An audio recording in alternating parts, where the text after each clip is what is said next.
This is Audible. The Chateau. Written by Penelope Sky. Narrated by Ramona Master. Prologue. Pouring rain made the road slick with darkness, reflecting the sliver of moon that emerged for just a glimpse between the passing clouds. The asphalt of the street and the wet concrete of the sidewalk were indiscernible from each other, because everything looked black and white in a storm like this. An iron lamppost stood at the corner, the only beacon to the Parisian neighborhood. Face hidden under the raised hood of his jacket, a young man took the steps to the front door of his home. His jacket was sprayed with rainwater, the drops bouncing off the material like smooth pebbles, and he unlocked the door before stepping into the dark apartment. There were no lights, no signs of life. The clock on the wall showed the time, 2 a.m. He stripped off his soaked jacket and hung it on the coat rack. Family portraits on the wall, a mother, a father, and 4 children, all dressed in sweater vests and dresses, highlighting the numerous family vacations that had been taken throughout the years, no thought to expense. A muffled gunshot erupted in the house. He stilled at the sound, the water from his shoes soaking into the rug on which he stood. Eyes darted back and forth as he looked into the darkness, trying to distinguish the threat he couldn't see. Every member of his family was fast asleep at this hour. Turning around and darting back out of the house was the smartest decision for a young man. But he remained rooted to the spot, as if he weren't sure if he heard the murderous sound at all. He grabbed a knife and took the stairs. Thump, thump, thump. At the top of the stairs, he heard it again. A silenced gunshot.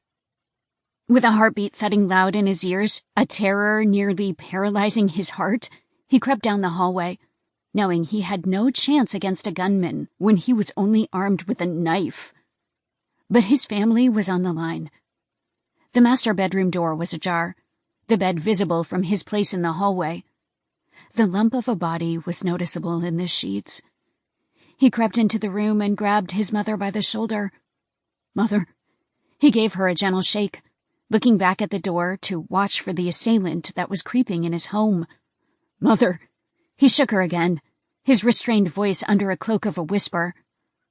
When he shook her again, he noticed the dots of blood on her pillow. 2. The size of bullets.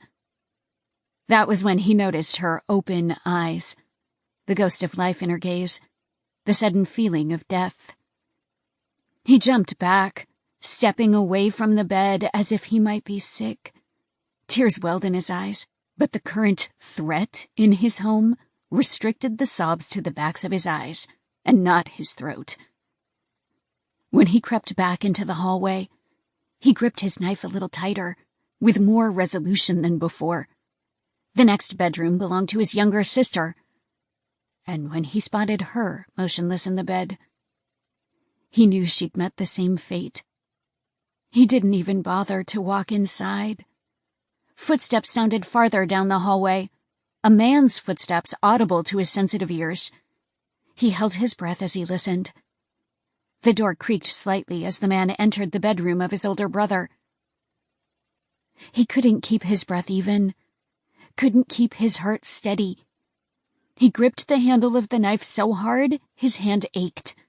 Then, another gunshot sounded, and he knew his brother's fate. The door to his younger brother's room was ajar. There was no time to waste, no time to linger. Based on the man's movements down the hallway, this was the last bedroom on his list. His younger brother could still be alive. He moved into the bedroom and found his younger brother lying on his back. But he was breathing.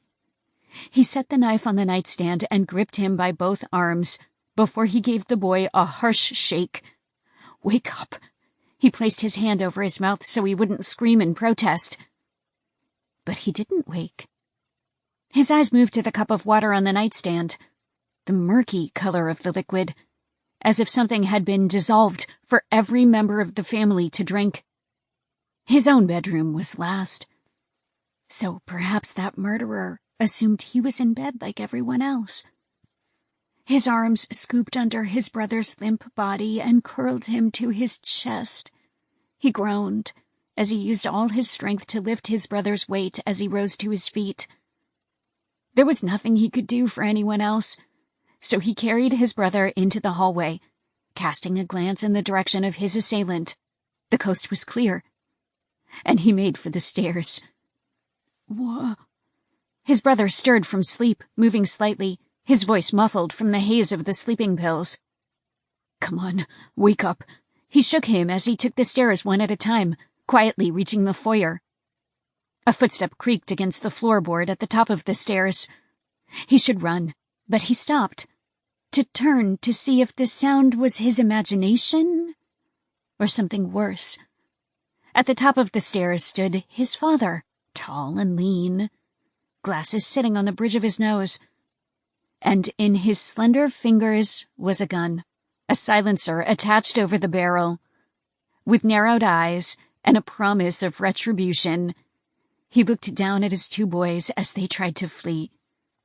Paralyzed, the boy stood there, holding his brother in his straining arms. A standoff of silence emerged, a battle of silent hostility. The family home was the scene of a murder, every family holiday and birthday erased by the blood staining every pillow. He raised his gun and pointed it at his son. Don't you run. But he did anyway. He sprinted to the door, almost losing his grip on his brother, and made it out the front door to the steps. But he tripped, dropping his brother in the process. Wake up! He tried to scoop him into his arms, but the pouring rain and darkness made it impossible to get a grip. The impact shattered the spell, and his younger brother sat up. What's going on?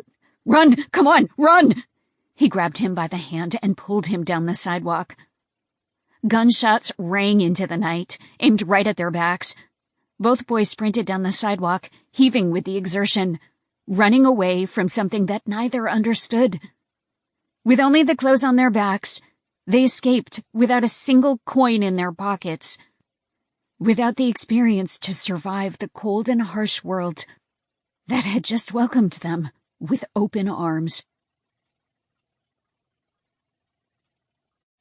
Chapter 1. The Eiffel Tower. Raven. I sat at the desk facing the window on the second story, my notebook open to the page that held the notes I'd quickly jotted down. My stack of books was beside me, all the classics, Les Misérables, The Count of Monte Cristo, The Hunchback of Notre Dame. It was a beautiful evening at sunset, the skyline a subtle pink color, a clear sky in the depth of winter. Far in the distance, I could see the most recognizable example of French architecture, the Eiffel Tower. My eyes dropped down to the street below, the sidewalk filled with Parisians in their winter coats, walking home from work, or on the town for an early dinner in a city with the best assortment of breads and cheeses in the world, not to mention wine. I grabbed my mug and lifted it to my lips, taking a drink of coffee full of cinnamon and nutmeg, along with a hint of pumpkin. That was when I noticed a man down below, on the sidewalk and against the iron lamppost, standing behind a blue Fiat. A cigarette was between his fingers, and he brought it to his lips for a deep drag, his eyes focused on the front door of my apartment. At least it seemed like that was what he was looking at. A thick beard covered his jaw and his neck, and the dark color matched the curls on the top of his head. He had brown eyes of the same color, nearly black. In a brown trench coat, he looked like a man who worked at a local newspaper, someone who had stepped out of the office to enjoy a cigarette break. But his gaze unnerved me. Melanie's footsteps were audible behind me. All right, I'm heading out. She passed by my door without stopping, her feet loud on the wooden stairs because she was taking them 2 at a time, running late like usual. Bye, I called after her, my eyes still on the man who had his eyes trained in my direction. The front door shut behind her, announcing her departure. He brought the cigarette to his lips and took another drag, his eyes shifting as his gaze followed my sister's progress up the sidewalk, as if he'd been waiting for her. I rose from my chair, fear erupting in my heart like an explosion. My younger sister was the beautiful one, the one who got free drinks everywhere she went, who could have any guy she wanted, because every guy wanted her. And I'd kill any guy who would do her harm. But his interest faded, and he dropped his cigarette on the ground, stepped on it with his shoe, and headed up the sidewalk in the opposite direction from my sister. Was I just paranoid? Or did something just happen? Your sister is fun, Samantha sat across from me with her glass of rosé, the wine bar lit up, while the streets of Paris were outside the large windows, showing everyone enjoying the city during the busiest time of the year. It was known as the City of Love, and there were definitely a lot of couples taking in the sights during winter break. How long is she staying with you? Until mid-January, but I'm afraid she might not leave because she's having so much fun. I looked past her to my sister on the other side of the bar, sitting at a table with a glass of wine in her hand.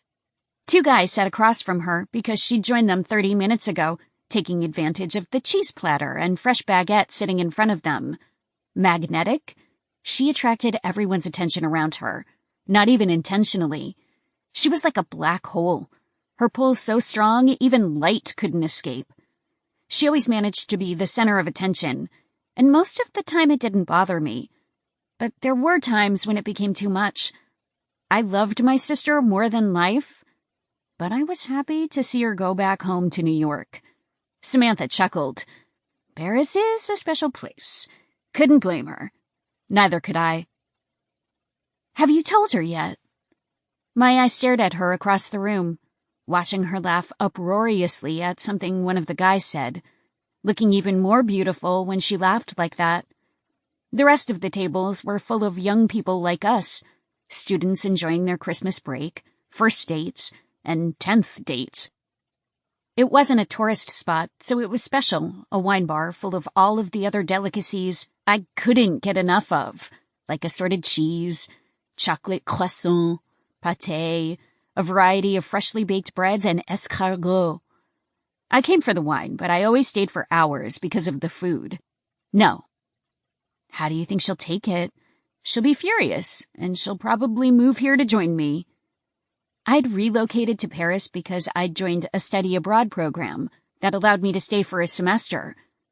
But I loved it so much that I'd decided to be a student full-time, to study classic French literature, to work as a barista in a cafe to pay my bills, to learn some French, completely adopt the lifestyle because it felt like home almost instantly.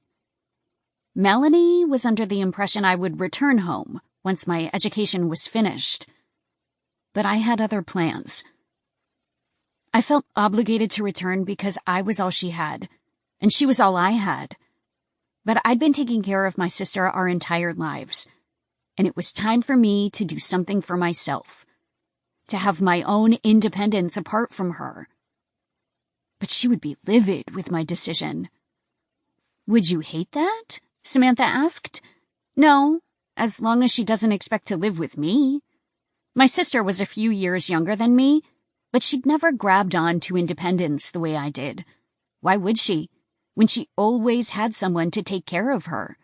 If it wasn't me, it was a guy who'd fallen under her spell. Why would she buy a drink at a bar when someone would pay her tab? I accepted who she was, exactly in the package she came in. I just didn't want to be her caretaker anymore, and I feared if she moved here, that was exactly what would happen. So, she swirled her glass of rosé, her short dark hair in frizzy curls. Anything going to happen with you and Gabriel? I preferred French men to American men because they were more passionate than the men I was used to. They were great lovers, but they were also more independent, knew exactly how to care for themselves, and were proud, eager to stand on their own feet. They could be a little standoffish at times, but underneath that dark exterior was deep complexity. I was thinking about... My thoughts became distracted when I saw one of the guys Melanie was talking to rise from the table and approach the counter to speak to the waitress behind the counter. His beard was gone, and his hair had been cut. But it was him. I recognized those eyes, those distinctive facial features. He took the tab from the woman, put the bills on it, and then turned back to the table. Words were exchanged with Melanie and the other guy in the group, and they rose from the table to leave. Fuck that. I left Samantha with no explanation and went after them, catching up just as they made it outside. "Melanie!" She turned back to me, her cheeks flushed from the wine that made her belly warm, from the good conversation that she thought was genuine and not a trap. "Raven, we're going to a party. You want to come along?" There was a car parked at the curb, and one of the guys already had the back door open. The man I recognized spoke to him quietly, exchanging words in French. "You aren't going. Let's go back inside." I grabbed her by the wrist and tugged her inside. She twisted out of the grasp. "What the hell are you doing?" I lowered my voice. "I saw one of these guys outside our apartment yesterday. He stood right across the street and watched you leave." Melanie laughed like it was funny. "Girl, you need to chill. Your mind is playing tricks on you." "It's not," I snapped. "I know what I saw. And it's too much of a coincidence." "Raven, it's fine." She patted me on the arm. "We're just going to a party. I'll see you later, all right?" The guy I recognized whispered to her, "Come on, beautiful. We'll show you a Paris you've never seen." She blew me a kiss before she walked away. I was so sick of this shit. So sick of being the logical and reasonable one. Of being the one to look after her because she was so unintelligent and clueless about her surroundings. I grabbed her by the wrist again. "I don't like these guys, Melanie. Let's just go back inside." "Stop telling me what to do." She pulled away again. "I'm a big girl who doesn't need you to take care of me anymore." That hit too close to home, and I lost my temper. "Obviously, I still do need to take care of you, because these guys have got psycho written all over them, and you're too stupid to see that. I'm sick of this shit, Melanie. I'm sick of you making stupid decision after stupid decision. I'm telling you, I saw that motherfucker outside our apartment, and he's gonna put you in an oil barrel or something. There's a million guys out there. You'll find someone new tomorrow." Her eyes were heavy from the alcohol in her blood, but they were still aware enough to react, to show how much those words stung. "Then maybe they will put me in an oil barrel, and I won't be your problem anymore." She walked to the guys waiting at the car. "All right." The other guy clapped his hands and rubbed his palms together. "Let's get this party started." I clenched my jaw and sucked my back of my lips, furious enough to move mountains, but helpless to do anything but watch. While my sister had a lot of good qualities, she also had a lot of bad ones, like constantly getting herself into trouble. And you know who cleaned up those messes? Me. Always me. I resented her for constantly putting me in positions I didn't want to be in, constantly setting me back in life with mistake after mistake. My life was easy in Paris, and I realized I never wanted to go home. I was ready to finally start a new life for myself. But she was my sister, and that love, that bond, that sense of protectiveness would never leave me. So I did the only thing I could, and went after her. She was already in the back seat when I walked up. "You want to join us too, beautiful?" He opened the back door again. He gave me a wink that wasn't the least bit charming. "You're gonna come?" Melanie asked in surprise. "My sister is finally gonna pull that stick out of her ass." She scooted over and patted the seat beside her. "Girl, let's go." I took the seat beside her, watching the two guys, hoping that my paranoia was just a hypersensitive intellect. The doors shut, and the guys got into the two front seats. I watched them both like a hawk. "What should we listen to?" the driver asked as he turned on the radio. "How about some American shit?" He changed the channels until he found an upbeat pop song from a female artist. "Now that's good shit. He started to dance in his seat. The other guy did too. Hell yeah! Melanie threw up her hands and started to dance, getting into it like she was in a club, and had all the room in the world to throw her arms left and right, smacking me in the shoulder without even realizing it. There were a million fun things to do in Paris. Getting in a car with these two weirdos wasn't one of them. She could have any man she wanted with beauty like that, but she settled for any man who asked her out. It was baffling. The guy in the passenger seat turned to look at me. Come on, have some fun. We'll show you a good time. Where are we going? I barked. Chill. He faced forward again. Let's drive by the Eiffel Tower. Yes! Melanie shrieked in excitement, still dancing to the music, even though she'd been to the site before. Because I'd taken her. The guys pulled onto the street and drove through traffic, passing all the coffee shops, restaurants, and the other nightlife that we could be visiting. The radio continued to play music, and the guys talked to Melanie. As time went on, they seemed harmless. They asked Melanie about her life in New York, tried to get information out of me because I wasn't receptive, and then we pulled up to the Eiffel Tower. There it is, the guy in the passenger seat said, on your left, in all her glory. I turned to look at the base of the tower, the long pathway with the fountains down the center, full of pedestrians walking with warm cups of coffee in their hands, enjoying the white Christmas lights wrapped up in the trees on either side. It was something I looked at all the time, a pathway I'd taken on afternoon walks with friends. It was beautiful every time I looked at it, and even now in my disgruntled mood, I still thought it was magnificent. And then a sharp pain erupted from my leg. I looked down to the needle piercing through my jeans into my thigh. My sister had one too. You motherfucker! I lunged forward and grabbed the guy by the throat, slamming my hand into his face to beat him fucking senseless. Melanie had a harsher reaction to the drug because she immediately slumped back against the seat, her eyes glazing over. Oh my God. What's happening? The guy pushed me off. Damn, this bitch is strong. That's perfect, the driver said. She's better than the weaker one. I lunged at him again, but he punched me in the face. Melanie continued to slip away. Oh my God. Oh my God. She gripped the handle of the door and just sat there, as if she were hallucinating. I grabbed the door and tried to open it, feeling my mind begin to slip away, the strength in my extremities fading. The door was locked, so I couldn't get it open.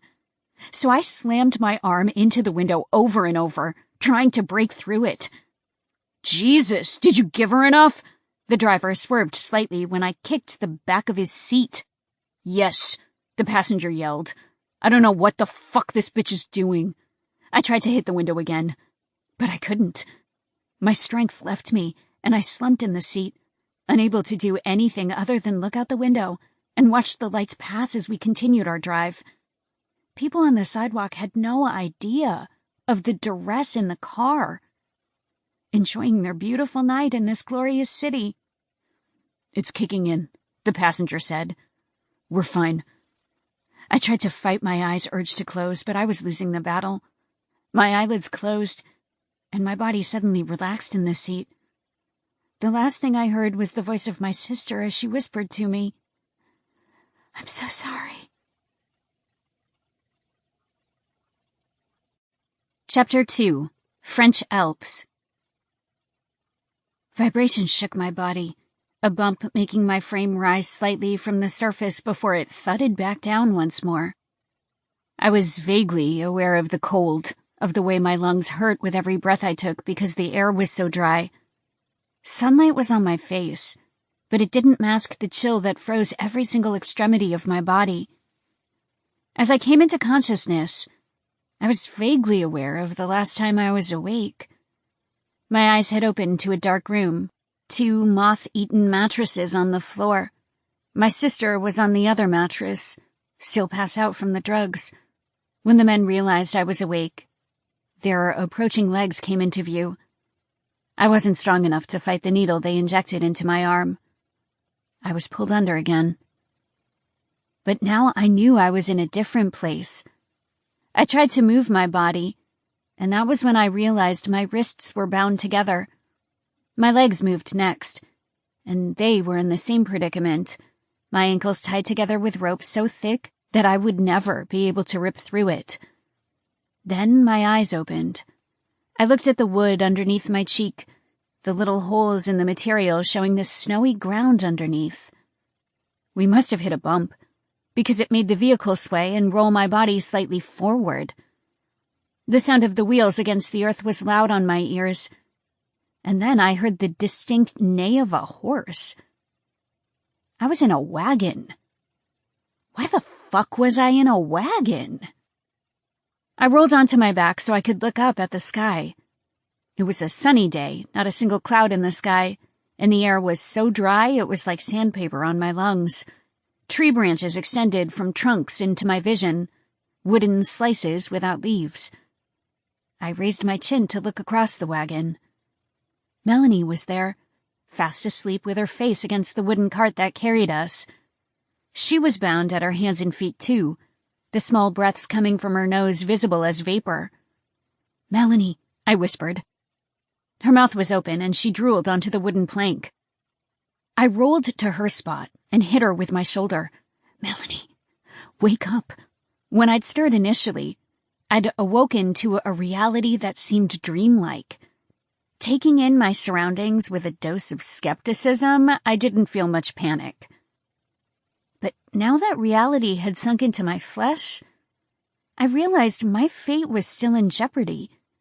After I hit her a couple more times, her eyes fluttered, and a pained moan came from her throat. What happened?" She was more affected by the drug than I was, so she struggled to grapple with reality. I metabolized stuff much quicker because I was furious rather than scared. But also scared. "We're in a wagon." "A wagon?" she whispered. "Going where?" "I don't fucking know. But we aren't gonna find out. Turn around so I can get these ropes off." She groaned as she turned over, and then we both bounced off the wood when the wheel hit a rock in the road.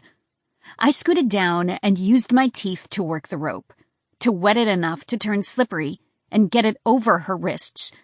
But the knots were tight. The rope was thick and scratchy, and I wouldn't get her free, even if I did this for a month straight. "I can't get it. Let me try." It was totally hopeless. If I couldn't do it, then she definitely couldn't. But I didn't argue and turned over. After a couple tugs, she gave up. "It's too tight." I lay there, wearing different clothes than I had before, beige pants and a thick matching jacket. But the clothing wasn't enough to keep us warm when we were exposed to the air like this. The sunshine wasn't enough either. I didn't focus on the fact that someone had changed me when I was unconscious. I didn't even ponder what else had happened in that time frame.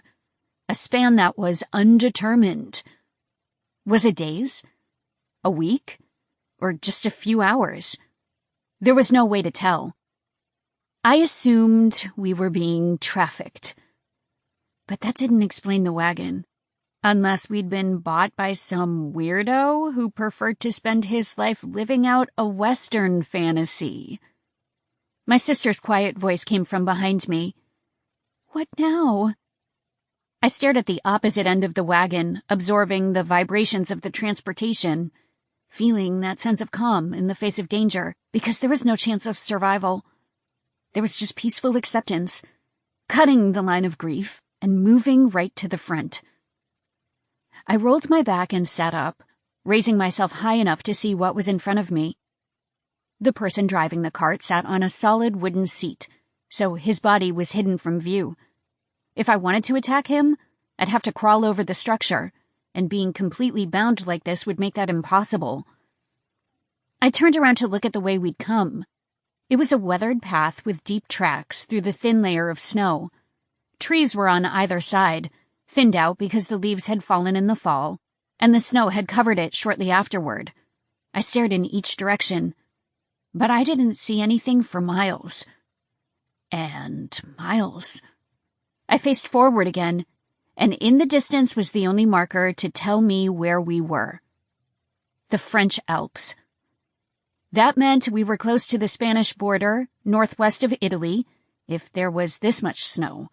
The remote location and the odd choice of transportation told me there would be no tourists on our way, no police officials, and wherever we were going probably wasn't even on a map. It was stupid to check because I already knew the outcome, but I wiggled my body and rolled around in the hope of finding something in my pockets. "What are you doing?" Melanie whispered. "Checking for something in the pockets." I wiggled and moved and found nothing. There was nothing in the back of the wagon either, not even a rock to cut the rope with. All we could do was wait for whatever was supposed to happen to us. Samantha was smart, so she'd probably witnessed the conversation outside, and when she didn't hear from me in a day or two, she would call the police and tell them what she saw. The cameras would probably pick up the license plate of the men who took us, and if they still had the vehicle, that could be a lead. But I suspected this wasn't their first kidnapping, and they no doubt swapped out the license plates or ditched the car altogether. They were probably the scouts that hunted the women and handed them off to the buyers. The saliva in my mouth was acidic with bitterness, full of resentment. I'd moved across the Atlantic Ocean to start my own life, and the second Melanie visited me, I was stuck in another one of her idiotic messes. I could have stayed on the sidewalk and watched her drive off with the strange men, knowing she deserved whatever happened to her because she refused to listen to my warning, despite all the times I'd gotten her out of trouble. But I knew that was just the anger talking. If I'd really never seen my little sister again, it would have haunted me every single day, hollowed out my existence, and made every single breath painful. I would resent her then, too, for making me live without her. "What do you think is going to happen?" Melanie couldn't hide the tremble of her voice, the way her breathing picked up as her imagination gave her answers she didn't want. "We were trafficked and bought by a man who lives out in the middle of nowhere. Or I have no idea." "Do you have a plan?" She always turned to me for answers, always asked for my help before even trying to find a solution herself. Even apart, she was dependent on me, texting me and asking for help with problems she needed to learn to figure out how to solve on her own. She always asked for money and wiped out what little I had in savings. I never told her how broke I was and just wired the money, knowing she needed it more than I did, even though I was the one who worked for it.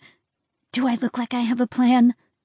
Until I got these ropes off my wrists and ankles, I couldn't fight for our freedom, and even if I could, I suspected they would continually drug us into submission, and once the dosage lost its potency, they would crank it up.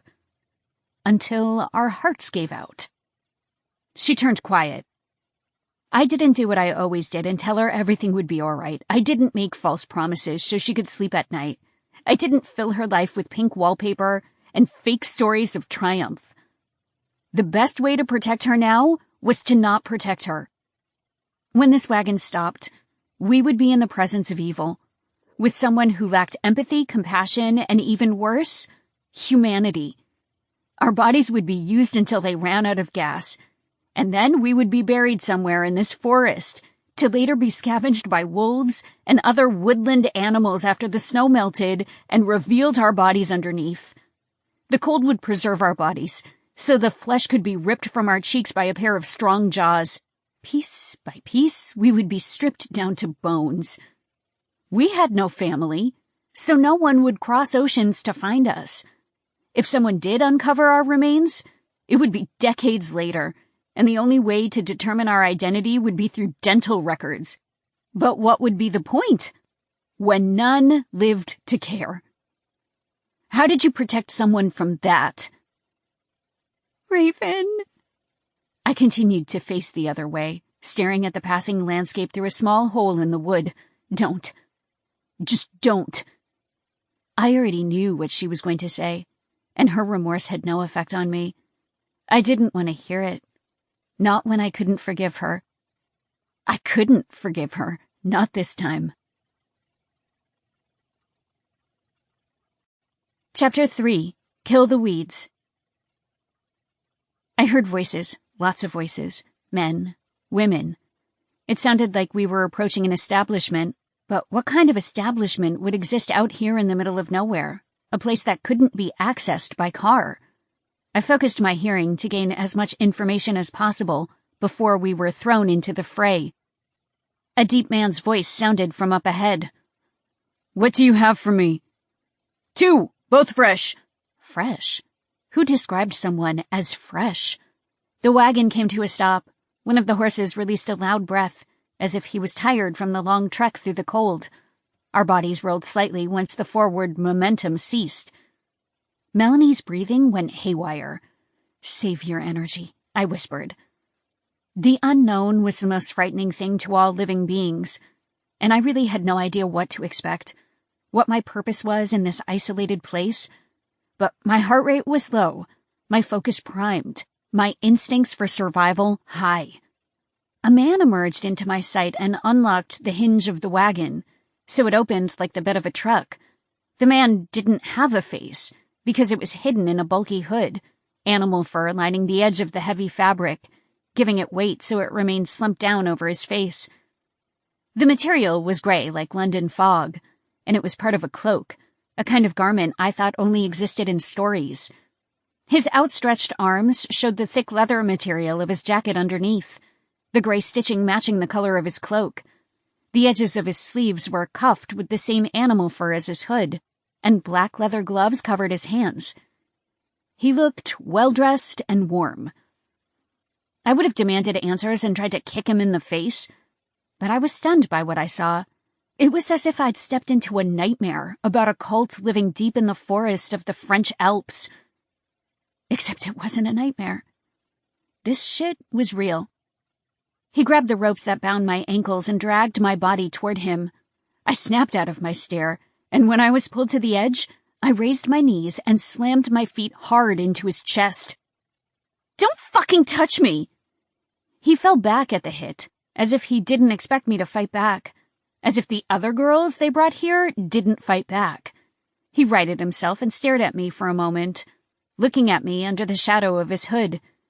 His face was invisible because his cloak gave his face all the anonymity in the world.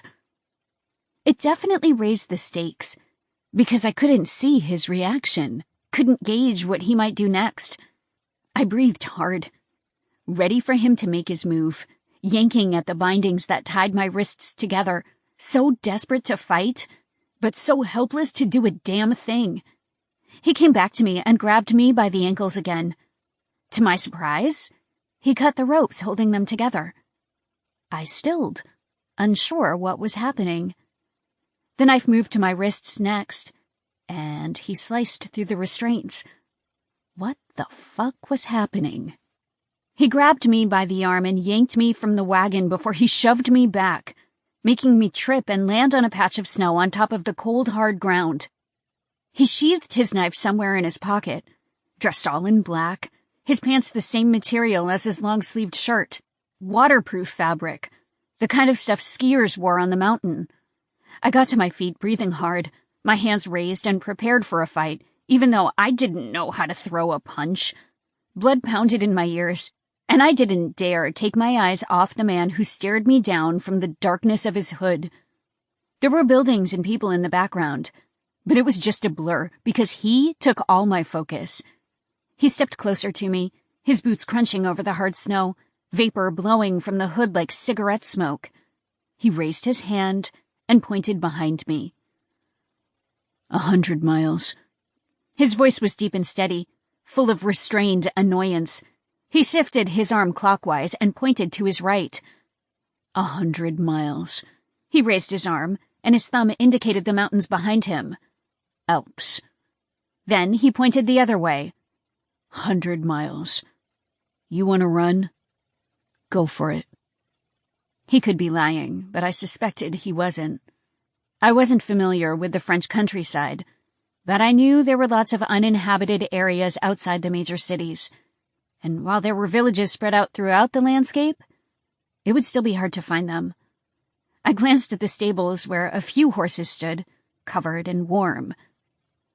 I could do it, If I had a horse? He shook his head slightly, like he knew what I was thinking. On foot. Give me my sister. I'd rather take my chances in the cold than do whatever he had planned. He stepped toward me again. No. The harder I breathed, the more vapor escaped my lips, the moisture from my sinuses drifting away in the wind. I'm not leaving without her. Then you aren't leaving at all. He turned back to the wagon and dragged my sister to the edge.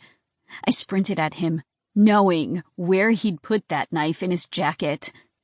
As if he'd been expecting it, he turned and grabbed me by the throat, his thick gloves getting a strong grip on my dry skin before he slammed me down into the ground.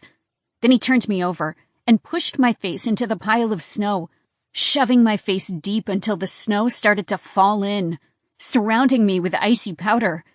Instantly, I struggled to breathe because my heart rate was fast.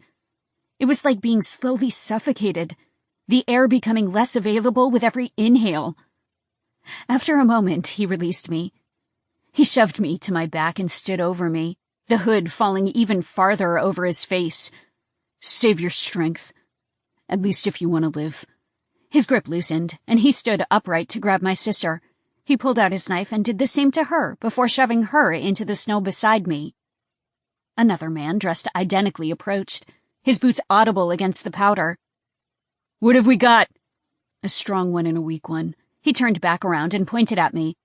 Put her on the line, the other can be a stuffer. On the line? Stuffer? Names. He approached me and extended his hand to me. I glared at him in defiance. Melanie was too scared to fight. She submitted immediately. Melanie. The second man grabbed her by the arm and yanked her up. Let's go. The first one continued to stare at me. The only escape from this place is death, so I suggest you make the best of it. I spat on his extended hand, landing right in the center of his palm. He raised his palm and looked at the spit before he dropped his arm to the side. You'll take longer to break than the others, but you'll break, like they all do. It was a lot to take in. It was a settlement of cabins outside the tree line, the Alps the backdrop. It wasn't fenced in like a prison, probably because there really was nowhere to run. I'd been living in metropolitan areas my entire life, so surviving in such harsh conditions with no wilderness experience was just stupid, at least without YouTube. There was a chance to make it to a village if I had a horse, but from what I gathered, they were in stables under lock and key. The man who tried to suffocate me in the snow held me by the arm and guided me forward, my sister in front with the other man. I didn't attempt to fight him, because I really was helpless.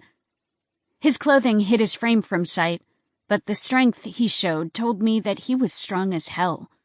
And even if I overpowered him, then what? We came to an opening between the buildings, a long line of picnic tables shoved together, making tables that were 50 feet long. There were rows of them, and women sitting at all of them.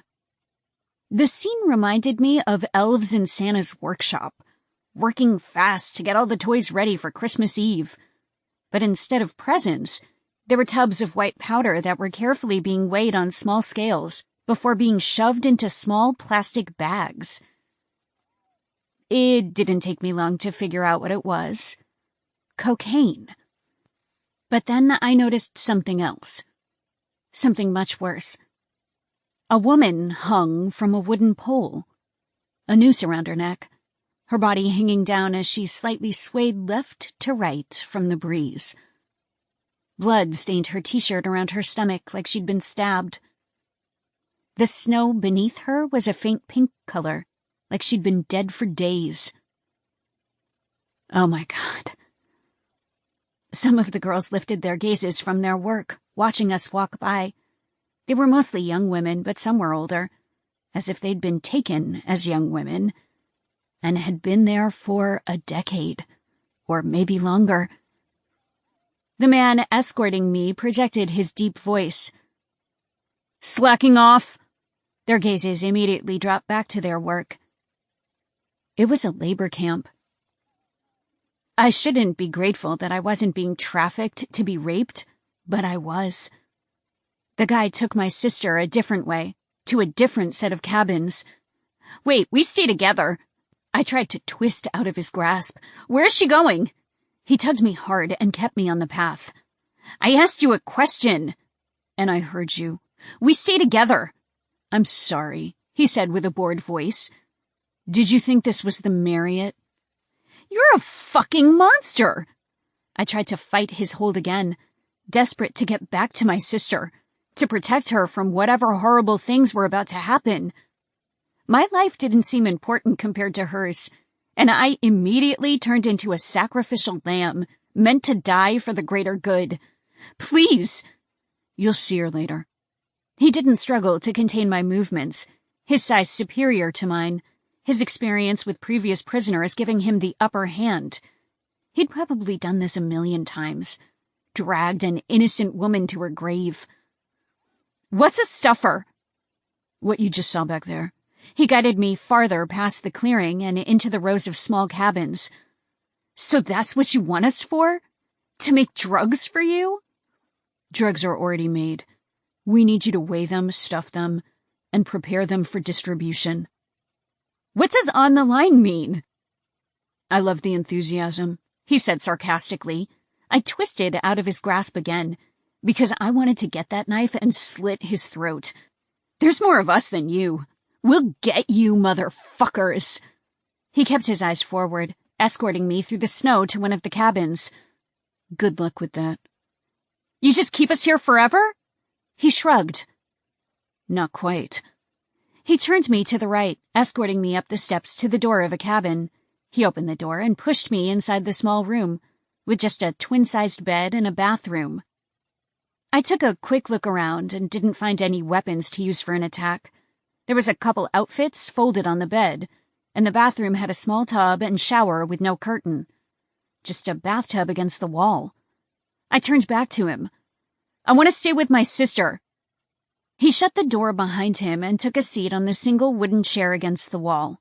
His knees widened and he leaned back, appearing relaxed, like this was just another day in paradise. We keep a garden here. We nurture the flowers. The best always getting the most water, soil, sunlight. Those that don't start to wilt. When they become weak enough, they fade away and turn into weeds. I stared at him with my hands by my sides, unsure where to look, because the darkness of his cloak made it impossible to distinguish anything about him. Sometimes there was a faint glimmer of his jawline, which was hard and covered with a shadow of dark hair, but I never got to look at anything else, like his eyes or nose. What the fuck are you saying? He leaned forward and rubbed his gloved hands together. We reward the obedient and the hardworking with essentials, warm clothing, food, water. And those who make our lives difficult don't get such luxuries. You're young, so you can probably get by with little sustenance. But over a long period of time, it'll age you and make you weak. Before you know it, you'll be a weed. And we kill the weeds. Fuck. He rose to his feet. Take a warm bath. Otherwise you'll get hypothermia. You're already pale. He turned to the door and opened it once more. He looked back at me before he walked out. Your work begins tomorrow. I suggest you rest, because it's going to be a long day. Chapter 4. Show Your Face. Locked alone in the cabin with nothing to do, I really started to feel my fate. I was a prisoner. I checked every cranny of that cabin, but there was no way out. It didn't have a window, so I couldn't break through the glass and jump out. Surrounded by 4 solid walls, with a mattress that sat directly on the floor, there wasn't a single tool at my disposal. I tried to pull the faucet out of the wall, to use that to hit someone upside the head, but it was impossible to accomplish without a wrench. My biggest fear was my sister's treatment, but I suspected she was experiencing exactly what I was. Other than being locked up against our will and forced into servitude, there was no immediate danger. They didn't seem to hurt you unless they were forced to, and they seemed more interested in productivity than holding us down and taking us against our wills. Most people were consumed with wallowing in self-pity, inventing their frustrations rather than acting on them. But I was a problem solver, and I tried to think of ways to solve this problem. The biggest hurdle to my captivity was the weather conditions. Snow was everywhere. There was no village in sight, and I would die from the cold before I could get far on foot, unless I found a village. But did it snow here all year round? We were miles away from the base of the Alps, probably because there were chalets and ski lifts up the mountains there. So I assumed it only snowed here from December to March. That meant I had 3 months of this before the weather improved. Could I make it on foot in the spring? Without food, water, or a map? Probably not. Were there maps somewhere at the camp? If I could find one, I had a chance. But would they keep physical maps when they had phones? Did they carry phones? Would they even get reception here? How did they communicate with the outside world? Whether I escaped in winter or spring, my odds were still slim, without any idea where I was going. Maybe if I were a French native, I would have a better understanding of the geography and have a greater chance of reaching a safe destination. But I also had no chance without a horse, because they would hunt me down quickly if I were on foot. When I thought everything through, it was depressing, because I realized I really had no chance of getting away, let alone with my sister. I could escape on my own and then alert the authorities to the location of the camp, but I'd have to successfully escape first and survive. I spent that evening soaking in the tub, feeling the warmth infect my limbs and cure the developing frostbite.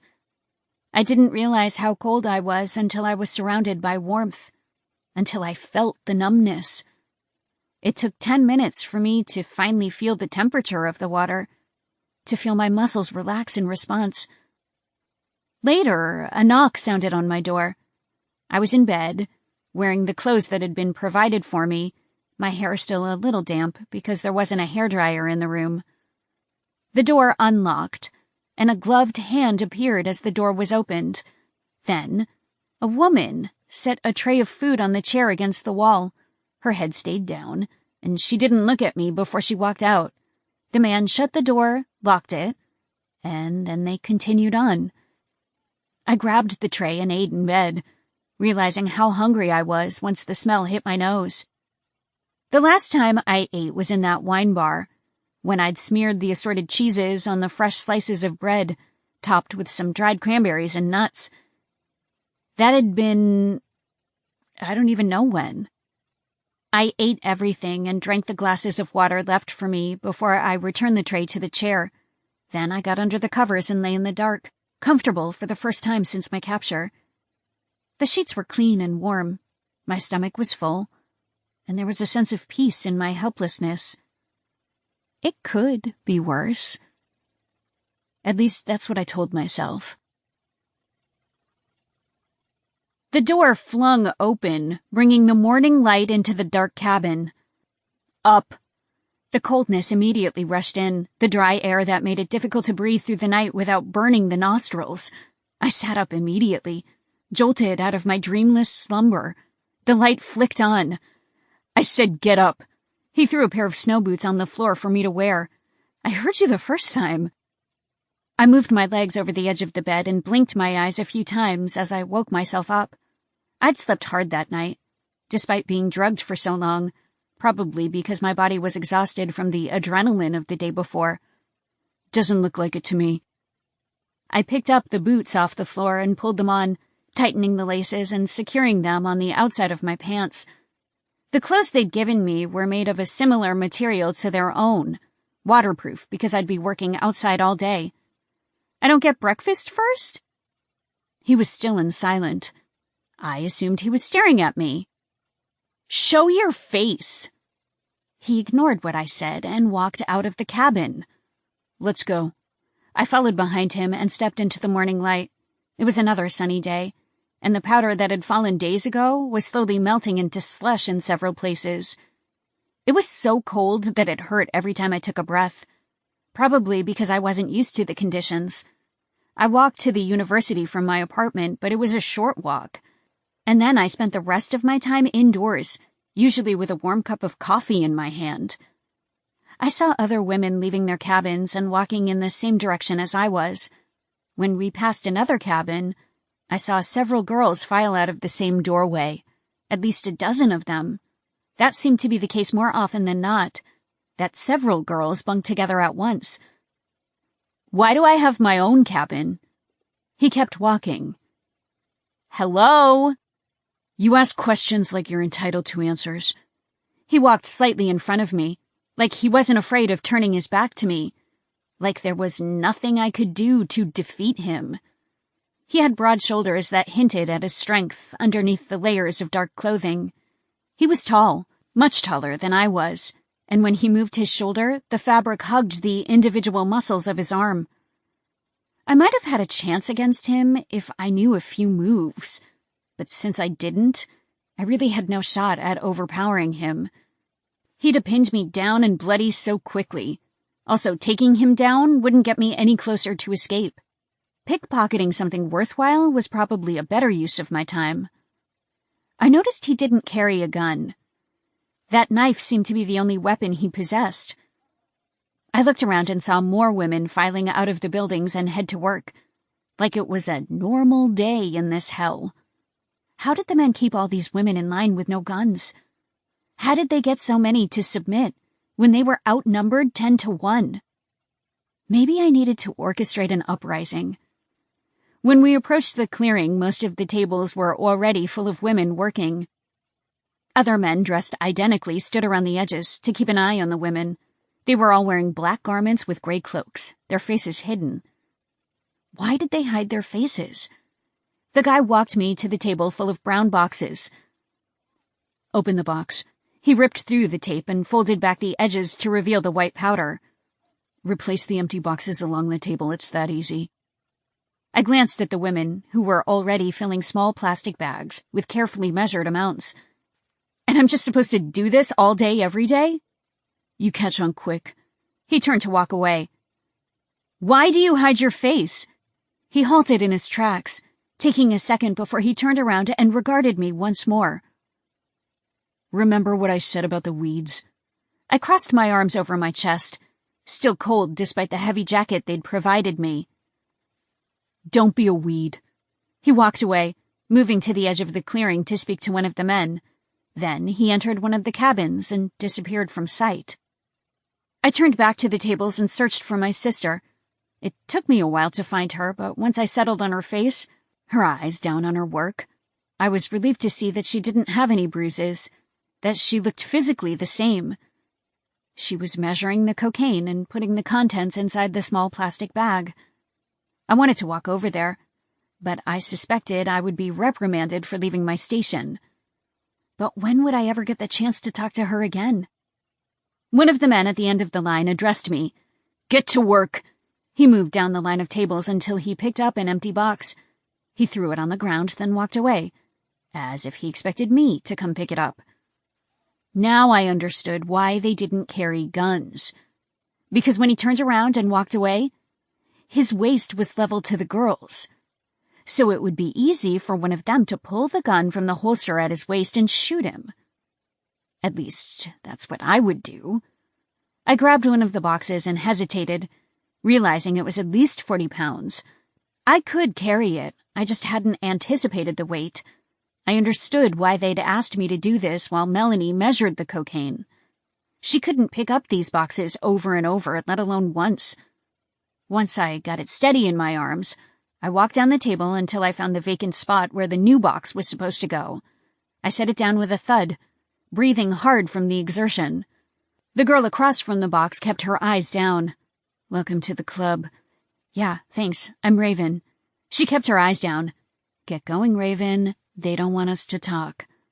I glanced at the man who had just told me off and saw him staring at me again. I took the silent cue and turned away to grab the box left on the ground. I carried it back to the table, putting it in the pile with the other empty boxes. A woman was there, dirty blonde hair pulled out of her face. She stood and studied her table, waiting for the next 40-pound box of cocaine to be depleted so it could be replaced. With her arms crossed and her gaze straight ahead, she spoke.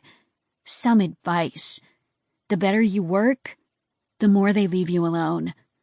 I stood at the other side of the table and copied her movements, trying to make it seem like I was waiting for the opportunity to replace the next box. If you replace a box before it's empty and pour the rest of the contents on top, they'll like you more, because you aren't disrupting the workflow of the girls. I didn't care about the tip. I'm Raven.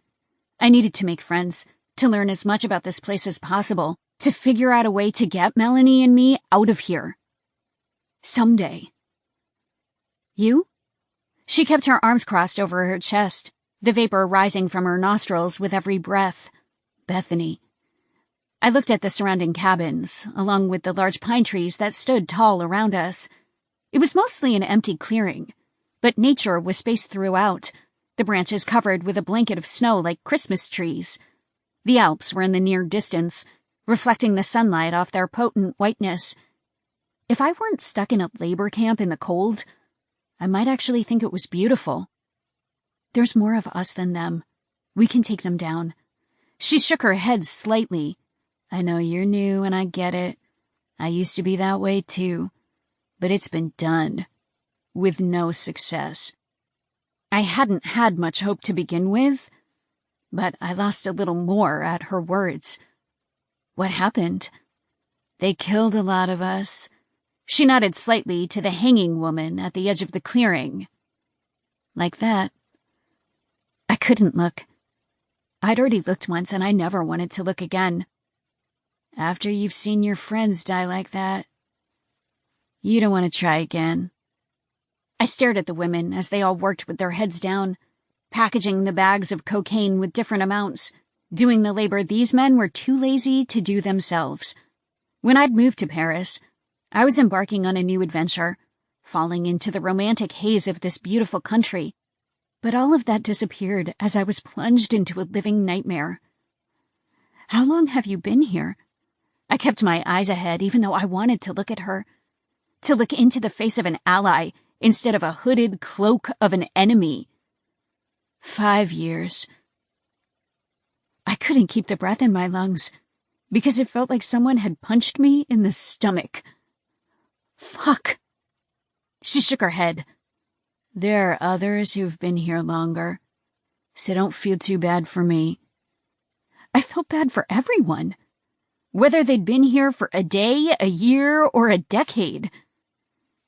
There's gotta be something. Shut your goddamn mouth! The man's voice projected across the clearing, making the women hesitate for just an instant before they worked faster. He stepped forward and walked down the line, heading right toward us. Since they were all dressed the same, their identities were always a mystery, and that caused confusion, because it was unclear where they were looking at any given time. They could be turned the other way but still have their eyes trained on you, and you had no idea. My heart started to pound harder as he came near.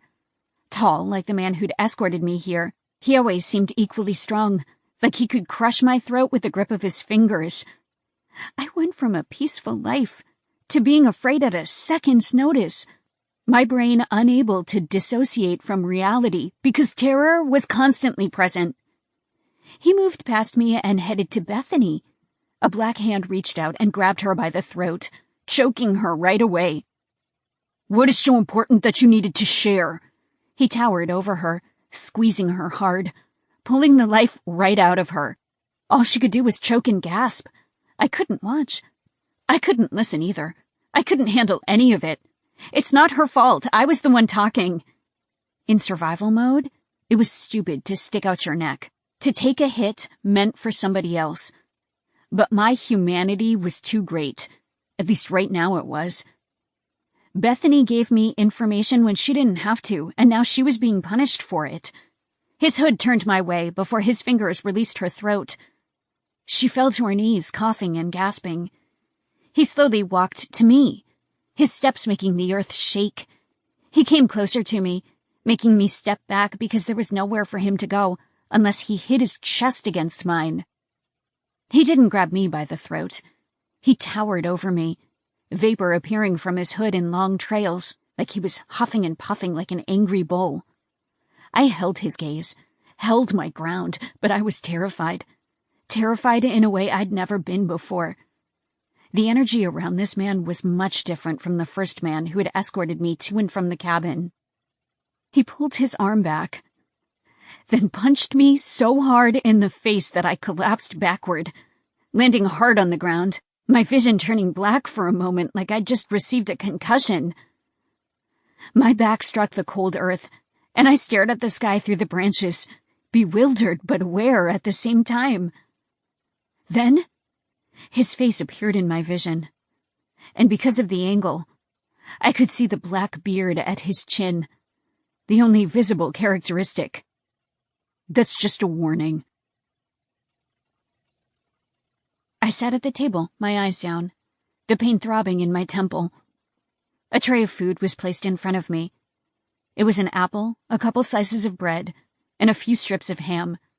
It was meager compared to the dinner I'd had in my cabin last night, which was a full meal of greens, meat, and grains. But I was in so much pain that it really didn't matter anyway, because I had no appetite. Bethany took a seat across from me, sitting at the very end of the line like I was. The tray presented to her was the same.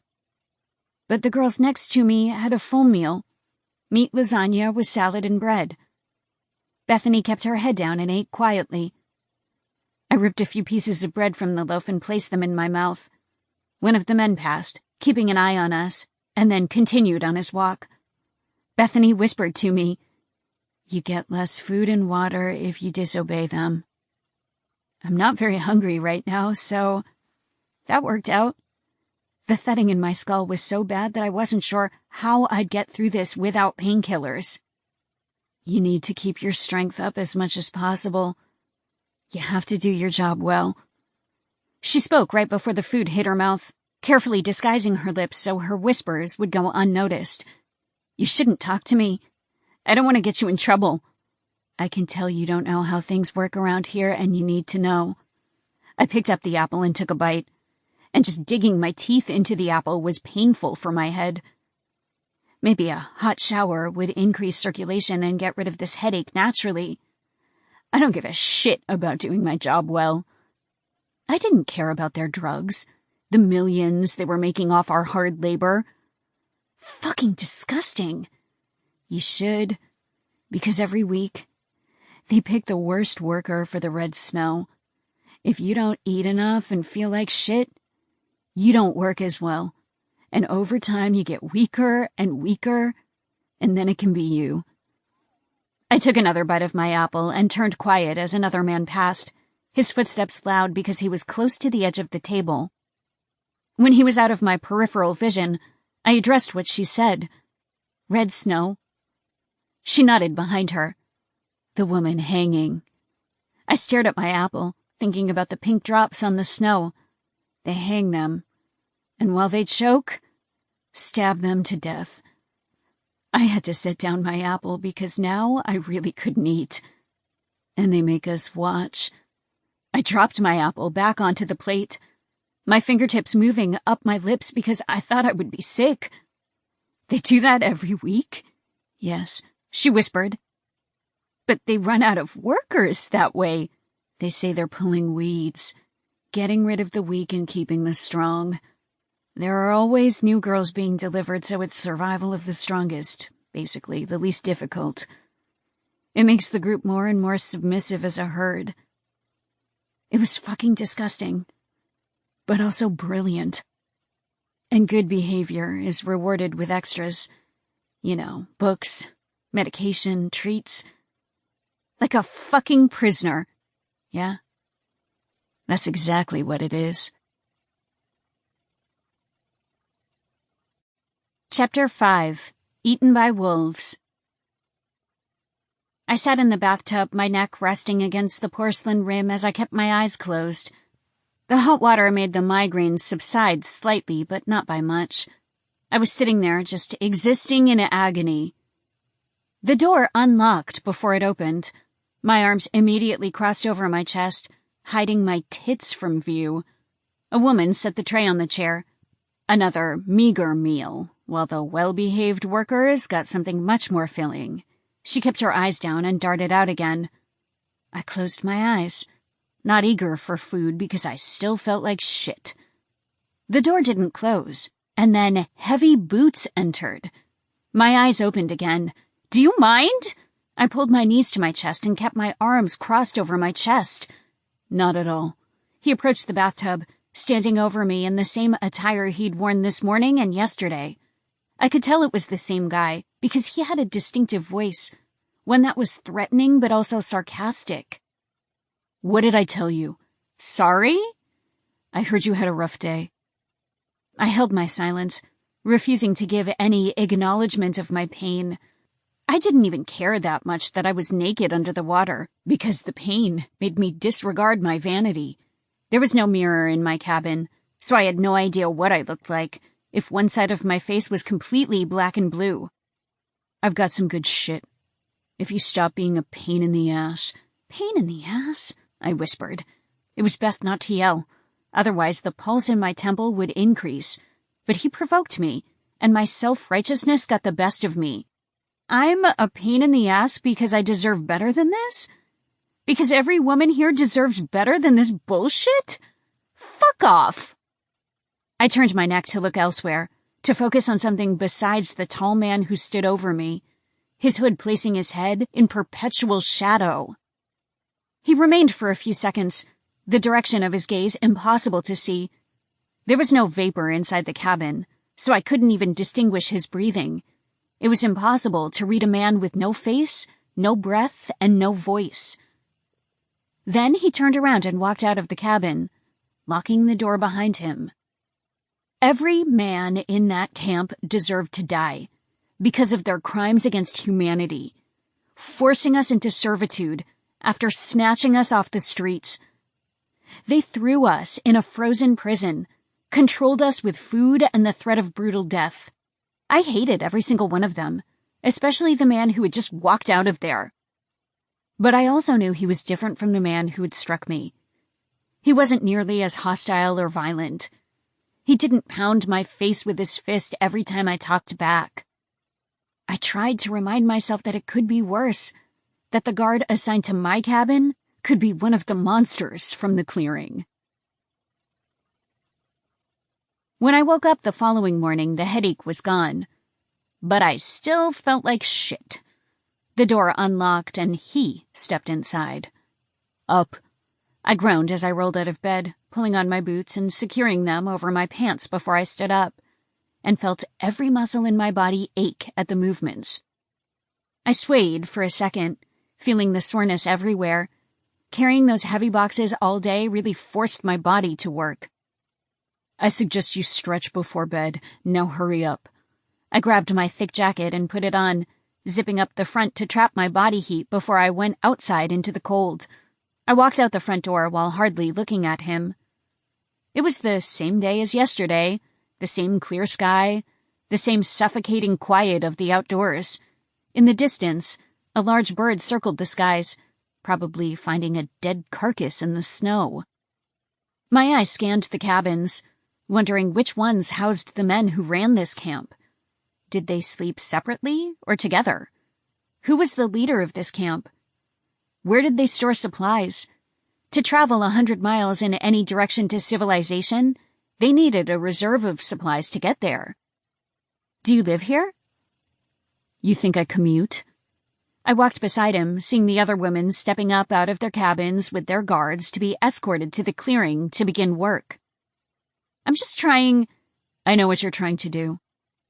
Clouds of vapor erupted from his hood. "Let me save you some time. Not a single prisoner has escaped this camp. The ones who have tried to run were hunted down, then hung. One woman made it farther than the others, but when we found her, she'd been eaten by wolves. Don't try it." "So I'm just supposed to live here for the rest of my life?" "No. You're supposed to live here until someone stronger replaces you. We're the largest Coke distributors in Europe. We need to work fast every single day to make sure these shipments get out. That meant wagons must carry the drugs out of here often, back in the direction from which I came. You couldn't hire people to do our jobs? When we're just going to kill them? No. Another cloud of vapor came from his hood. Every morning I awoke from my dreams to the same nightmare, over and over. Why do I have my own cabin when the rest of the girls bunk together? We keep the difficult ones in isolation. Why? You can figure it out. They didn't want us to talk to one another, but they couldn't prevent that from happening at night in the cabins. If I were able to converse with the others, I could stage a coup. My sister was probably with a group of women because they'd known she was submissive the second we arrived, but I certainly wasn't. So you just live here? Like, forever? You ask a lot of questions. I've got nothing else to do. He continued to walk, his strides nearly twice as long as mine. It's a new day. I suggest you take the opportunity to turn things around. Keep your head down. Do what you're told. And you might have a nice time here. A nice time? I asked incredulously. Are you psychotic? Not the first time I've been asked that. It didn't matter that every woman before me had been unsuccessful. I was too young to live out the best years of my life in this frozen hell. My sister was too young to let her beauty dry out in the winter wind. Good behavior is rewarded. Loyalty is worshipped. I don't want a goddamn book or extra meat for dinner, I snapped. There are better things besides books and food. But with an attitude like that, you'll never find out. He stopped when we reached the clearing. He turned to face me and extended his arm, indicating the table where I would slave away until lunchtime. Good luck. He turned and walked away, passing the other guys who surrounded the clearing. He entered the same cabin as last time. More girls entered the clearing and got to work. I grabbed the boxes and put them on the table, the muscles of my back aching because I was sore from the day before. Within a couple of weeks, I'd be ripped, which was a good thing. I needed to be strong to get out of here. It was difficult to distinguish between the men who watched us, but I was certain I recognized the man who'd hit me, based on his height compared to the others, the way he carried his body. I thought it was odd that my guard woke me up in the morning and locked me up at night, but I didn't see him at any other time throughout the day. The hierarchy of this place was impossible to gauge. I moved to the table to grab a box. Bethany was there, breaking through the tape to get the flaps folded back. You look like shit. Yeah? I did the same to my box. I feel like it too.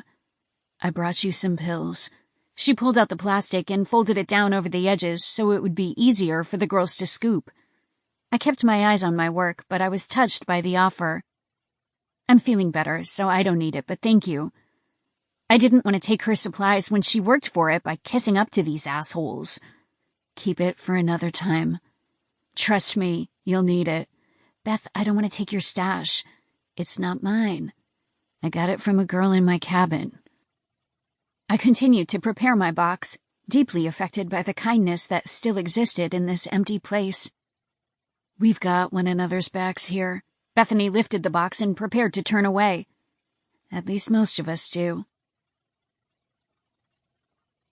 During lunch, she discreetly slipped me the white pill and continued to eat. I dropped it into my pocket while keeping my eyes down. I'd desperately needed this last night, and when my guard offered, I was too stubborn to accept help from him. Because it was conditional. If I was obedient like a good dog, then I would get a treat. I was too proud for that, at least right now.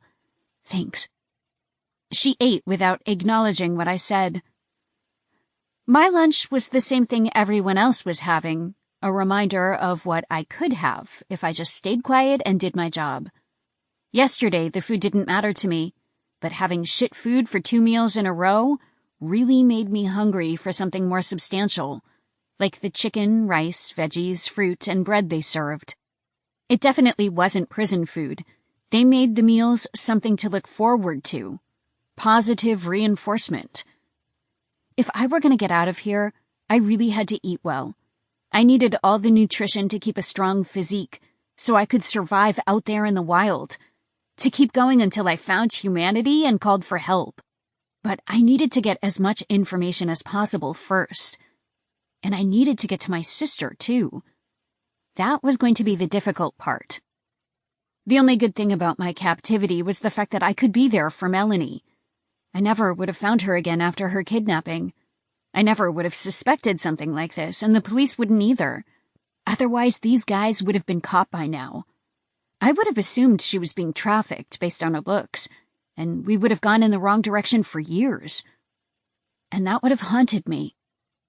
I'm getting out of here, somehow. I kept my eyes on my food, the warm food that was quickly turning cold because we ate out in the elements, melted snow in patches around us. Don't advertise that. Why? Some of the women are snitches. What? I whispered. Why? Because they're rewarded, she said under her breath, shoveling food into her mouth to cover her moving lips. Some of the girls here are practically guards. Some are brainwashed. Some are sleeping with the guards. Some are given a reward that ensures their loyalty. It's complicated. How could you possibly sleep with... She kicked me under the table. A guard passed, surveying our table before he moved on. I was so absorbed in the conversation I'd stopped paying attention. How could anyone sleep with one of these guys? Because they're treated even better. I'd rather die. You're new, so you're fresh. But the longer you're here, the staler you'll become. Your priorities will change. One of the girls here has her own cabin, a TV, games, a microwave with all the bags of popcorn she wants. And rumor has it, one woman even earned her freedom. Really?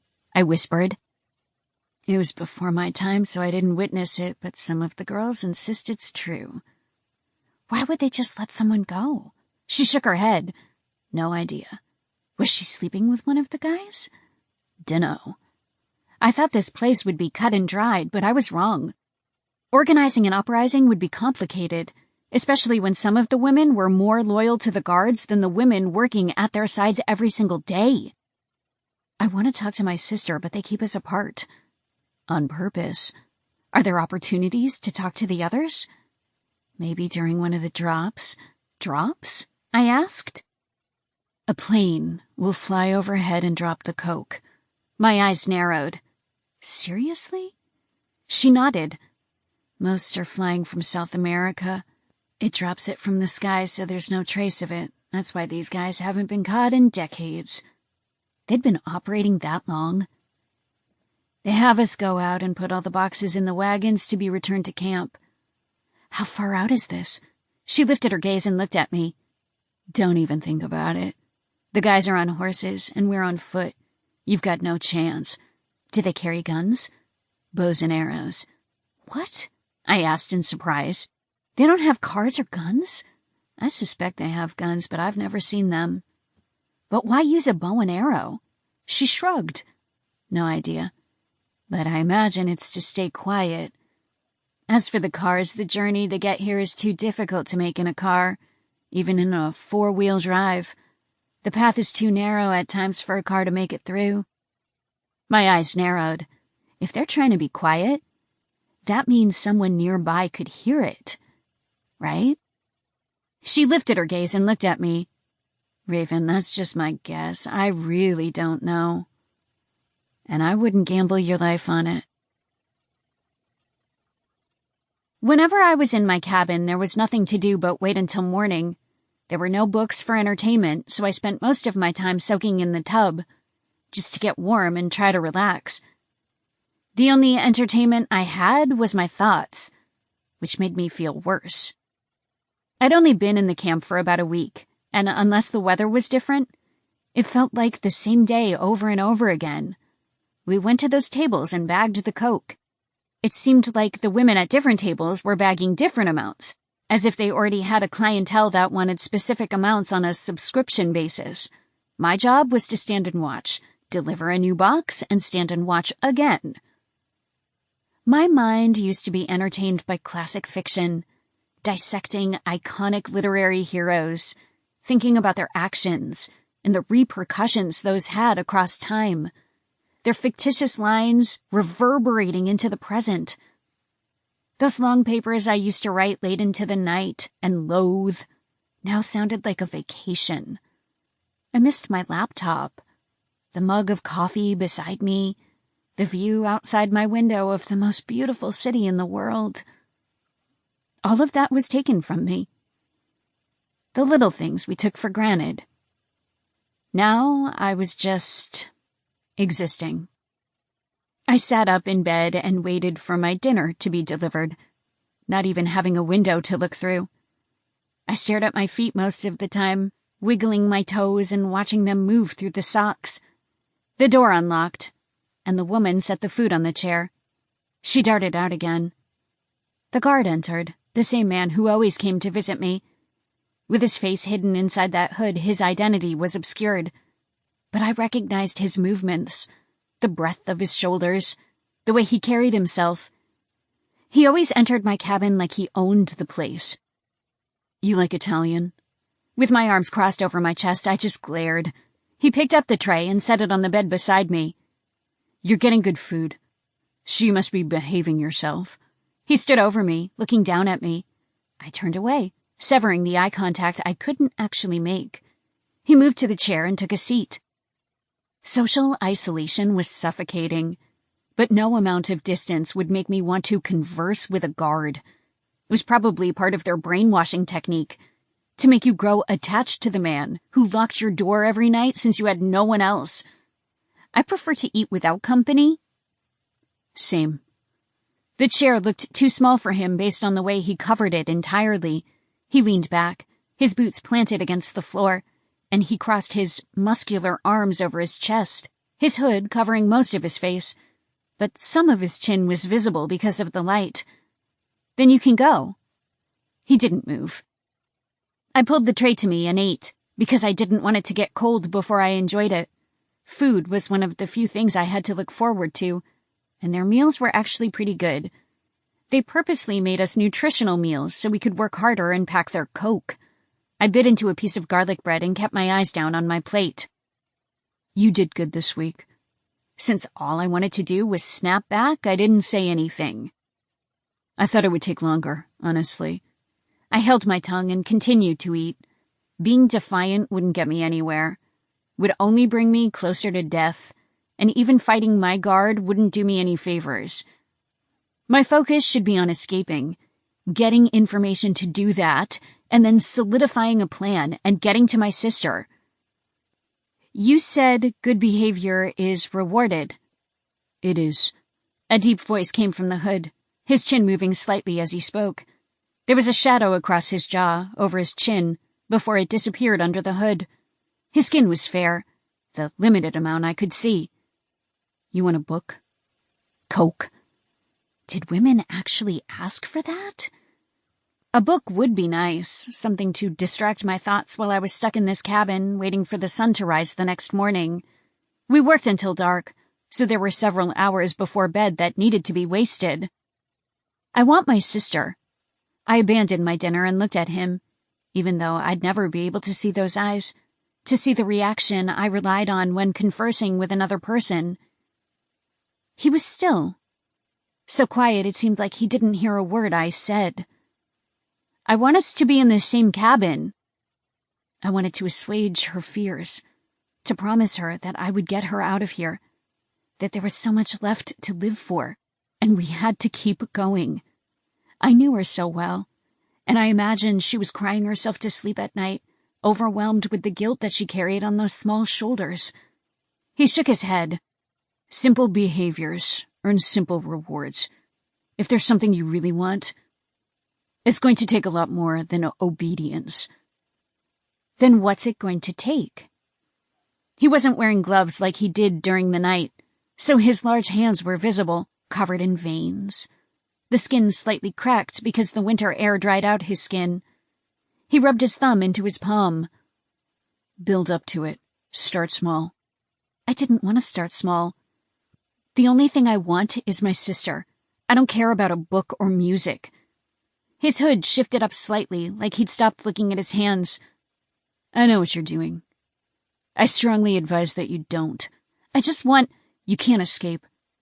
You're going to get yourself killed. Your sister, too. I know your life doesn't mean much to you, but can you live after seeing your sister hang? Her dripping blood, turning the snow red. The image came into my mind and immediately made me sick. You can make a life here. It's not the life you wanted, but you can appreciate the little things that bring you some joy. You work all day, just like normal people, and then you go home to a warm bed, with books by your bed, and crumbs in your sheets from the items that you earned. This brainwashing attempt no doubt worked on other people, but it wouldn't work on me. They poisoned minds into accepting their conditions, into accepting the loss of freedom, to make them believe they should strive for approval, to work harder to earn the life that shouldn't be dictated by someone else in the first place. This bullshit might work on the others, but it won't work on me. I know I deserve freedom. I know I deserve more, and these late-night talks and veiled kindness won't change what I know in my heart to be true. Years could pass, and it wouldn't change anything. But I don't expect to be here that long, so it doesn't matter. He was still as he stared, his reaction impossible to decipher without a face. He could have threatened me into submission, come to the bed, and made my face bloody because of my outburst. But there was no retribution. Maybe it was just a ruse to make me feel comfortable with him. Or maybe he really had no ill will toward me. Maybe he was different from the others. Or maybe he wasn't. I have to protect my sister. And I will. Chapter 6. Red Snow. He came for me the following morning, but he didn't rush me to get dressed. He let the door creak wide open so the light could reach up the floorboards into the small cabin. But he stayed outside, waiting for me on the porch. I pulled on my boots and jacket and walked out. He stood at the bottom of the stairs, looking in the direction in the clearing, 2 wisps of smoke coming from his hood. I walked with him.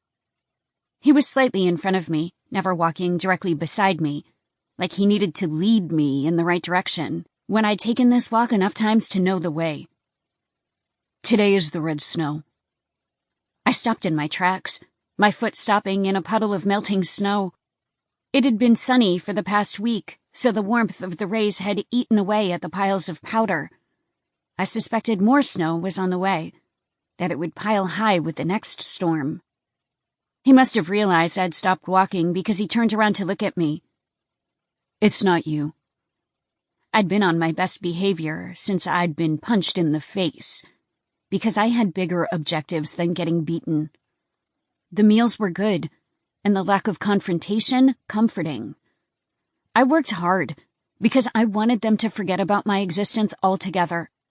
Bethany and I had short conversations at lunch, and I learned as much information as possible about this horrific reality. You know who it is? He nodded. It didn't matter who the victim was, whether she was a snitch, whether she would stab me in the back at the first opportunity. She was a person who deserved to be outside this camp. The knowledge made me breathe so hard that my lungs burned with the cold, and my eyes watered, only to dry out instantly because the air took the moist film away. How can you live with yourself? I have nothing to do with it. I marched toward him, but you can stop it. I can't stop anything, even if I wanted to. It was necessary, because without an incentive to work, no one did their jobs well. Now they all work like their lives depend on it, which is what we want. My temper flared, and without thinking, I shoved him hard in the chest. He took a step back, anticipating my attack, and he grabbed me by both wrists and stopped the momentum, pushing me back slightly over a puddle in the dirt. His hands squeezed me tightly, digging through the material of the jacket and right into my flesh. I didn't care about getting a terrible lunch and dinner, about getting struck in the face. This was wrong, and while my actions wouldn't stop what was about to happen, I had to do something, had to let all this pain out in some way. My eyes watered again, disturbed, when I hadn't even seen it happen yet with my own eyes. He pushed my wrists to my sides before he released me. After a long stare, he turned around and walked forward again, exposing his back to me, like he wasn't concerned that I would slam my fist right into his back. I watched him walk away, tears in my eyes, shocked that his fingers hadn't gripped my throat and choked me. After a few more steps, he stopped and turned back to me slightly. The first time is the worst, but you'll feel numb for the others. They waited until the end of the workday. I noticed my lunch was the same as everyone else's, as if my guard hadn't reported my bad behavior. But I couldn't appreciate the gesture because I was sick to my stomach, terrified of what was coming. When the sun was nearly gone, torches along the perimeter were lit like it was a ceremony. The flames blanketed everyone's faces in the dark. Most of the women looked indifferent, like they really were used to this, like they would go back to their cabins as if nothing had happened. Others looked afraid, like they might be the next victim. Then a man came into the clearing. A man I'd never seen before. He was taller than the others, had to be 6'5", and while he was dressed like the other guards, a hood didn't hide his face. But he was more terrifying, because he had a metal plate over his face covering everything below his eyes. There were slits in the metal so he could breathe, but when his harsh eyes were the only things on display, it was somehow more menacing than no face at all. He walked down the rows of tables, his heavy footfalls echoing against the soil, like he was stepping across the hardwood floor of a quiet house. Every woman was absolutely still, eyes down, as if any contact would make him choose them. Bethany sat across from me, her eyes on the table too, like she didn't want to watch the enormous man walk up and down the tables, selecting his next victim, even though my guard had told me they already knew who it was. Maybe because I knew that information, it made me less afraid to watch him, to see the most horrifying event of my entire life. He kept moving, his eyes looking at every woman he passed, all of their chins down while the shakes made them shiver. And not from the cold. My sister had been working like everyone else, so I doubted she was the victim. Not when she was fresh, as they described us. I watched him move down my row, anxious for it to be over, because he'd terrorized us for minutes now, acting like he could feel the palpable fear rising from each and every one of us. Like he got off on it. He moved farther down the row, his eyes moving left to right, glancing between the two tables. I stared, watching him move, seeing the bulky muscles through his clothing, seeing a man who weighed more than an ox. Bethany lifted her gaze and looked at me, her eyes wide as if she couldn't believe I was openly staring at him. His back was to her, so she gave me a slight kick under the table, telling me to drop my gaze. But I couldn't. He suddenly stopped, his head tilted, his wide and unblinking eyes focused on me. The stare lasted for hours, at least it felt that way, when it was only seconds. The women behind him turned to look at me, to watch him stare at me. He held his look, his eyes slowly widening into a maddening stare, as if he was waiting for me to back down first. My entire body started to shake in terror, and I dropped my gaze. Then he moved again, walking to a table farther away from us. Bethany was shaking too, as if she feared she might be the next victim. I lifted my gaze to watch him now that he was on the other side of the clearing. He stopped behind a woman who was older than me, maybe in her 40s. She kept her chin down, but she started to shake uncontrollably, as if she already knew her number had been called. Tears glistened in her eyes before she shut them tight, the moisture dripping from her lids and down her cheeks. He grabbed her by the back of the neck and dragged her from the bench. She screamed and screamed, her shouts of terror echoing across the clearing, burning hotter than the flames on the torches. I dropped my gaze because I couldn't watch this, couldn't experience this, couldn't handle what was about to happen. I closed my eyes and heaved in pain, tuning out the sounds, dissociating completely, and just waited for it to be over. I didn't sleep that night. I watched the sun rise through the cracks under the door. My cabin was insulated because it had no windows, but I could hear the wind rustle the trees, hear the distant howl of the elements. It wouldn't be a sunny and clear day like the last week. It would be so fucking cold. Footsteps sounded on the patio, and then the door unlocked. I was already dressed, my boots on over my pants, my heavy jacket on in bed so it would warm up before I went outside into the cold. My hair was pulled back out of my eyes in a ponytail. I hadn't even combed it because they gave me nothing. It was probably one of the things women asked for in exchange for obedience, because some of the women had nice hair, even wore makeup. My guard stood there in the open doorway, watching me sitting on the bed. I sighed before I got to my feet, exhausted and cold. I turned to the door and didn't look at him at all before I stepped outside into the frigid wind, the trees blowing along with the harsh howls. My arms immediately crossed over my chest. Are we working inside today? The coke would blow away, and they wouldn't want to lose an ounce of their precious product that they were willing to kill for. No. We've got a pickup. He took the lead, going a different direction than last time. I followed behind him, watching some of the women walking along the usual path to the clearing, but a few women went in my direction.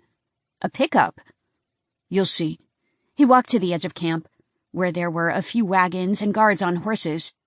Bows were on their backs, along with quivers of arrows. Bethany was there, giving me a glance before quickly looking away so as not to draw attention to our friendship. The guard turned around again, facing me with his back to the others, coming close to me so more of his features were visible under his hood. Don't run. They'll shoot you on sight. He stepped away and disappeared. He never seemed to participate in anything in the camp. His only job was to retrieve me in the mornings and in the evenings. He must have another position at the camp, but whatever that was a mystery. The girls huddled together, waiting for the last few girls to join us. Bethany came closer to me, her hair blowing in the icy wind. You okay? It was such a stupid question that I didn't know what to say. All I did was shake my head. You get used to it, at some point. I would never get used to that.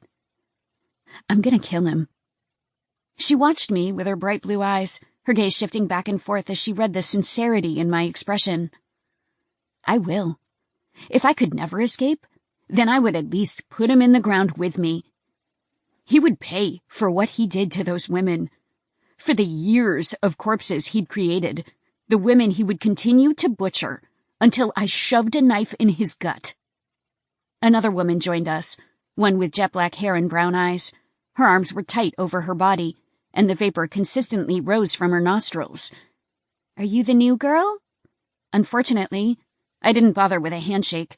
I'd only been here a week, but I'd already disregarded basic courtesies because they didn't apply in this hell.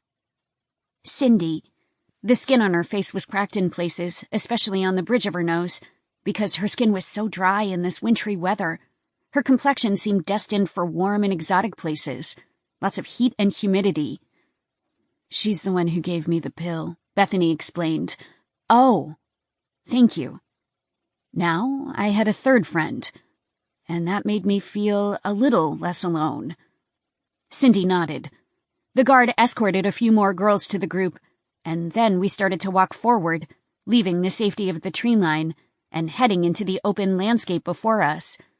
It was acres of snow, like a meadow replaced it in the spring. The wind pressed against us, making our jackets flap open like the canopy of a parachute. 2 wagons were in the lead, while 2 other men rode on strong steeds, walking in line with us to keep us in their sights. My guard told me not to run because it was pointless.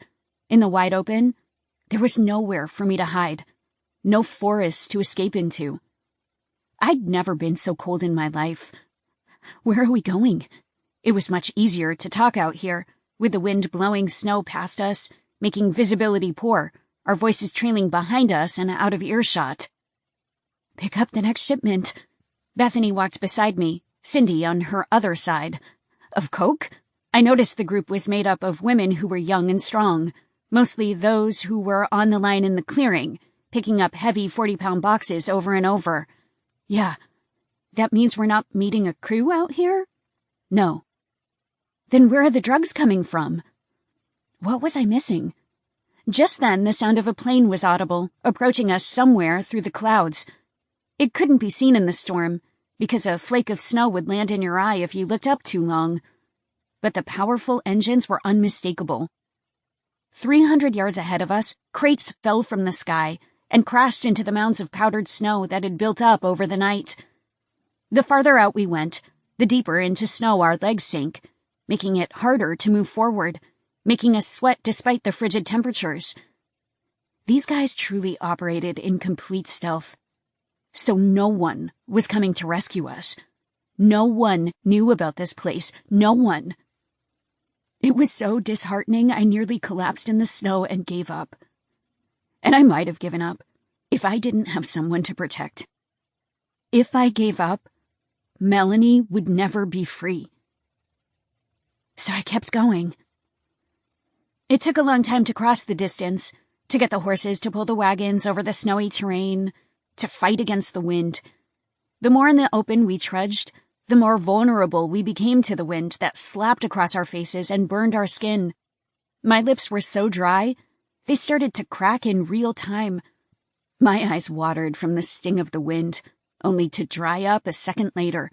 The cycle repeated over and over, getting more and more difficult the closer we came to our destination. Then, we finally stopped. Get to it! One of the guards barked at us to grab everything in the snow and place it on the wagons. Just watch me, Bethany said. We moved into the snow and scavenged for the coke. Most of the girls moved to lift the heavy crates from the ground, to pick it up and carry it to the wagon. But one of the crates broke open, and the plastic bags wrapped in padding scattered everywhere, making holes in the blanket of snow. That was what Bethany went for, so I did the same. I was knee-deep in the snow, picking up the bags as I went, holding them against my chest, as I followed the bags like breadcrumbs farther out in the snow. And then I heard it. The sound of a bell. I stilled at the sound, my ears numb from the cold. Then I heard it again. Oh my God. Bethany moved to a bag nearby. Keep moving. They'll hit you if you're still too long. Did you hear that? She stilled. Hear what? The bell. I heard a fucking bell, like a church bell. I dropped all the bags into the snow and looked into the distant tree line, the tall pines that stood miles away at the start of a forest. My heart was beating so hard. The adrenaline was rushing. Hope fluttered in my heart, replacing the emptiness I'd experienced just a moment ago. I knew I fucking heard it. It was faint. Quiet. Like it was really, really far away. But it was there. A fucking lifeline. Beth, did you hear? Move. She glanced over her shoulder and kept working. I quickly grabbed the bags and went back to work, knowing they were watching me. And I did my best to act like nothing had happened. I picked up the bags and held them against my chest as I approached the nearest wagon, feeling all of them stare at me. I added them to the cart, then turned around to grab something else. But I tripped in the snow, falling face first. One of the guys on the horse laughed. You can tell she's new. My hands pushed through the snow to find the ground to lift myself back up. But I found an object against my hand, a piece of the crate that had come apart and fallen into the snow. I didn't pause to look at it, and discreetly slipped it into my pocket as I got to my feet. Maybe it was something useful. But I didn't even care that much, because that bell continued to ring in my mind, a distant echo. It started to build louder and louder, ringing in my mind like a bell from a church in Paris, right in front of me, making me feel like I was far away from here. Chapter 7. The Count of Monte Cristo. When I woke up the next morning, it was a clear day once again. The storm had passed, the cabins didn't rattle, and it wasn't nearly as icy, but cold all the same. My guard woke me up like clockwork. My boots were tightened, my jacket was zipped up, and then I stepped out onto the porch. He hadn't spoken to me in days. When he delivered my dinner, he left immediately. When he fetched me in the morning, he didn't give any orders because I was always ready to go. "You're shoveling today." "What?" "Shoveling the snow at the camp." He took the stairs, then stepped into high drifts of snow. "Happens after every storm." At least it was a deviation from the same mindless work, and it was a break from the clearing, where that woman's body still hung. "What's your name?" He walked ahead of me, handling the accumulation of snow better than I did, because he was nearly a foot taller. His legs were more muscular than mine, so he cut through the snow like he had blades on his boots. "Why? I don't know yours." The church bells in the distance gave me a hope of escape, so now I needed to get all my ducks in a row. The more information, the better. Raven. There was no incentive to be difficult at this point. He walked ahead. "This is where you tell me yours." "I don't remember agreeing to that." I trailed behind him, moving through the snow that reached my knees. I had to swing my arms far to get through the powder, my legs burning because they were still sore from the trek into the wild yesterday. Then I tripped and fell right into a pile, my face hitting the slush on impact. Now I'd be frozen all damn day. I pushed out of the pile, losing my grip and sliding through the frictionless wetness. A gloved hand appeared. I stared at it and almost didn't take it. I was cold, achy, and exhausted. I placed my hand in his and felt his strength pull me to my feet, felt my tired body lifted effortlessly. He turned away and continued to walk. "Thank you." "It takes time to get used to." I moved behind and followed him until we reached the front of the camp where the main building was located. It faced the open landscape, the sea of whiteness, until the next line of trees in the far distance. Women were already there, wielding heavy shovels as they dug into the snow and disposed of it near the trees. "Do you guys stay in that bigger cabin?" He shook his head. "You're still on that, huh?" He was fully aware of my desire to escape, but he never tattled on me, never punished me for it. He seemed more amused than anything else, just curious. He stopped near the porch, where a group of guards sat in their comfy chairs and drank from mugs with the steam rising to their faces, probably hot coffee. "Grab a shovel and get to it." "Am I doing this all day?" "You're doing this for several days." He turned around and disappeared, like always. The guy was an enigma, because he seemed separate from the rest of the men, even though he wore the same clothing. It was unclear if his station was lower or higher than everyone else. I grabbed a shovel and moved into the crowd. That was when I spotted Melanie. She stuck the shovel into the snow, pushing down on the handle to scoop it up, and then picked it up and carried it to the pile. I was so happy to see her that my elation chased away the cold just for a moment. I moved to where she'd been working, near the corner of one of the cabins. She came back to me, her eyes full of surprise when she saw my face close up. Before this, all the eye contact we had took place across the clearing, far away from each other. Emotion filled her eyes, the guilt written all over her face. I was just thankful to see her.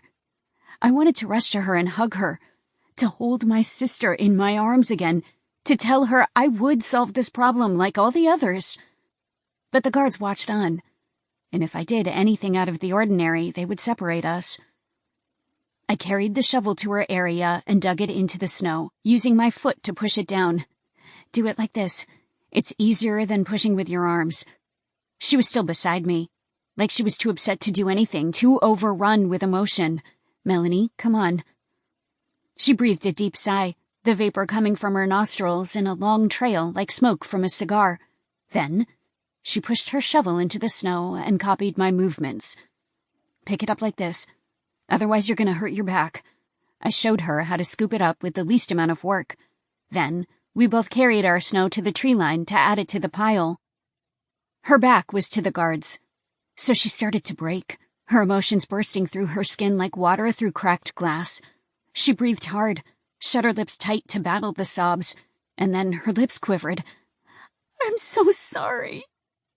"We're going to get out of here, all right?" I whispered. "I promise." She shook her head, the tears dripping down her cheeks. "Hey, look at me." She shook her head again. "Melanie?" She heaved, her chest rising and falling with the painful breaths she tried to suppress. She finally turned to look at me, her eyes wet but her skin dry. "I promise." I didn't know how I was going to deliver on that promise, but I would, one way or another. "Keep your head down and do what they say in the meantime. But we will get out of here." She gave a hesitant nod. "They can take our bodies, but they can't take our minds. We will get out of here. And we'll make them pay." I had never been more exhausted. The second I got to the cabin, I went straight to bed. My fatigue overpowered my hunger, and I knocked out fully clothed, sleeping in the dark. The door opened later and stirred me from my sleep. I sat up immediately, jolted awake because my mind was so deep asleep that the noise was startling. A tray was placed on the chair before she darted out. My guard came in afterward and looked at me. I rubbed the sleep from my eyes as I sat on the edge of the bed. I didn't look at him, still half asleep. He moved to the nightstand next to my bed and placed a couple of things there. A mug full of something warm and steamy, a plastic tub of lip moisturizer, a little bottle of body lotion, and a book. He stepped away, but still looked down at me, as if he were expecting a reaction from me. I stared at the book on the nightstand. The Count of Monte Cristo. That was fucking ironic. "Why did you bring this?" He grabbed the tray from the table and set it down beside me before he fell into the chair, getting comfortable as if he expected to be there for a while. I hadn't had hot coffee or anything warm since I'd arrived here. The food was rarely hot because it took so long to reach me after it was finished in the kitchen. So I grabbed the mug and looked down inside, seeing the marshmallows floating on top. Oh my God. It was so minor, something I would have taken for granted in my previous life, but looking into that mug made me think of a lost childhood when my mother was still alive. Hot cocoa in front of the Christmas tree. It made me tear up for just a moment to think that she was looking down at me right now, rolling in her grave because of what had happened to her girls. I brought the mug to my lips and took a drink, enjoying the first taste of sugar, the warmth as it thawed my throat and stomach, the way the hot mug heated both of my palms as I held it close. Then I grabbed the book and held it tightly. It was a book I'd already read, but I'd read it 1,000,000 times just to be connected to someone going through the exact same thing as I was. He escaped, and so would I. He got his revenge, and I would get mine. You tell me escape is pointless, but then you bring me this? I held up the book and looked at him before I returned it to the nightstand. Coincidence. His deep voice brought warmth to my cabin, like he was the fire in an invisible hearth. He seemed to possess power I didn't understand, because he lingered when he shouldn't, because he always walked away as if he could dismiss himself whenever he wished. Why don't I believe you? I grabbed the lip moisturizer next, squeezing the plastic tube to feel all the ointment inside.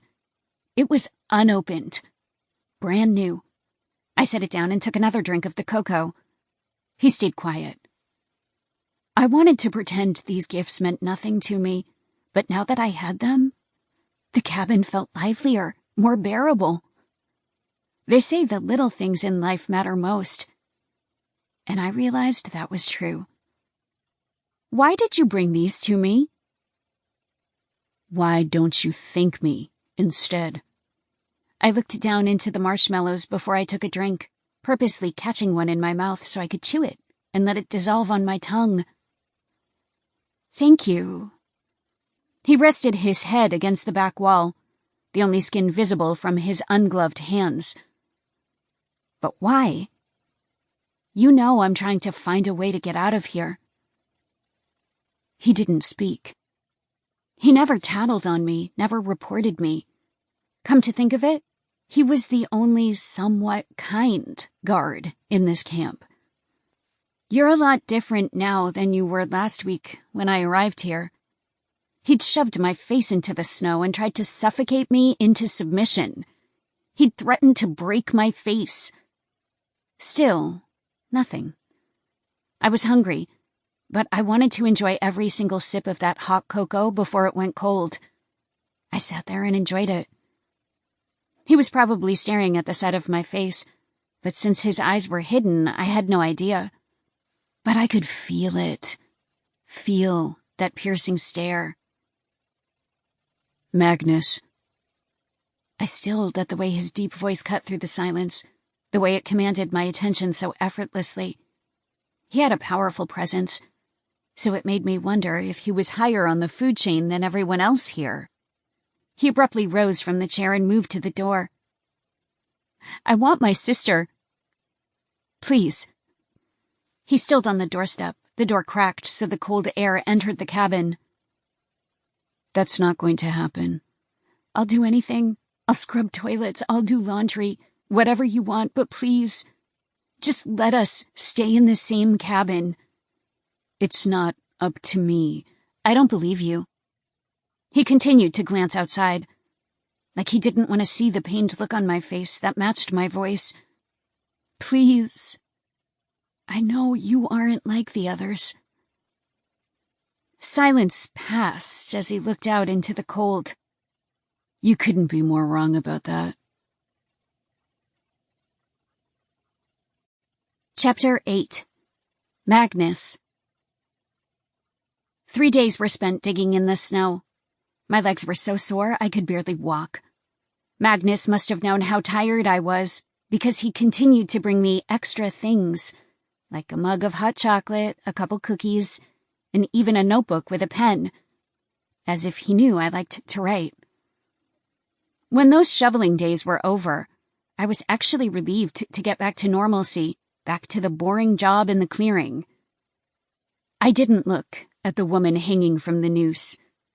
It was different now, because I knew what she looked like when she was alive. There was no snow beneath her because it had been shoveled away. A wooden cross had been placed there, like one of her friends had done something to pay homage to her life. But I never looked directly at her. I would never get used to the executions regardless of what Bethany said. Even if 5 years passed, my feelings would never change. Somehow, I'd escape from there and tell the police everything. I'd watch the murderer's trial, and then his imprisonment after he was convicted. I'd make him pay for what he did to the poor women who were simply in the wrong place at the wrong time. Bethany ate across from me. That was your sister? I nodded. You're the first pair to be brought here that I know of. I didn't mention this story because it made my sister look bad. Right now, we needed to survive, and having as many allies as possible was the way to accomplish that. Yeah. She's taking it pretty hard. Cindy is with her in the cabin, says it's been rough. I know. I'm sorry, that must be difficult. That's one thing I'm grateful for. Being in here alone. Who did you leave behind? I whispered. She was quiet for a while, shoveling the food into her mouth with her eyes down. My daughter. My eyes fell when I heard those words. I'm sorry. I'm sure she's with her grandmother, but... Emotion caught in her throat, and she stopped talking. A guard passed, and we kept our eyes on our food. I'm going to get out of here, and then I'm going to burn this place to the ground. It's fun to fantasize. No, I'm going to do it. I pulled the piece of metal from the snow out of my pocket and opened my palm so she could see it. It was a thin shard of metal, having broken off from the hinge of the busted crate. I returned it to my pocket. She stilled for a second before she continued to eat. What are you going to do with that? It was too small to be used as a weapon. It was too small to fight off wolves in the wild. But it could do one thing. Magnus gave me a pen. He told you his name? Yes. Do they not do that? She shook her head. I continued. I think I can use both to pick the lock to my cabin. She stopped to stare at me, so surprised that she didn't express her interest or disdain. Then what? You'll never make it out there alone, in the dark. And who knows if you really heard that bell? It was in the middle of a storm, so the sound could have carried from anywhere. You might not even have the right direction. The wind could have been blowing from several directions, so wherever its origin, it might be so far away that I had no chance of making it there at all, and I might be going in the opposite direction of the sound. But I held on to the fact that I'd heard it, that it was somewhere out there. I'm going to explore the camp and see if I can steal some equipment. Maybe a map, a gun, some food and water to survive, flares if they have them. Bethany was still in shock. Just do some prep work before I run for it. I still have to get my sister, too. If you can make this work, you'll have to leave her behind. Why?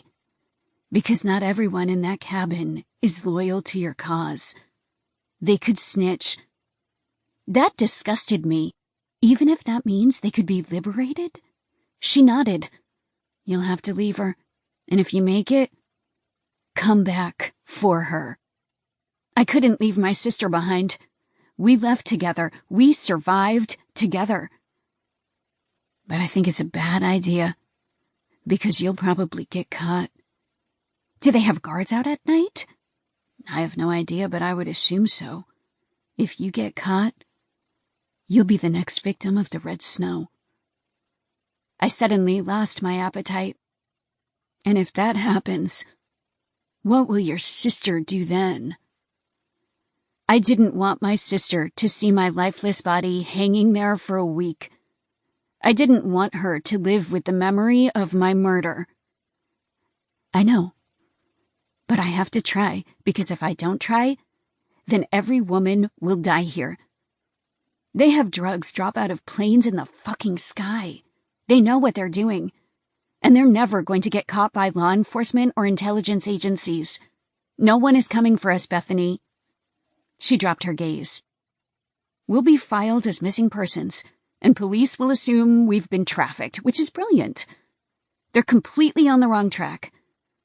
These guys did that on purpose. They have women working in the camp because men are strong enough to fight back. You know what? We're strong enough to fight back, and I will. She pushed her food around with her plastic fork, giving a slight nod. For all our sakes, I hope you're right. I hope you can do this. I hope you can give us the freedom we all deserve. I will, Bethany. I fucking will. After dinner was brought, I waited. I didn't go to sleep, even though I would be exhausted the next morning. I clicked the pen Magnus gave me, my thumb pressing into the pad at the top and making the tip emerge. Then I hit it again. Again. The click filled my dark cabin, my eyes on the ceiling, my heart racing because of my late-night plans.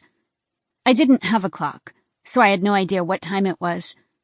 I didn't even have a window, so I had no way of gauging life outside my door. All I had was my hearing, but my skills could only span to the front door and the patio right outside my cabin. I was too anxious to continue waiting, so I got out of bed and pulled on my boots. My jacket was secured. Then I stuffed a towel into the crack of the door so I could turn on the light and dismantle the pen. Piece by piece, I took it apart until I got to the slender rod that I could use in the door. I left the remains tucked under my sheets before I pulled out the metal shard I'd picked up when the drugs fell from the sky. I'd never done anything like this before, but I'd seen it in movies, and there must be some truth to it. I stuck the pieces into the small slit in the door and tried to feel around, sticking the shard inside to imitate the placement of a key. And then I used the pen to slowly turn the knob. Every time I tried, I could barely turn the knob an inch before it slipped. Ugh. I kept going, doing the same thing over and over, not giving up even though it seemed impossible. I didn't have the right tools like those guys in the movies.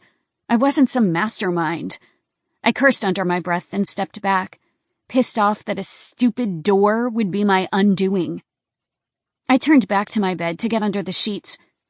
Instead, I stopped and stared at the book on my nightstand. The Count of Monte Cristo. He didn't give up. He planned his escape for years. He got out, returned with revenge, and made everyone pay. I had to do the same. I turned back and kept at it. It took me 30 minutes. My hands got slippery and sweaty, so I had to remove my jacket, but I got it. I fucking got it. The doorknob went slack, turning with a twist of my wrist. I stood back and stared in surprise.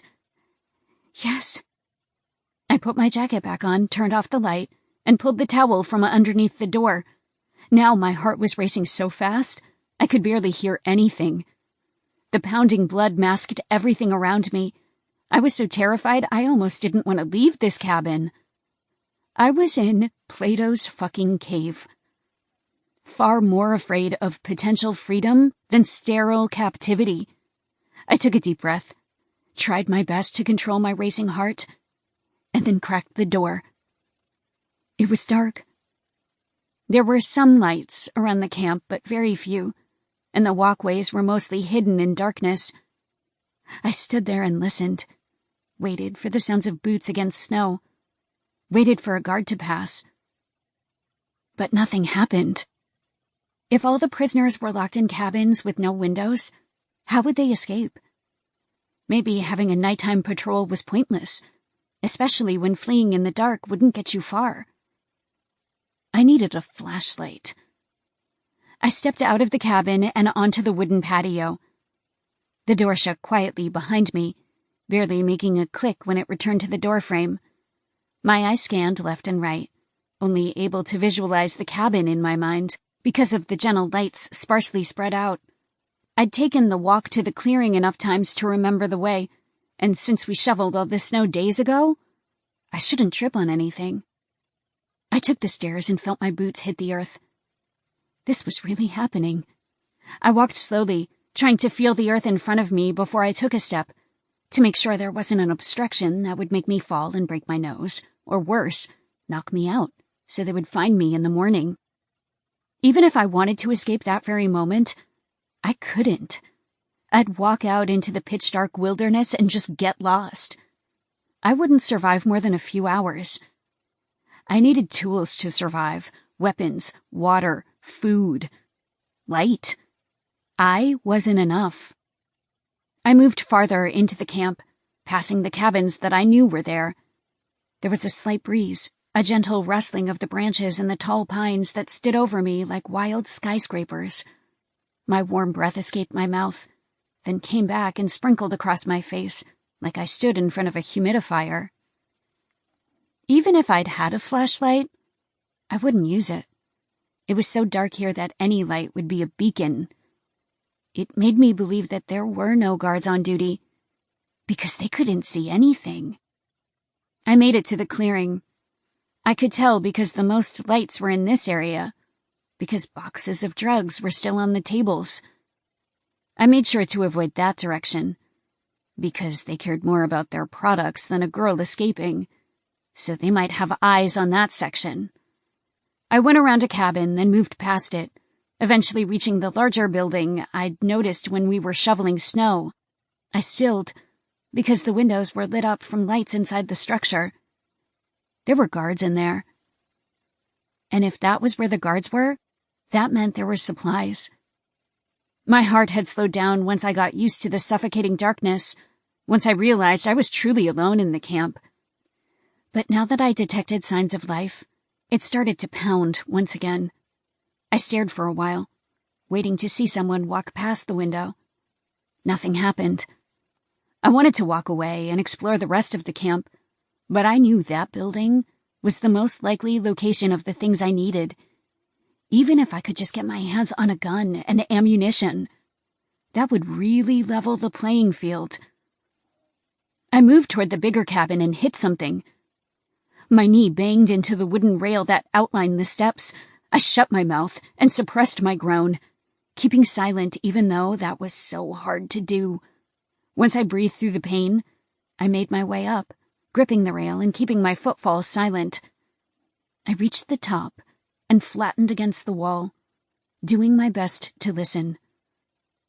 Voices were audible, but I couldn't make out any words. I slid closer to the window, standing right outside it, trying to hear exactly what they were saying. They could share information that would help me figure out where I was, if anyone passed through the area, if there was an obvious escape route that we weren't aware of. But the windows were too insulated, and I couldn't translate anything. I heard several different voices, like there were quite a few guards together. What were they doing at this hour? Whatever hour it was. I slowly moved closer and closer, facing the window, letting one eye move over the glass so I could see inside. I needed to know what was inside, to find out if the contents were worth breaking in at a later time. 5 guards were gathered around a round table. A lamp hung directly down from the ceiling, showing the cards on the table, the poker chips, the pile of euros in the center. They were in their long-sleeve black coats, but their cloaks were gone. I saw their faces. One guy had a thick black beard.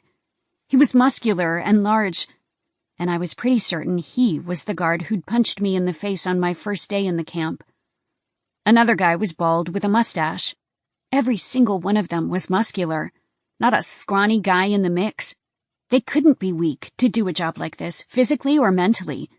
The guy directly facing me stared at the cards in his hand, his eyes down, his look impassive, because he had a good poker face. He had brown eyes, warm like the hot cocoa I'd had in my cabin, and he had fair skin with a hint of an olive tone, like he was French but also Italian.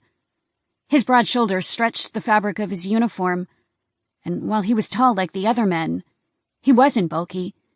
He was still for another moment before he laid his cards on the table. "Motherfucker!" The bald guy threw his cards down and took a drink from his beer. The rest of the guys growled in protest and threw down their cards too. The corner of his mouth rose in a slight smile, and then he pulled all the chips toward him, smug but also humble, because he didn't say a single word about his victory. He grabbed his beer, and when he lifted it to take a drink, his eyes moved to mine. Shit. I ducked down instantly. Fuck. I started to shiver in fear, because there was no doubt that he saw me. He paused his movements, because he saw something in the frosty glass. I was so scared that I couldn't move. But I didn't hear any movement inside the cabin. Footsteps heading to the door, loud conversations that led to shouts. I didn't stick around to find out what happened. I crawled under the windows and moved around the patio, careful over the floorboards, and maneuvered toward the back of the building, which was close to the forest. I could hide out there until they stopped searching for me. They probably didn't get a good enough look at my face to identify me. I just had to get to my cabin before they did. I rounded the corner and made my way to the stairs in the rear. With my hand on the rail, I slowly crept to the bottom, my feet hitting the little mounds of snow that hadn't melted yet. A hand grabbed me. I was yanked up against the rise of the platform, my back hitting the wooden material that obscured me from view of the patio. It was so dark I couldn't see his face in the commotion, but now the light from the cabin above struck him perfectly, highlighting his face enough to make out his features. It was the guard who'd spotted me. He got out here fast, without making a sound. I breathed hard in his face, paralyzed by my capture, so terrified that I couldn't move. But I found my strength and yanked my arm back to punch him in the face, to break free so I could run into the woods. He overpowered me easily, like I was a child. His hands locked my arms in place, keeping me pressed down so tightly, the only movement I could make was the steady rise and fall of my chest through my breathing. "What the fuck are you doing?" His deep voice was hushed in a whisper, but his anger was so potent that it felt like he was yelling, screaming at the top of his lungs. "Do you know what they'll do to you if they find you out here? You'll be the next victim of the red snow. Do you understand me?" He squeezed my arms hard, gripping me so tightly there would be 2 bruises there tomorrow. He pulled me, then pushed me back into the wood, trying to strike some sense into me. The threat instantly passed at the revelation. Magnus? His nostrils made a steady line of vapor because he was breathing hard, full of rage. "You think you'd be alive if I were anyone else?" His brown hair was short but full, a little messy because it was the end of a long day in the cold. His jawline was sharp like glass, sharper than I noticed in the quick glances in his hood. The shadow across the bottom part of his mouth was gone, like he'd shaved sometime after he delivered my dinner. The look in his eyes wasn't calm and knowing, like it had been when he played poker with the guys. Now his eyes were wide and on fire. "I'm just trying to—" "I don't give a fuck what you were trying to do. You need to get back to your cabin before they discover you. If they find you, I won't be able to help you." He finally released his grip on my arms and stepped back, like he needed to withdraw himself so he wouldn't really hurt me in his anger. "Go. Now." His eyes lifted up slightly, as if to check if one of the other guards had departed the cabin. I was still paralyzed, unable to move. His eyes dropped down and looked into mine again, just as fierce as before, that rage growing. "Why are you helping me?" His brown eyes shifted back and forth slightly, burning into mine as his chest rose and fell with furious breaths, the vapor trailing from his nostrils into the darkness and disappearing. This was the look he'd given me from the privacy of his hood for the past few weeks. He looked livid, but maybe he always looked this way. "Keep pissing me off and I'll stop." He came back to me and lowered his voice. "I'll be gone for a few weeks. You'll be on your own. So I suggest you be on your best behavior." That church bell on the wind had been the first sign of hope in this desolate place. But this man was the bigger sign of hope, my saving grace. My hands shook, not from the cold, but from the comfort he brought me, the belief that there was some good in this place, even when wrapped in darkness, and losing that, even for a short period of time, was brutal. I couldn't let him go. Couldn't lose this lifeline that God gave me. "What do you mean you're leaving? Where are you going? When will you be back?" "Go back to your cabin. And do not pull the shit while I'm gone." I moved closer to him, my hands moving to his forearms because I wanted to touch him. To touch the only man in this camp who wasn't evil. "Take me with you." His eyes didn't blink as he looked into mine, as if he actually considered it. Took a moment to figure out how he could make that happen, a plan to sneak me out of this horrible place. "I can't. Please." He yanked his arms from my grasp. "I said I can't." "Magnus." "Go." He walked away from me, dismissing the conversation, taking the stairs back to the patio. A man's voice sounded at that moment. "Are we playing another round or what?" I immediately stepped back, hiding against the platform so the light couldn't shine on my body. Magnus's response was curt. "Coming." He stepped in and shut the door loudly behind him, like he wanted me to know they were all inside. And the coast was clear. Chapter 9. Trendsetter. After I made it back to my cabin, I couldn't sleep. I tossed and turned until morning. The guard who came to get me was nothing like Magnus. "Get your fucking ass up!" My door flew open, and he startled me from sleep in the most jarring way possible. I panicked so much, I ended up falling out of bed, hitting the hard wood on my hands and knees. The guard laughed loudly. "Ha, we're gonna have some fun." My knees ached from the collision with the hardwood floor, and it took me a second to get up, to grab my boots from the floor and return to the bed to put them on. "Go! Come on!" He smacked the back of his hand against his palm in my face. "Chop, chop! That coke isn't gonna cut itself." He kept making the hand motion right in my face over and over, like he was trying to get a rise out of me or make me burst into tears. I ignored him and got my boots on, then grabbed my jacket. He grabbed me by the arm and shoved me outside before I could even get the jacket on. I stumbled forward over the wooden patio and hit the rail, my jacket hanging from my body because I only had one arm in the sleeve. He walked past me and headed down the stairs. "Chop, chop!" I glared at him as he passed before I righted myself. I took the stairs as I pulled on my jacket the rest of the way, zipping up the front and hugging what little warmth I had left to my body. He walked ahead and escorted me to the clearing, where I'd work for the day and strain every muscle in my body from lifting all the heavy boxes. Instead of leaving like Magnus did, he stayed, joining the others to keep an eye on our progress. I turned to the table and started to prepare a box. "You okay?" Bethany worked on her own box, her head down. "I'm fine." "Because you look like you're gonna kill someone." "I must always look like that." "Because that's how I always feel." We ate our lunch, the guards circling around, hoping that someone would step out of line so they could punish us.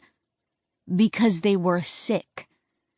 The red snow was tomorrow, and I couldn't go through that again.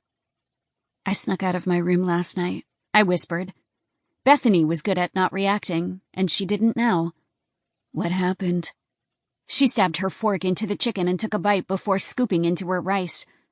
"I explored the camp, tried to figure out where they keep the essentials. And I found the guards playing poker in a cabin. When I peeked inside, one of them saw me." She stilled, her fork stationary. "Oh my God. It ended up being Magnus. He came outside and told me to go back to my cabin." "What?" Her voice rose a little. I kicked her, telling her to be quiet. She snapped out of it and kept eating. We didn't talk again until the next guard came and went past us. "What happened?" she whispered. "He told me he was leaving for a few weeks. I asked him to take me with him. He said no." "And he didn't report you? I'm sitting here, aren't I?" "I can't believe that." I still couldn't believe it either. "He could have hung you right then and there. He should have reported you, and he didn't." "I know. I guess they aren't all evil, but I've never seen a guard be anything other than evil." It made me reflect on our first meeting when he was rough with me. Maybe he only acted that way because the other guards were around. Or maybe he always did act that way. But something about me made him less violent. I really had no idea. "Are you sleeping with him?" "No," I said immediately. "Has he tried?" "No. He never did anything like that." "You think he's an undercover cop or something?" "Wouldn't that be nice?" "No." "Because he would just tell me." "I guess that's true." "I have a new guard in the meantime. He's a fucking psychopath." "They're all psychopaths, girl." "Did Magnus say where he was going?" "No. But the guards must have time off. They can't live here all the time. They must have lives outside of this place." "Does your guard rotate?" "Yeah. I've had a few different ones over the years."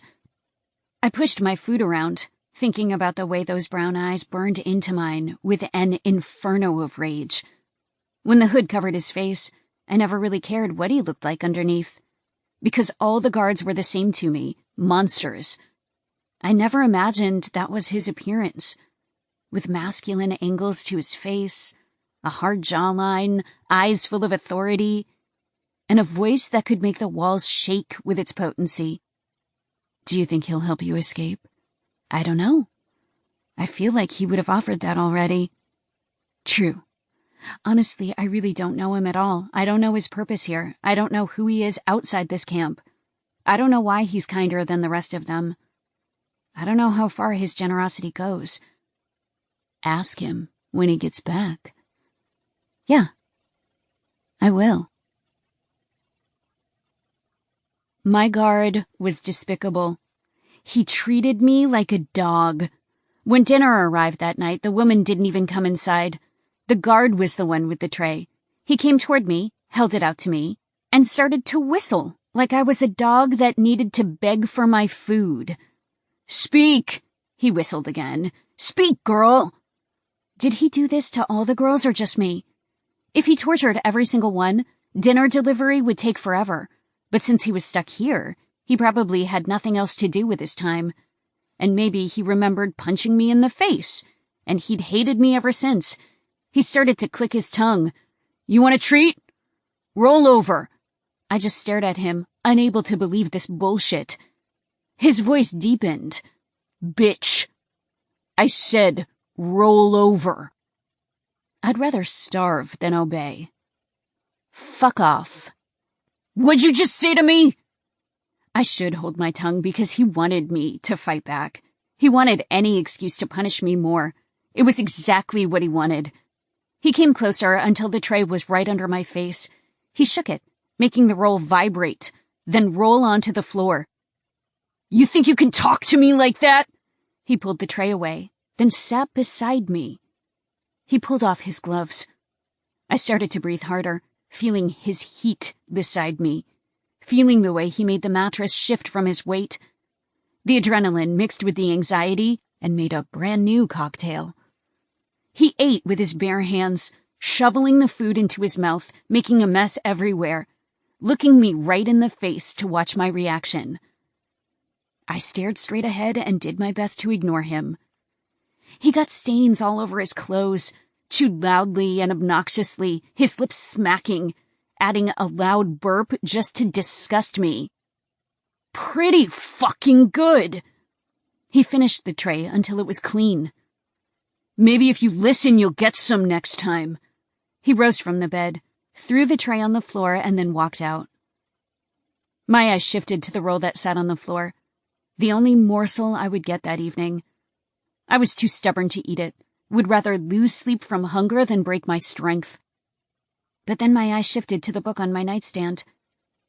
I had to bide my time, hold my patience, and then my chance would come. And I would get retribution.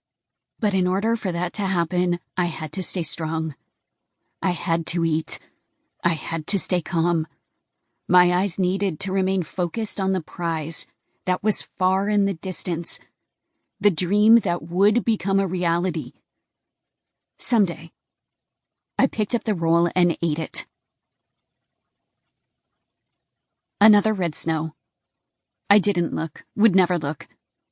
But it was impossible to tune out the sounds, to listen to an innocent woman scream as she was dragged to the noose. Then the gag after she dropped, the knife to the stomach, the guttural sounds, and then the silence of death. You couldn't block that out. You couldn't keep it from your nightmares. You couldn't protect your spirit as it faded more and more every time. Bethany said it got easier as time went on. No, it got worse. The guard really got off on torturing me. He continued to treat me like a dog, making me work for my dinner, like busting my ass all day wasn't enough to garner a meal. He pulled the chair from the wall and placed it in front of me, where he took a seat. Fuck this shit. He held up the tray. "Wow, this looks good. Pot roast. Carrots. Sourdough bread. Some strawberries."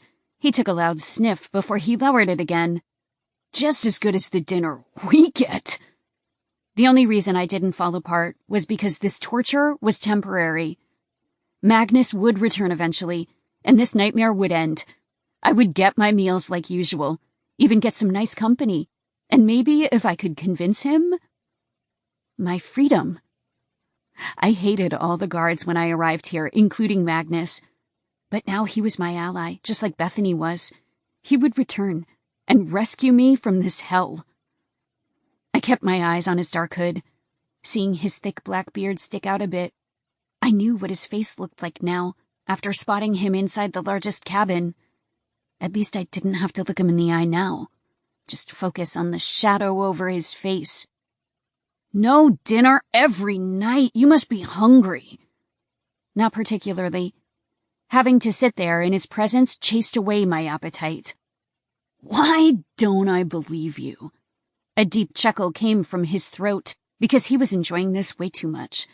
He grabbed the fork and stirred the contents on the plate, moving the beef through the gravy.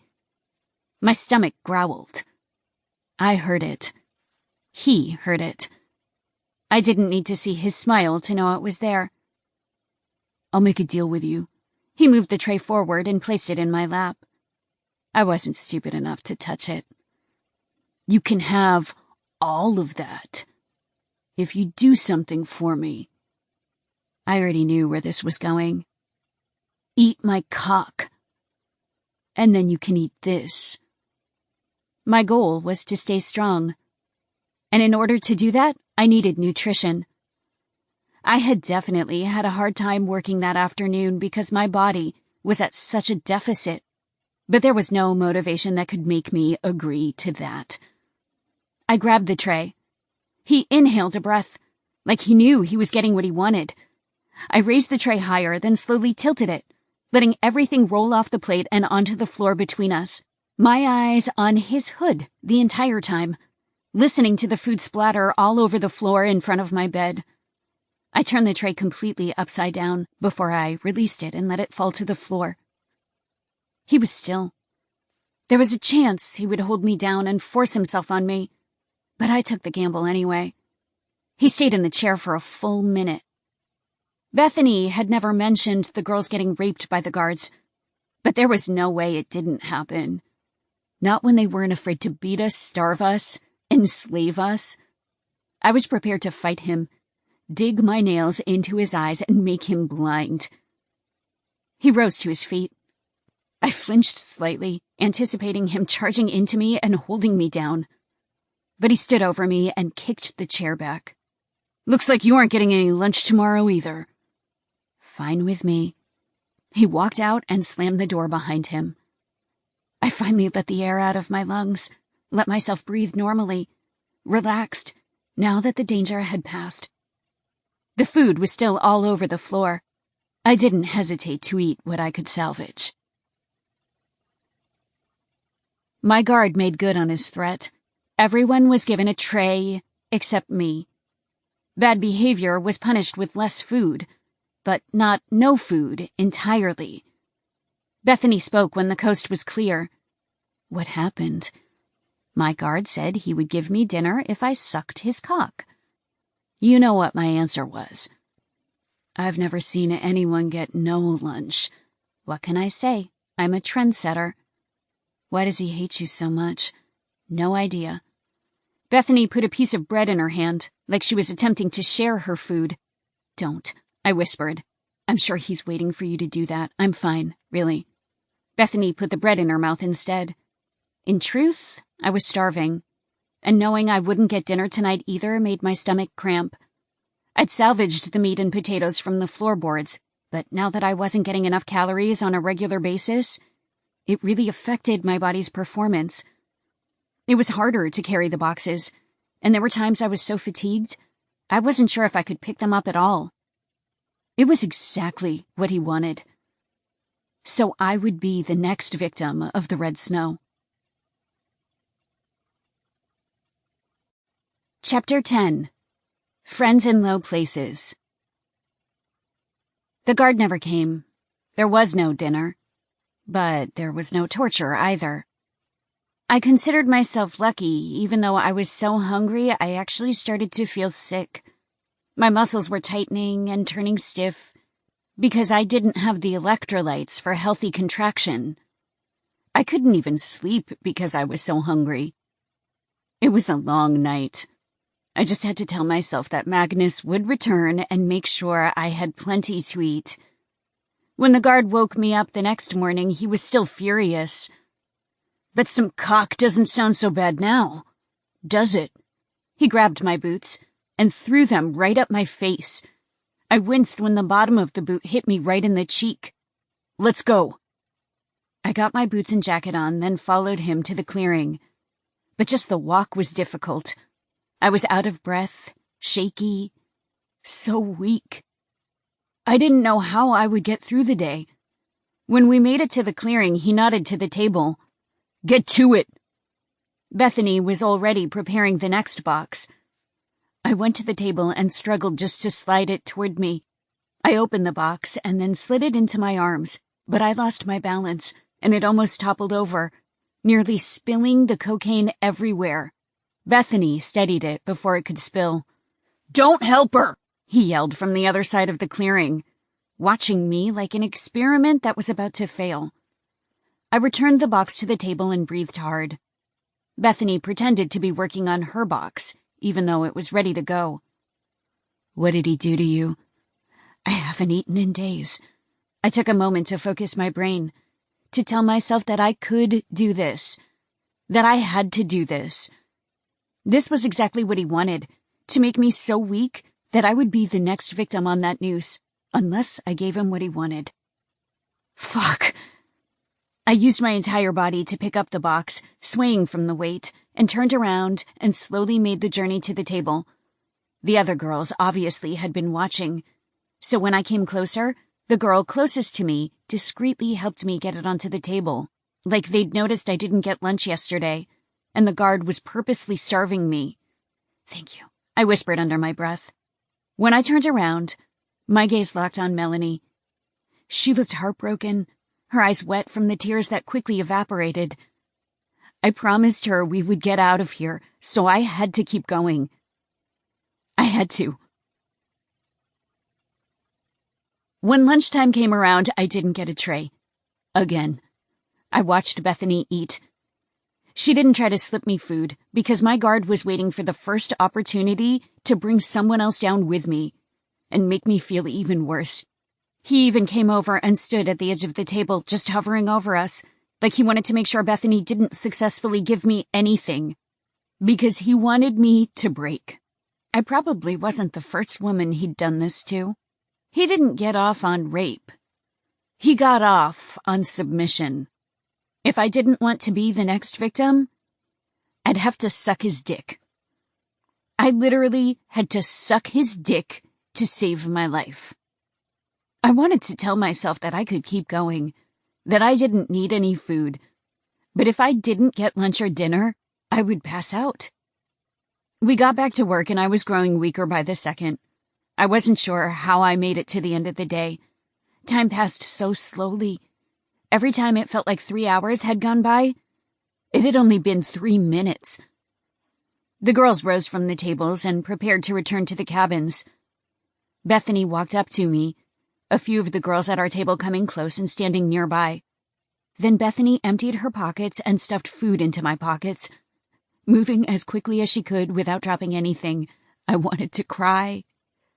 It all happened within 10 seconds. And then the girls walked away, like nothing happened. In the privacy of my cabin, I ate everything they'd given me. It was way more food than the contents of a single meal, which meant that several women had given up parts of their meal and handed it over to Bethany to donate to me. There were several pieces of chicken, slices of bread, even a protein bar, grapes, and an entire apple. Within minutes of finishing everything, I felt better. I felt alive again. If I didn't want the guard to realize what was happening, I had to pretend to be weak, but not so weak that I couldn't do my job. I couldn't be the strongest one in the herd, but not the weakest either. I felt a bit guilty because by not being the weakest one, that meant someone else was. And that meant I would live, and they would die. But I pushed the thought away. I had to survive. I had to survive. For my sister. At dinner time, the guard entered my cabin with a tray of food. He obviously thought tonight would be the night I would cave. If Bethany hadn't given me the food, he would have been right. He pulled up the chair again. I lay on the bed and didn't get up, pretending to be too weak to sit up. He set the tray on the edge of the bed. He sat there in silence, as if he expected me to sit upright and inhale the food. He'd counted his eggs before they hatched. I turned over and faced the other wall. He was still. I didn't want him to figure out that someone was slipping me food, so I had to be weak instead of defiant, too weak to give him a smart-ass comment. He rose to his feet, and then a loud crash sounded, because he threw the tray against the wall. I jolted slightly but tried not to react. He stormed out and left. His anger was a blessing, because he probably regretted throwing that tray at the wall so there would be food on the floor, but he had too much pride to pick it up. He left it behind. And bought me some time. When I got to work the next day, I felt strong again, because of all the calories I'd been able to ingest. I didn't hesitate to pick up all the food off the floor and eat it, because Bethany's food made me feel better, but my hunger hadn't been completely satisfied. Though I still pretended to be tired. Bethany stood at the table working on her first box. I stood beside her, doing my best not to get emotional, to give our game away. Bethany had shown me kindness in a world where kindness didn't exist. She made me want to live, during the times when I thought living was pointless torture. Thank you. I ripped off the tape on the box and folded down the sides. We got you, girl. She lifted the box and carried it away. I stalled for a bit, masking the emotion on my face, and then turned around and got to work. The guard stood over us to make sure I didn't take Bethany's food. He was paying attention to the obvious, when he should be paying attention to the less obvious. I could tell he wasn't the smartest guy in the world. He was probably the dullest tool in this shed. There was a sudden change in energy all around us, like something was happening, something was coming.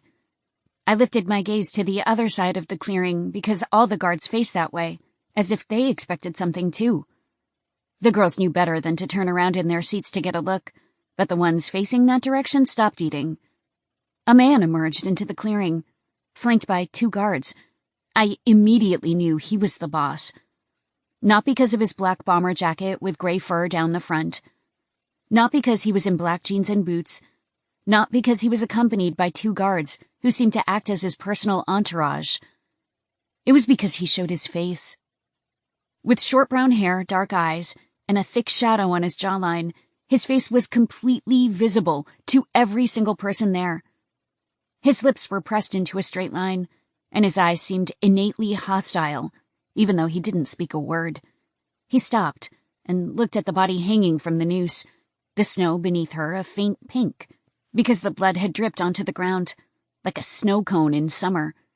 He shifted his gaze to us, watched us with those angry eyes, his gaze moving around the entire area, like he wanted to look at every single one of us, commit our faces to memory, to survey his kingdom. My blood immediately boiled. This was the guy. This was the reason I was here, because of him. The guards didn't speak to him. The boss moved farther past the tables, examining our trays like he was curious about our lunch. His eyes scanned a few more times before he turned back the way he came, getting a different angle of the clearing. He stared right at my sister. I knew that was exactly what he was staring at because of her reaction. She held his gaze for a moment, terrified, and then dropped her eyes, breathing hard. He continued his stare on the exact same spot, like he didn't want to look away. I'd seen men stare at my sister enough times to read that look. No. He eventually turned away and crossed the clearing, escorted by his men. He stepped into one of the cabins, the one Magnus usually walked into. Once he was gone, the silence in the clearing remained, like we didn't know what to do with ourselves after what we'd seen.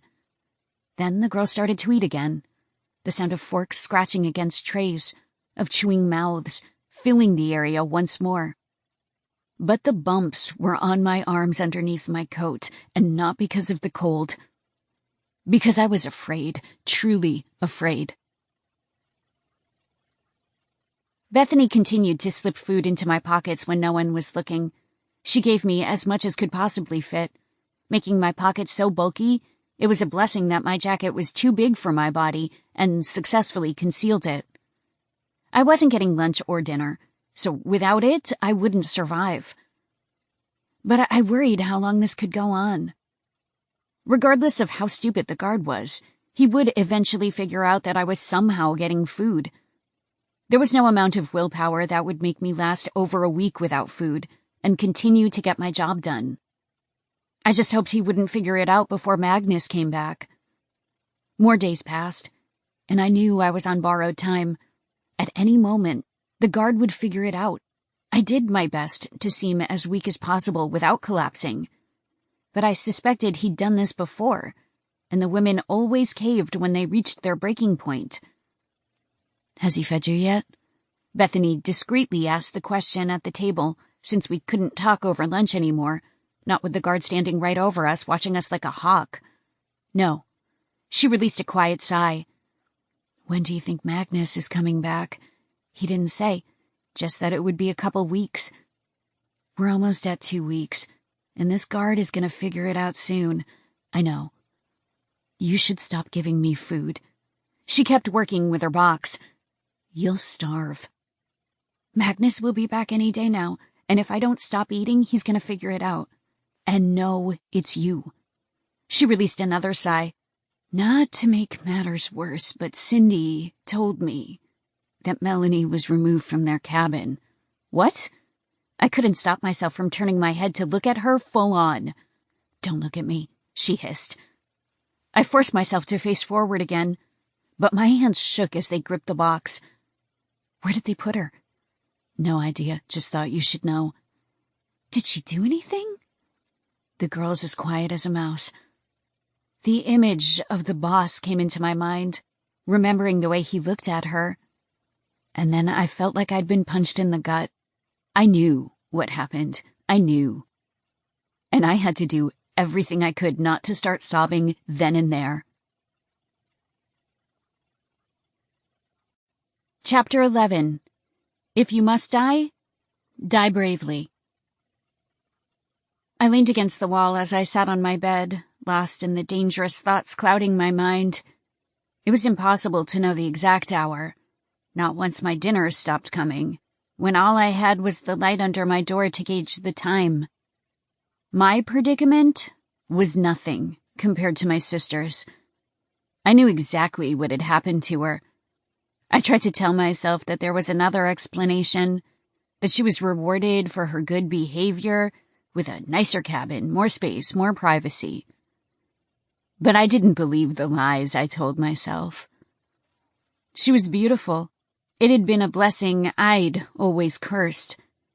I used to be jealous of her years ago, the way she attracted every guy in her vicinity, including the guys I wanted for myself. The men I wanted to notice me forgot about me the second they met her. It didn't matter if we had more in common. Beauty was always king, and I was second best. But now I wasn't jealous at all. I was ordinary in comparison, and that made me safer. But she didn't deserve this. She didn't deserve to be forced just because her beauty was intoxicating. She didn't deserve whatever was happening to her, night after night. Tears welled in my eyes and fell down my cheeks. I was too late. I should have rescued us sooner. I should have done something. My bedroom door flew open and the guard came bursting in. "Where is it?"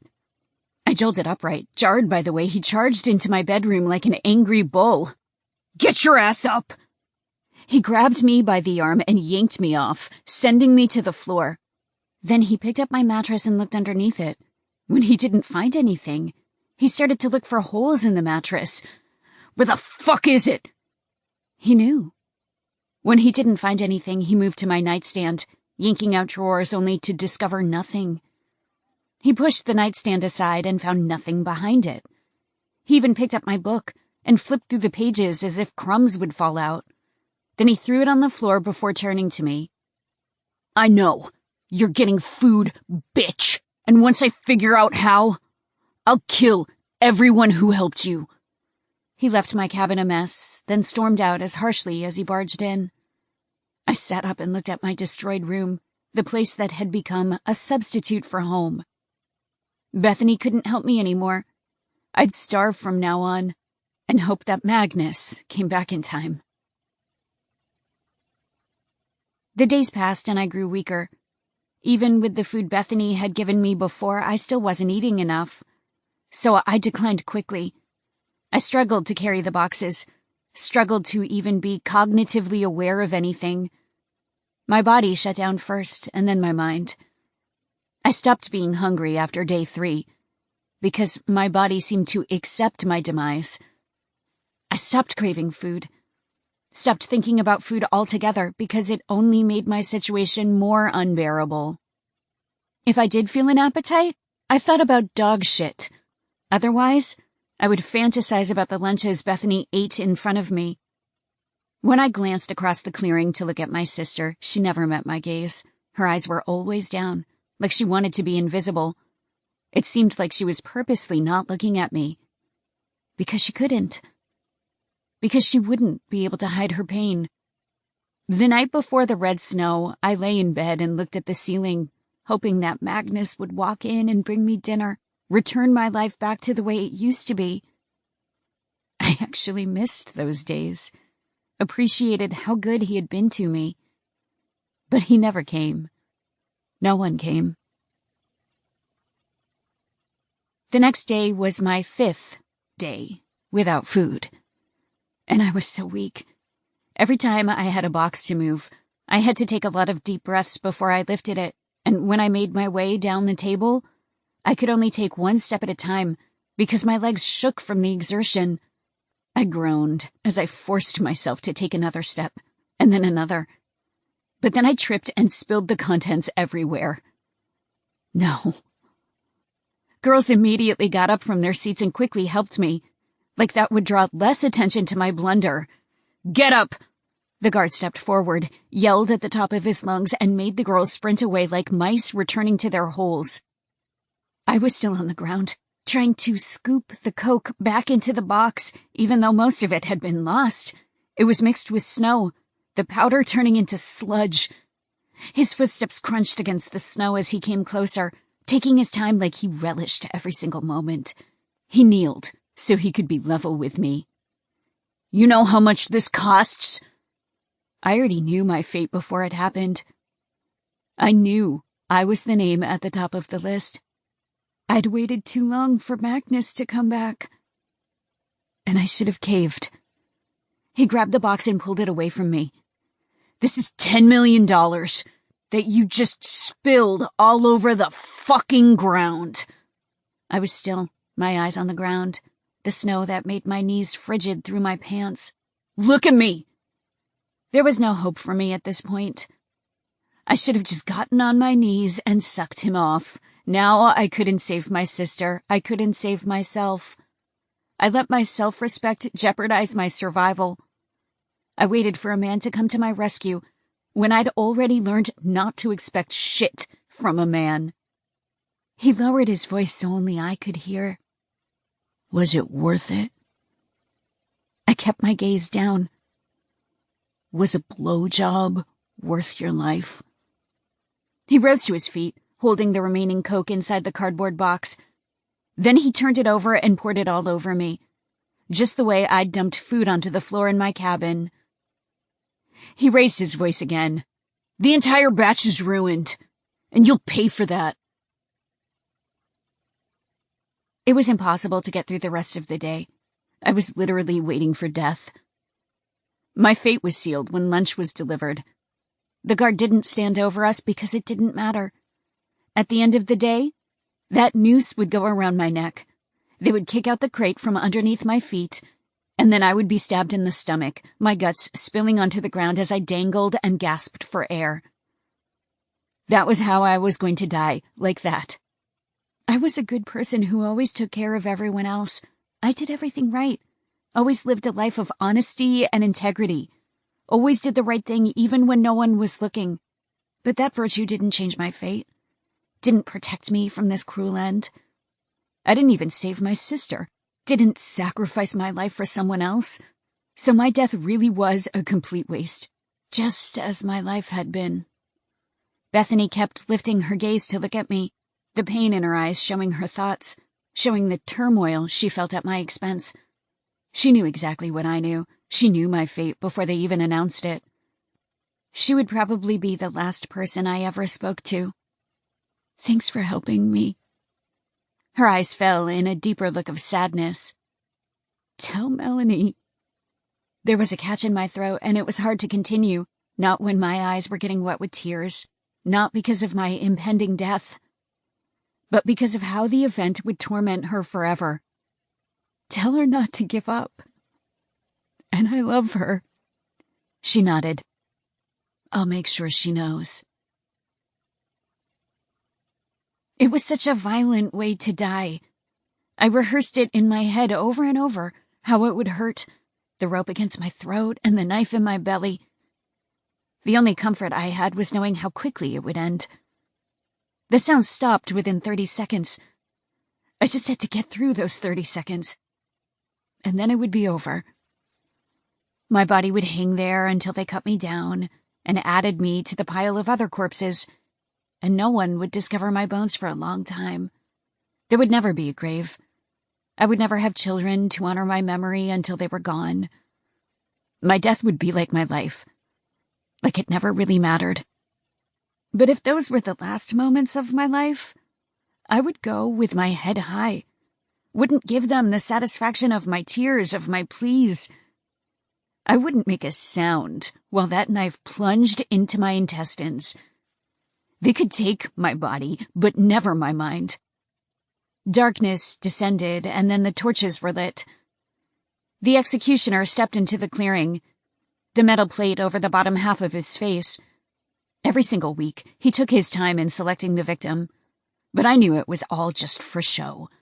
They just wanted to scare the shit out of everyone before they got to the main attraction. He started to do the same, walking down every aisle. There was no doubt that I was the sacrificial lamb this week, and I decided to take the situation into my own hands. I decided to show some power, to be brave, to stand straight and tall instead of being dragged from my seat. I chose to be fearless. Silently interrupting him, I rose to my feet. All the stares initially had been on him, but the women started to look at me. Row by row, they turned my way, no longer paying attention to him, but me. I stepped out of the bench and moved to the edge of the table, standing tall, not shaking, not giving in to the fear. Melanie started to sob. No. The girls at her sides covered her mouth and silenced her. The executioner stopped and stared at me. I stared back. My body gave me the last thrust of adrenaline I would ever have. It gave me all the courage it could produce, because it knew this was the last time I would ever need it. My body did everything it could to make it easier, to let me die with as much honor as possible.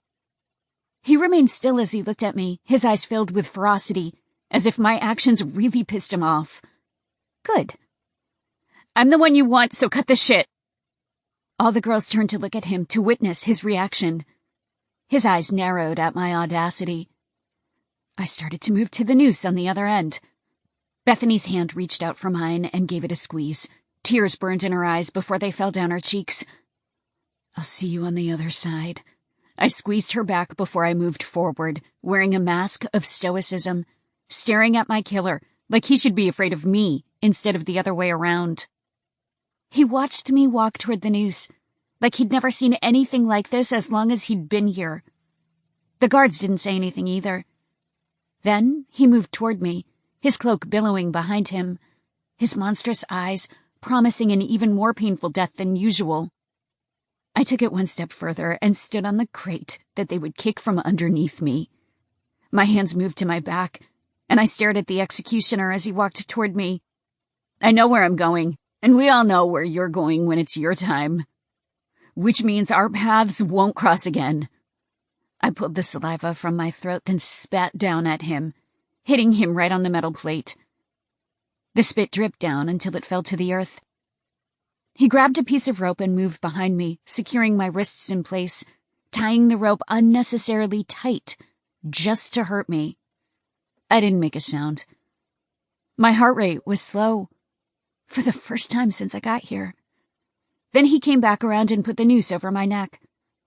Melanie cried out again, and her friends silenced her the best they could. I stared straight ahead, putting on a brave front, hoping to inspire these women into defiance. Then, he kicked the crate. My body fell and the noose constricted around my throat. My air supply was taken from me, and I swung slightly left and right, but my body hung limply, and I didn't even try to resist, even though it was the most unnatural thing to do, not to fight. At some point, my lungs would heave, and I would automatically struggle, but I'd probably be dead from his knife before then. He unsheathed his knife from his pocket. I could feel my face already turning blue. I wanted it to end already. I wanted the pain to start so it could end. My eyes became blurry, and I could make out his withdrawn arm as he prepared to stab me. Melanie wailed. Then I heard a voice I thought I'd never hear again. "Stop!" The executioner lowered the knife and turned to Magnus. "What the fuck are you doing?" His voice was loud and scathing, full of a rage so fierce that it couldn't be subdued. I could feel the energy of his power, feel the way the guards responded to his outburst. "She's our best worker. Why are you hanging the strongest woman on the line?" "Because she's a fucking cunt," my current guard said. "That's why." This rescue was about to be pointless because I was slipping out of consciousness. Then my feet touched the crate, and I could breathe. I gasped for air, like I'd died and come back to life, like I'd crashed and the doctors put those paddles against my chest and shocked me until I returned. "She's weak," my guard continued.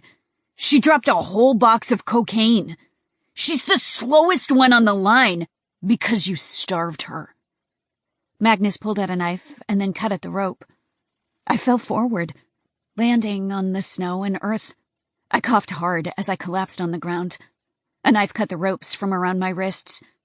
I reached for my already swollen neck and continued to heave, yanking that air into my lungs so my heart rate would slow once the oxygen had been replenished in my blood. "You starved her, like you've done to the others." He sheathed his knife, but didn't lean down to comfort me. He stood next to me, addressing the guard who now got in his face. "She's my prisoner, and I know that she busts her ass every goddamn day. You poisoned her like you did to the others. We've all looked away up until this point, but no more. I won't let one of the strongest lifters on the line die just because you can't get a woman to suck your dick." The coughs subsided, and I lay there, just breathing, feeling the flames from one of the nearby torches. The guard stared down Magnus before he backed off. "Then we'll pick someone else. There's no red snow this week." Magnus came over to me, and like last time I fell in the snow, he extended his gloved hand. "They've seen it enough times, they know how it goes. They've already seen the show." I stared at his hand for a few seconds before I placed my palm in his. He squeezed it before he pulled me up. Squeezed me the way Bethany squeezed me, like he wanted me to know he was there. That he was my friend. Chapter 12. Hero to one, villain to all. When I made it back to the cabin, I immediately collapsed on the bed. I was already so weak to begin with since I hadn't eaten in 5 days. But after the adrenaline rushed through me during that critical moment, I was even more exhausted. My throat ached like it had been burned, and I still needed to cough here and there. Thank you. I thought my life was over. I'd thought my sister would have to listen to the sound of the knife stabbing into my body over and over. But at the last possible second, he returned. Magnus walked out. "Wait, where are you?" The door shut and locked.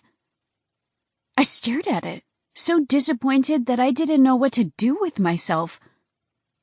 I wasn't sure what I expected, but at least a few words, a conversation, something. He saved my life, and then he just disappeared. I lay on the bed and stared at the spine of my book.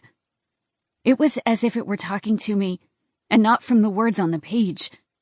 I grabbed it and pulled it to my chest, holding it like a stuffed animal, gripping it like a lifeline. Tears welled a moment later. A catharsis that came from nowhere.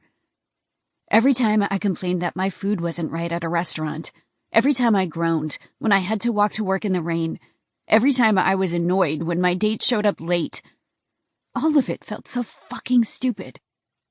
I never should have taken anything for granted, never. 15 minutes later, the door opened again. I immediately sat up and abruptly wiped my eyes with the back of my jacket, cleaning myself up, embarrassed that someone would witness a moment of weakness. The woman who ordinarily delivered dinner came in, even though it was earlier than usual. She brought a tray that was overstuffed with food, everything piled high on the plate and toppling over. There were 2 bottles of water there, too. The second I looked at it, my stomach rumbled. It was the first time the woman actually looked at me. She was several decades older, as if she could be my mother, and her eyes softened like she pitied me, like she wanted to place her palm against my cheek and tell me everything would be all right. But a look was enough to convey that kindness. She walked away. "Thank you." I pulled the tray into my lap and ate at the edge of the bed, almost too tired to even eat. Then Magnus entered, wearing the same jacket and cloak like the other guards, but this time he lowered his hood once the door was shut behind him, revealing his face because I already knew exactly what he looked like. I stopped eating. He carried a mug of hot cocoa to my nightstand. Then he dug into his pockets and pulled out a tube of medicine to apply to my neck, a couple of pain pills, and a medical ice pack. His head turned slightly, and he glanced at the book lying on the bed. "You're reading it." "I've already read it, but I'm reading it again." It was my Bible, my therapy, my hope. "Eat." He didn't look right at me, never giving me direct eye contact even though his hood was down. His brown hair was a little longer this time than it was weeks ago. His jaw was covered with a shadow, because he'd ignored the shave for a few days.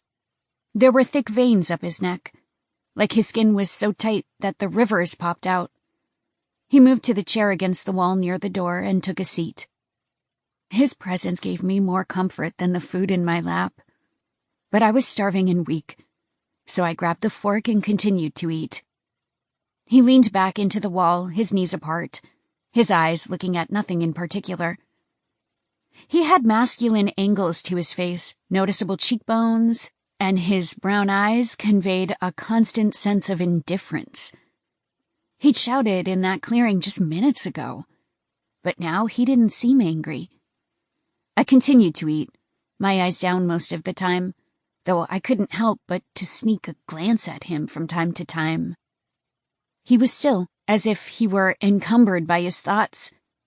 He didn't say anything to me, but he lingered like he might. I liked having him there, so I didn't want him to leave. After being terrorized by that asshole for 2 weeks, I didn't want Magnus to leave my cabin. He was the only power that I had, the only weapon in my arsenal. "Did you just get here?" He nodded. If he'd arrived just 30 seconds later, he would have seen my dead body hanging from that noose, my guts spilled into the snow. "Where were you?" "Paris." I steadied my fork and looked at him. "That's where I live. Well, where I lived." He kept his gaze on the wall. Despite his visual indifference, he remained. "What were you doing there?" "Work." "You have 2 jobs?" I asked in surprise. "It's the same job, just in a different place." There was no way there was a labor camp in Paris, so he must do other things there. "Do you distribute the coke?" He shifted his gaze to me, eyes cold.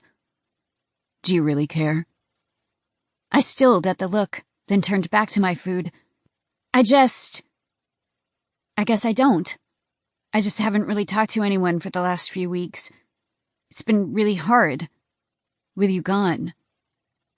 And of course, the second I leave, you get yourself in the noose. My head snapped in his direction. I did nothing. I couldn't find the right word to describe that asshole. Colleague decided to torture me the second you were gone. He treated me like a dog, made me beg for my food, told me I had to suck his dick or I would starve. I did nothing. I carry no blame. He shifted his gaze away. He targeted me, for whatever reason. Because you're difficult to break. He shifted back to me. So it's fun to try. That explanation disgusted me. He removed the gloves from his hands and stuffed them into his pocket. Then his chin tilted down slightly, his eyes on the floor. Magnus? He wouldn't meet my look. Don't leave me again. He inhaled a breath before he lifted his chin and looked at me. The expression in his eyes was different this time. Absorbent, as if he took time to digest the request. Don't leave me, with anyone else but you. I didn't realize how much better my life was with Magnus. And just how I took things for granted back in Paris, I did the same with him. This man wouldn't hurt me. He wouldn't force me. He even protected me. I'm not a saint. Trust me on that. But you're not evil either. Trust me on that. I'd seen evil with that guard. I'd seen evil with the executioner. I'd seen evil all over this place, but with Magnus? Not really. He was guilty due to the fact that he worked here. But he didn't get off on torture. He stared at me again, his brown eyes warm like coffee that I hadn't had in weeks. There were tendrils of vapor in his eyes, like the steam that rose from the surface of a freshly brewed cup of coffee on a cold morning. I finished the mound of food on my plate, the most I'd eaten in any sitting, and set it to the side for him to take away when he left. I grabbed the mug of cocoa instead and brought it to my lips, feeling the warmth return to all my veins. Help me. He stared me down without blinking. I already did. I know, and I'm grateful, but... Please? He knew exactly what I was asking for. He regarded me stoically, like my request had no effect on his heart. I can't. Yes, you can. I said I can't. His voice turned sterner, hard, like steel. My lungs sucked in more air on their own, the devastation painful, as if that knife really had pierced my belly. I deserve more, and you know it. Doesn't matter what you deserve. A lot of people deserve a lot of things. Doesn't mean they're entitled to have them. He wasn't a white knight in shining armor. He wasn't a hero. He just wasn't a villain. I didn't understand his motivation for things, why he helped me in so many ways, but wouldn't help me in the way I needed most. Please. I've done a lot for you. The only thing I should be hearing is your gratitude. And I am grateful. He abruptly got to his feet and headed to the door. Wait! Please? He sighed loudly, like he hated himself for turning back to me. I've got to deal with the aftermath of all this.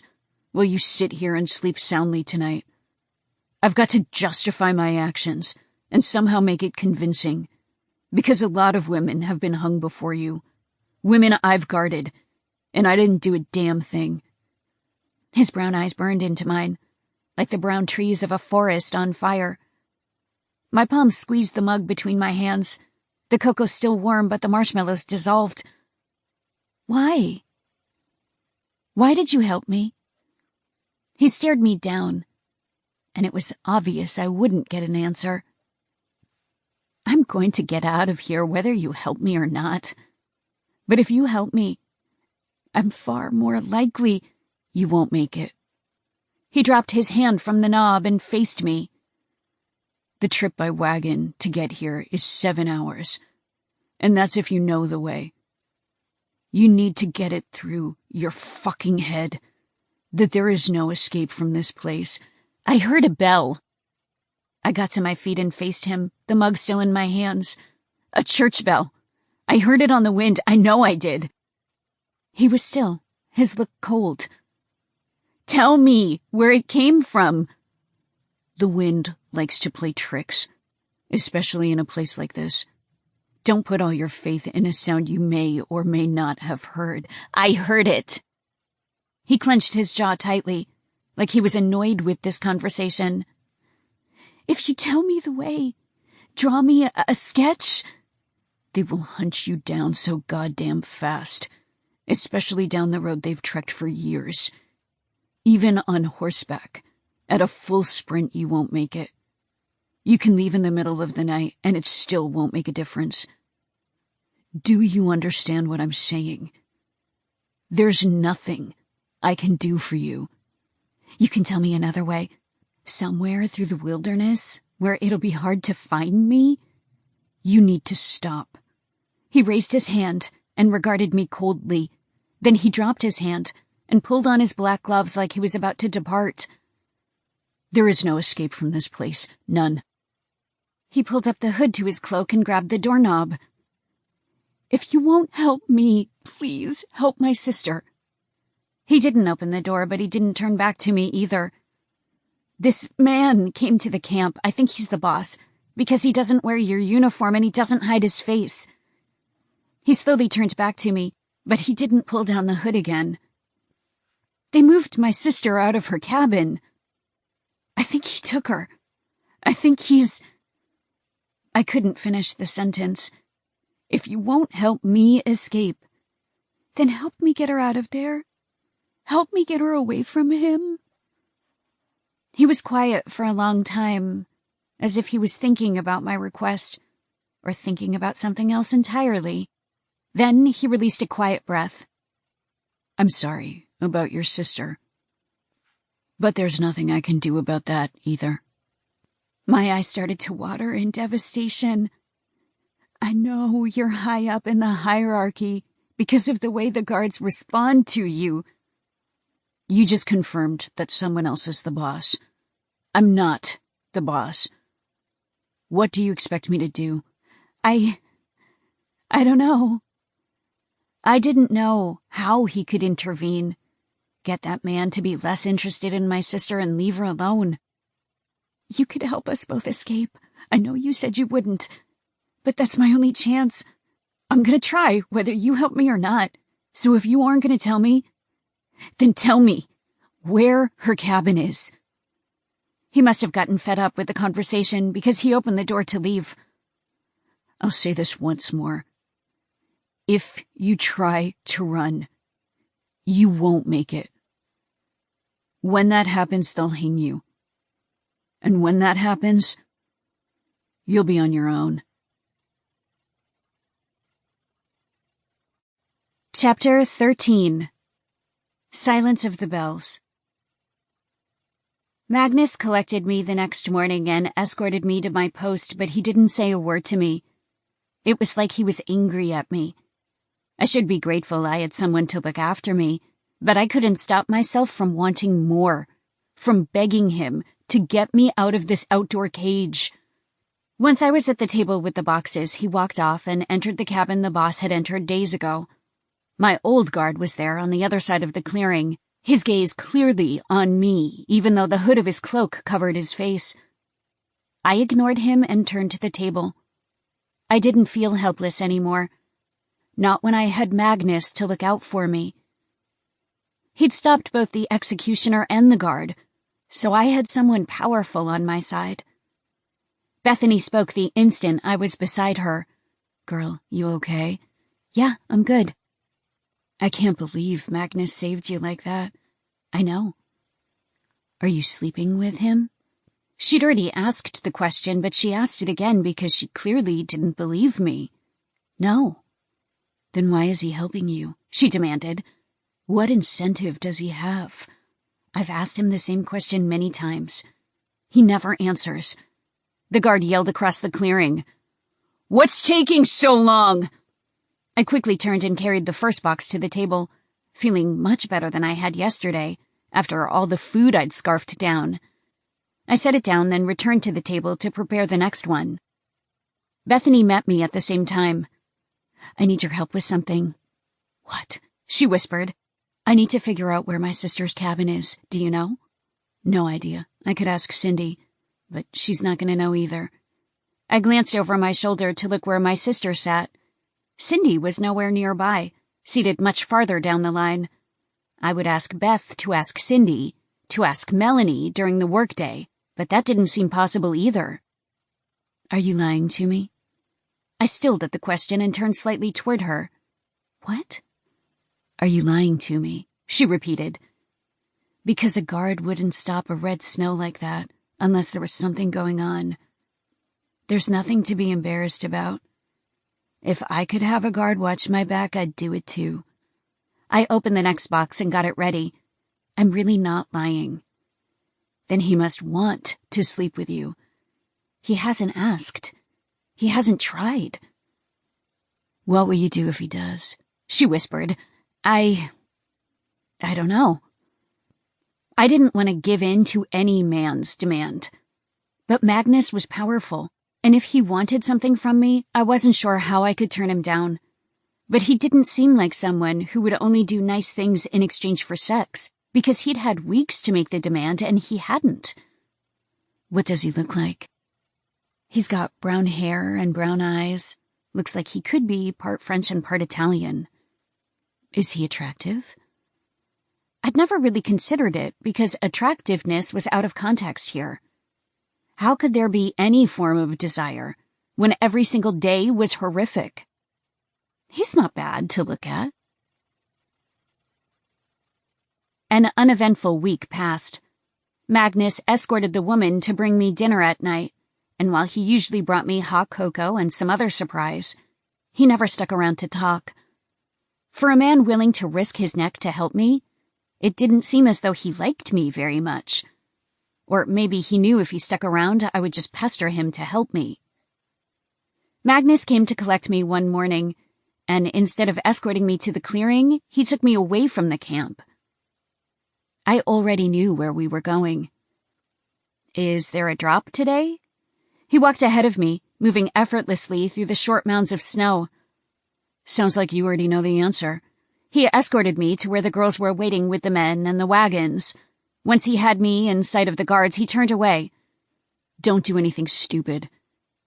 Then he walked back. Beth and Cindy were both there, and they immediately walked over to me once Magnus turned away. I instantly asked the question on my mind. "Cindy, do you have any idea which cabin my sister is in?" She crossed her arms over her chest to fight off the cold. "No, they don't tell us stuff like that. At the end of the workday, do you ever see which direction she goes in?" She shook her head. "I'm sorry." The last girls were escorted to the meeting point, and then we moved farther into the plains in front of the camp. A layer of snow from the last storm still lingered, but it had slowly melted to a smaller size because of the clear weather we'd had. It was sunny and clear today, so I took advantage of the conditions to look into the distance to see if I could spot a landmark, some sign of human civilization. There was none. Like last time, the plane approached. It appeared from the Alps and came our way, the engine getting louder and louder. Then the crates fell from the sky, landing on the powder below. They dropped it as they continued to fly past, leaving a trail of cocaine-filled breadcrumbs. Then the plane left. "Move it!" one of the guards barked. We seemed to be out here at the same time as last time, so I hoped to hear that church bell again, that a priest rang it at the same time every day. We moved to the crates and started to put everything in the wagons. I wasn't as lucky as last time, and there were no pieces of debris that could be used as a weapon. Even though my hands were gloved, they were still cold every time I stuck my hands in the snow to retrieve the smaller bags of drugs that fell out of their crates. The men sat on their horses and watched us, their bows and arrows on their backs, their horses snorting in impatience. We finally got everything onto the wagon and headed back to the camp, frozen and sweaty at the same time. I looked over my shoulder for a sign of life, for the hope that I would hear the ringing bell, to prove to myself that it hadn't been my imagination, that it really happened. A storm hit that night. I'd been waiting for it, because if there was a storm, that meant there would be snow, and that we'd have to shovel that snow.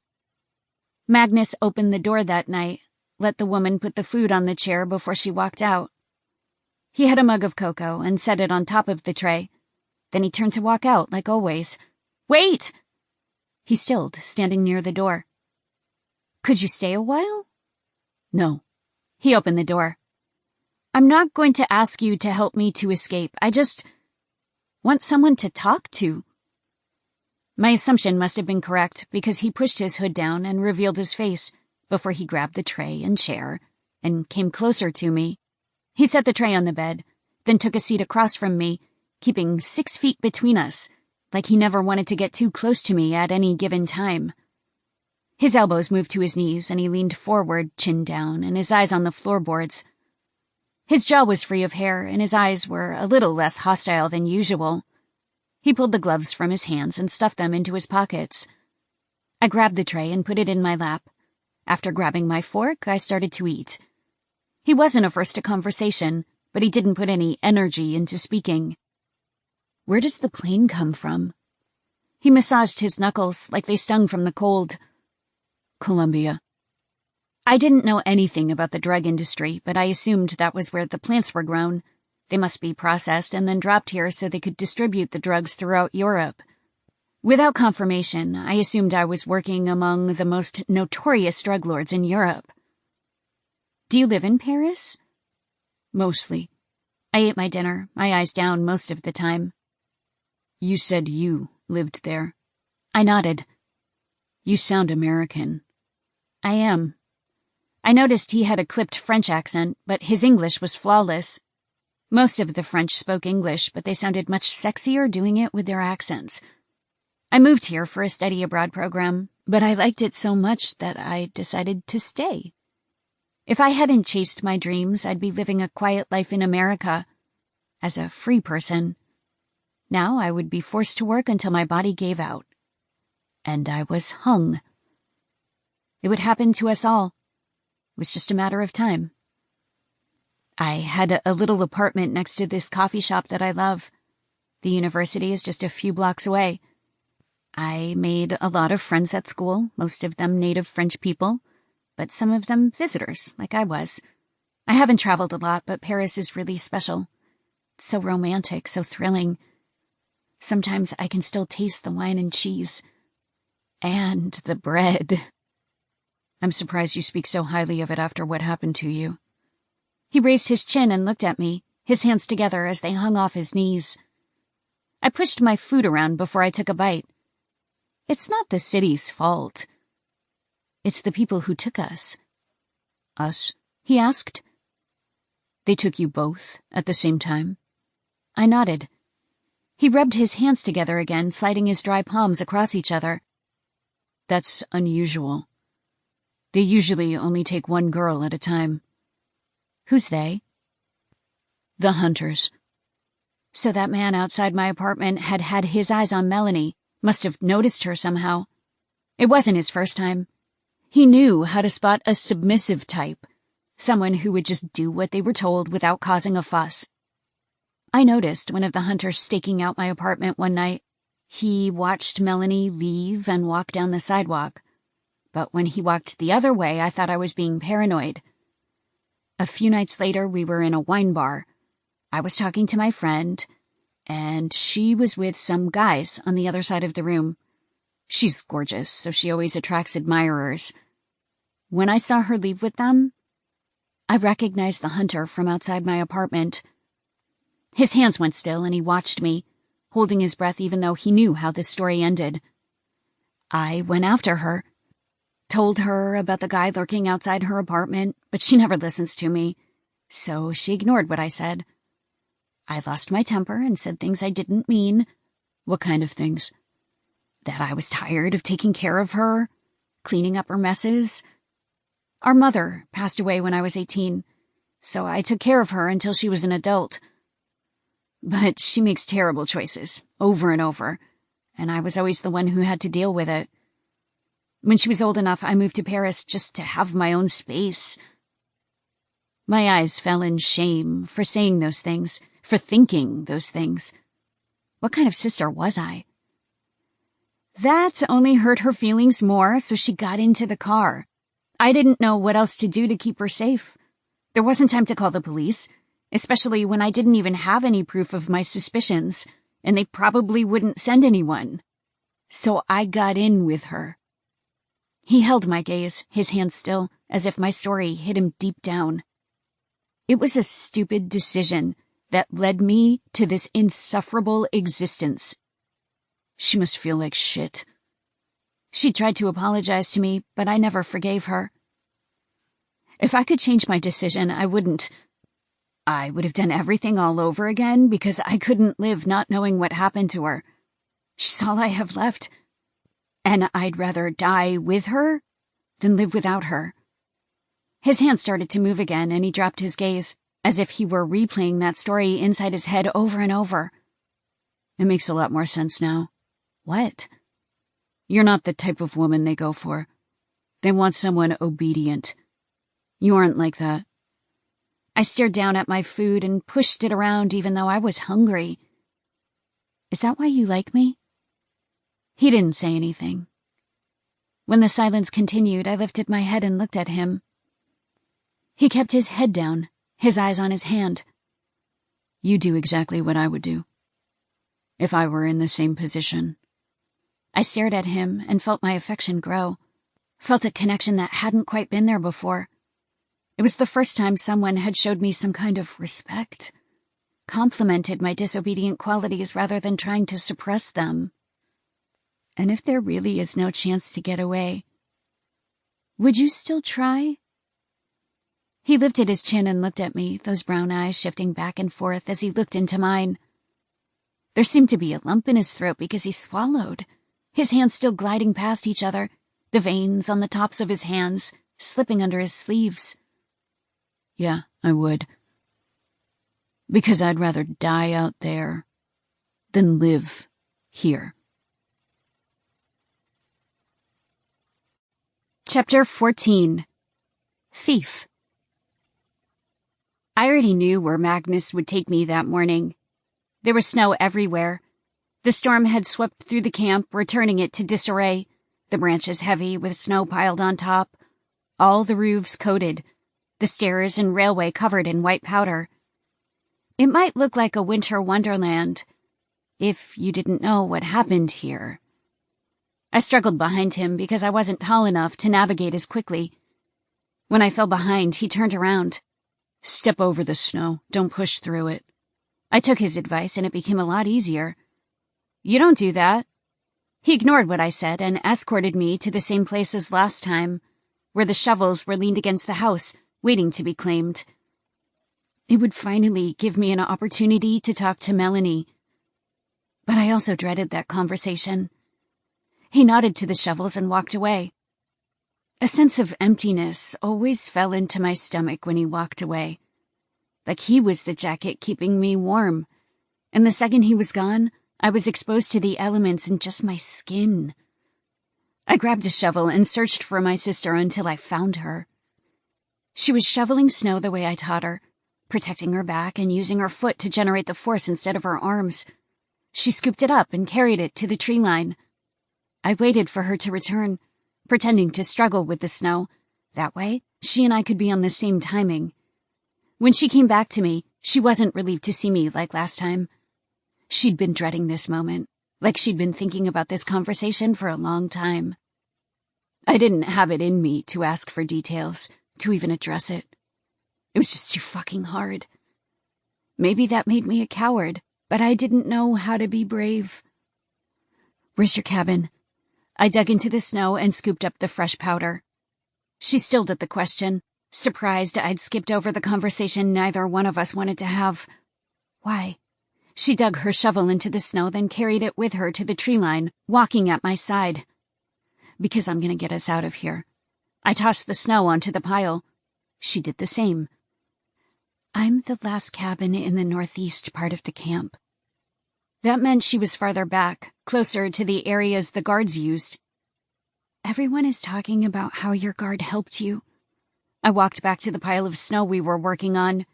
She moved beside me, keeping some distance so it wasn't so obvious we were conversing. I'm not sleeping with him. Nobody would care if you were. I know. That's how you know I'm not lying.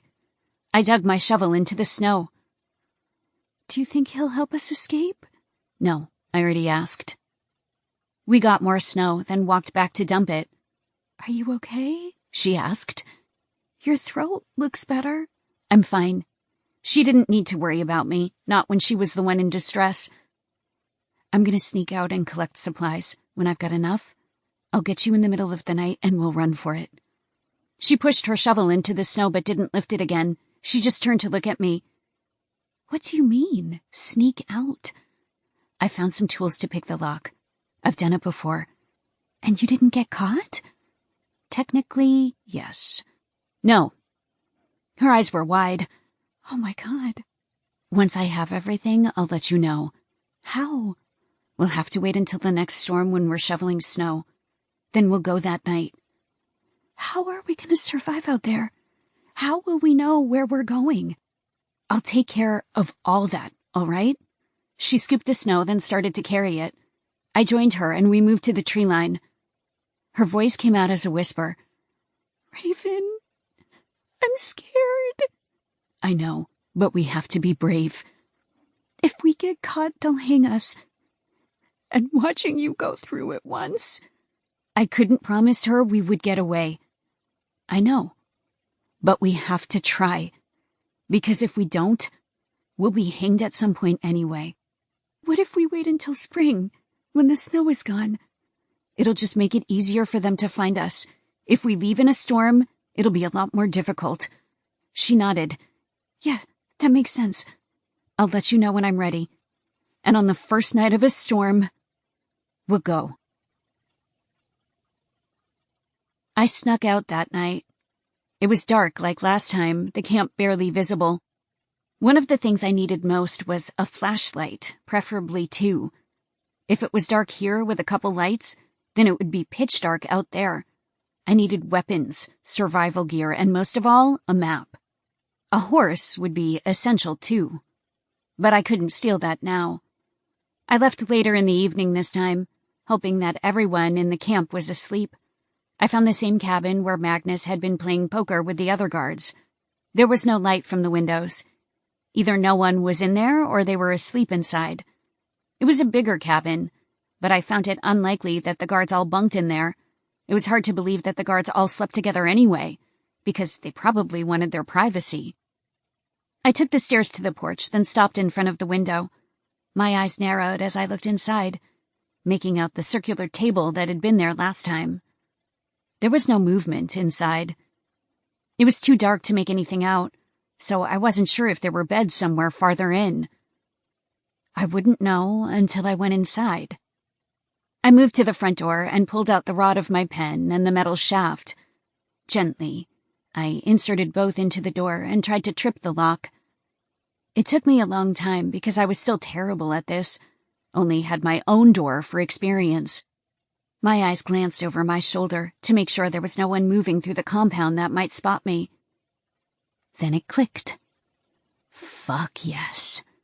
I returned the tools to my pocket, then gently turned the doorknob, moving as quietly as possible, not making a single sound. Then I stepped inside and shut the door behind me. Jesus Christ, I did it. I wanted to turn on a light so I could see better, but that was too risky, especially since the windows didn't have shades. I moved farther inside past the table, and then listened.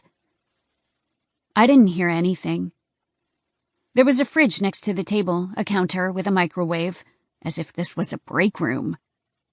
I crept through the doorway to the rest of the cabin, and there were windows on the back wall, showing some illumination from the back porch light. It was a living room, a couple couches angled toward the TV on the wall. I saw another doorway, so I crept through and found a bathroom and another room. It seemed like no one was in the cabin, so I was a little braver. My feet moved a little quicker, and I didn't hold my breath so much. The door was closed, so I had to turn the knob and crack it open. Bingo. It was a supply room, Bows and arrows were on the wall, along with other supplies, like first aid kits and medicine. I was so grateful these windows had been lit up that night. It would have taken me forever to figure out which cabin to investigate without knowing where the guards were in the first place. There was no window in this room, and that was probably by design. I shut the door behind myself and flicked on the light. Yes, yes, yes. I opened drawers and looked through everything, finding matches and flashlights. I pocketed both, getting a flashlight for both Melanie and me. The matches would come in handy if we needed to make a fire, something I didn't know how to do with just sticks. I wanted to grab extra things like the medicine, but if I took too much, it would be obvious. There were no guns, unfortunately. Those must be under lock and key. I stuffed my pockets with a couple bottles of water and bags of nuts. When I couldn't carry any more, I looked up the wall to where the bows and quiver of arrows were mounted. There were only 4, so if I took 2, it might be really obvious. If I took 1, it would be less obvious. I didn't know how to use a bow and arrow, but I could practice in the forest with a flashlight. That way, we could hunt in the forest, even though I didn't know how to do that either. Or at least have a weapon if they hunted us down. I took the bow and quiver of arrows, and since there was no way to stuff those into my pockets, I just slung them over my back. If I got caught, I was dead anyway. I turned off the light and left. Before I walked out the front door, I locked it from inside and then took the stairs back to the ground. The walk back was uneventful because everyone seemed to be asleep. I made it the rest of the way, anxious and excited, eager to get back to my cabin so I could finally rejoice. There was no map, but that was okay. We'd figure it out. I got back into my cabin, locked myself inside so even Magnus wouldn't know what I did, and then I finally released the breath I'd been holding. Holy shit. I fucking did it. I emptied my pockets and put everything on the bed, including the bow and arrows. But then I realized I had a problem. Where was I going to hide everything? I had no furniture. My mattress just sat on the floor. I had a nightstand, but that wouldn't hold everything. I could hide it somewhere outside. But what if I couldn't find it again? That only gave me one choice. The bathtub. There was no shower rod, but no one ever came to clean my cabin, so no one ever looked. Magnus never peeked. It was my only option, because there was literally nowhere else. So that was where I put it. I turned off the light and got into bed, unable to believe my luck. I had nearly everything I needed to escape. I just needed to pick the lock to the stables and grab a horse. And then we'd be on our way. The days passed even slower than before, because now I was actually anxious for the future. I ignored the next red snow as best I could, but it traumatized me even more than usual because I remembered exactly how it felt to have that rope around my neck. Listening to her screams made me stop breathing because it felt as if the noose were around my own throat, choking me. Hopefully that was the last red snow I'd have to listen to. I just needed that storm to come. Another drop came, and we grabbed everything that fell from the sky and put it on the wagon. There was no bell. We returned to camp, unloaded everything, and then had a full day of work. The sky was clear, so a storm didn't seem to be in the forecast. At the end of the workday, we weren't dismissed as usual. Instead, the executioner came out. The torches weren't lit, and it had only been days since the last red snow. So something different was happening. He looked at all of us, as if searching for something. I turned to Bethany, who was standing beside me. "Do you know what's happening?" She shook her head. The executioner started to speak. "One of you has stolen from us." Instantly, I was sick. So fucking sick that I wanted to vomit right onto my boots. Blood pounded in my ears, and all the excitement I felt at my success was quickly taken away. My eyes darted to Melanie. Her eyes were already on me. The executioner scanned all of us, searching for a reaction. I forced myself to keep a blank face, to hide just how fucking terrified I was. "If anyone knows about this, come forward. You'll be rewarded." Melanie was the only one who knew, so I was safe. "Every cabin will be searched." Shit. "When we find what belongs to us, you'll hang." The executioner turned away, ending the announcement. Fuck. What was I going to do?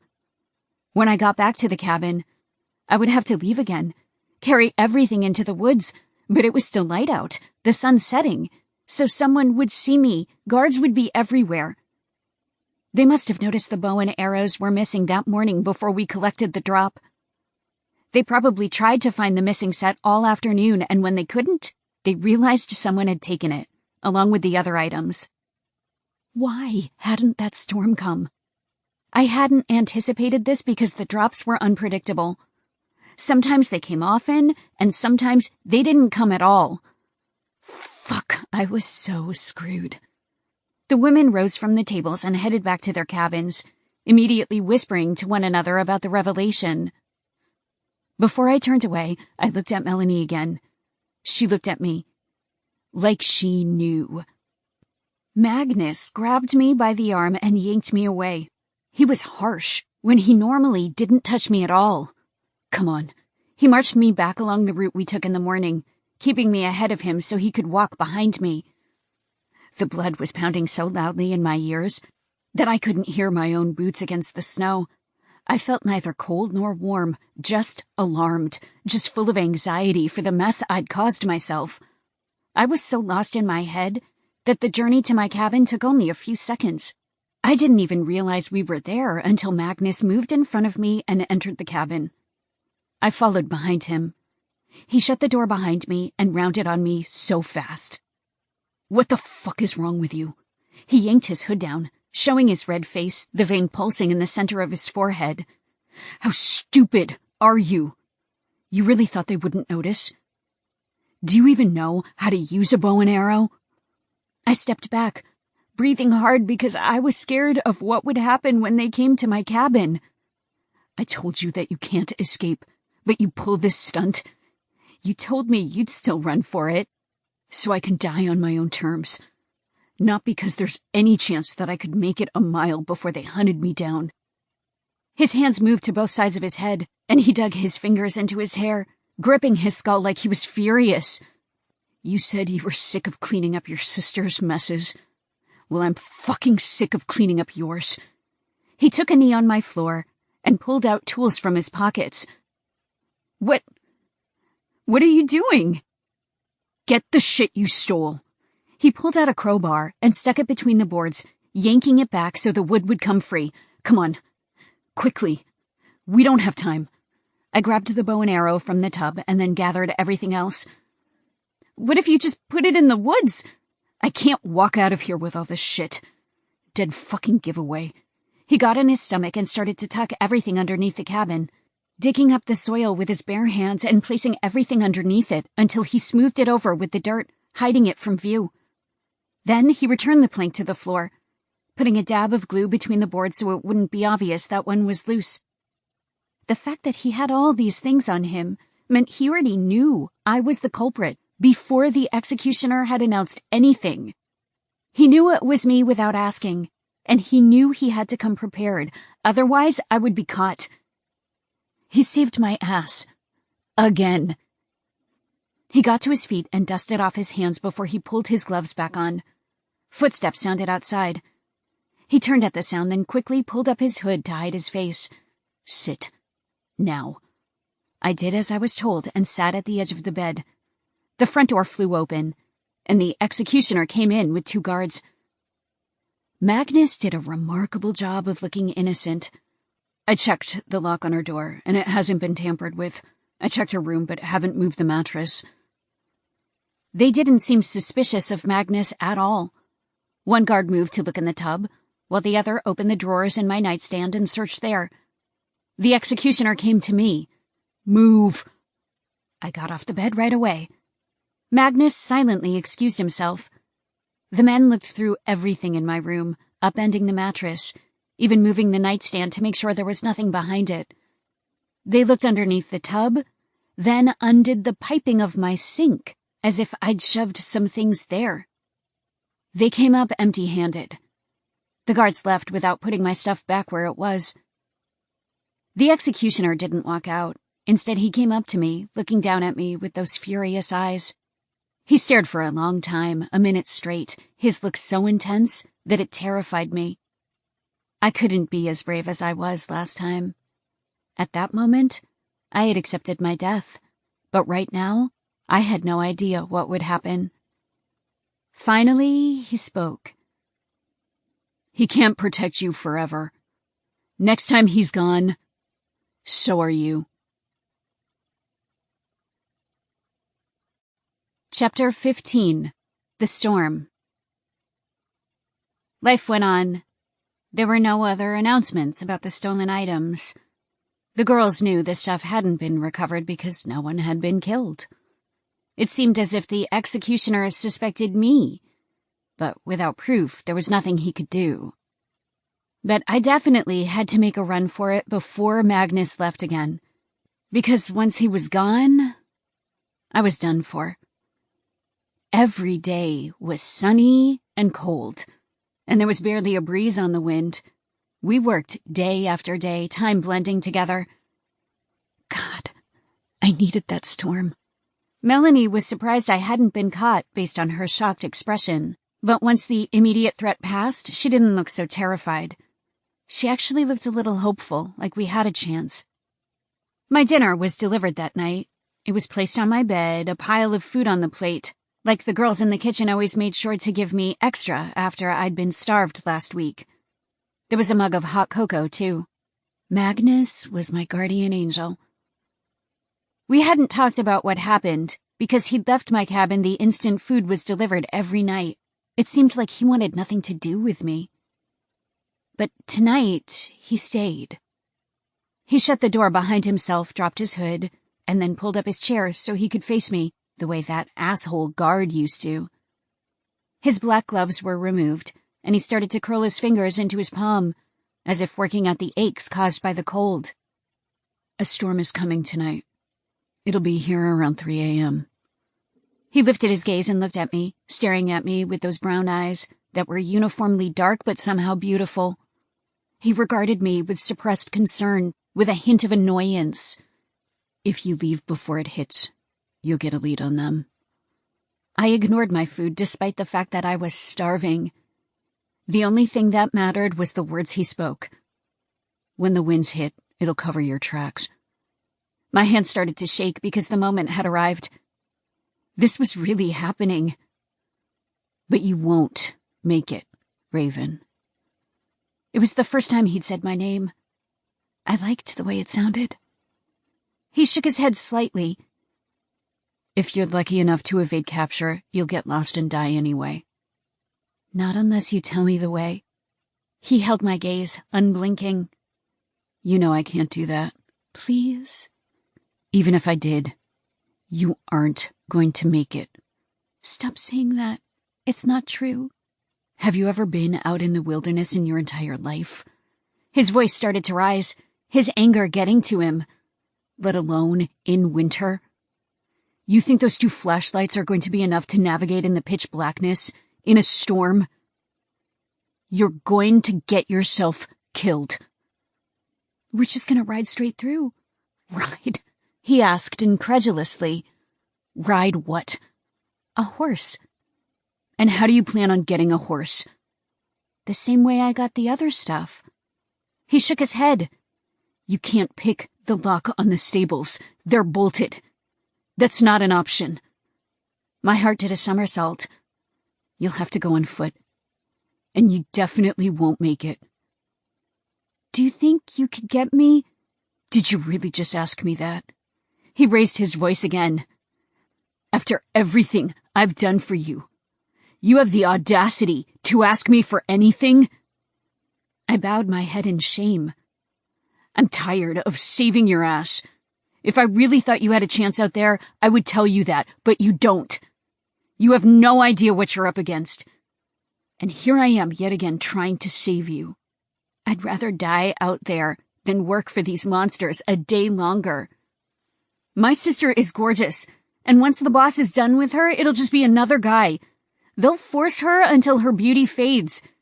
She'd rather die out there too, with me. I don't see what the big deal is with her. What are you talking about? She's beautiful. On the outside.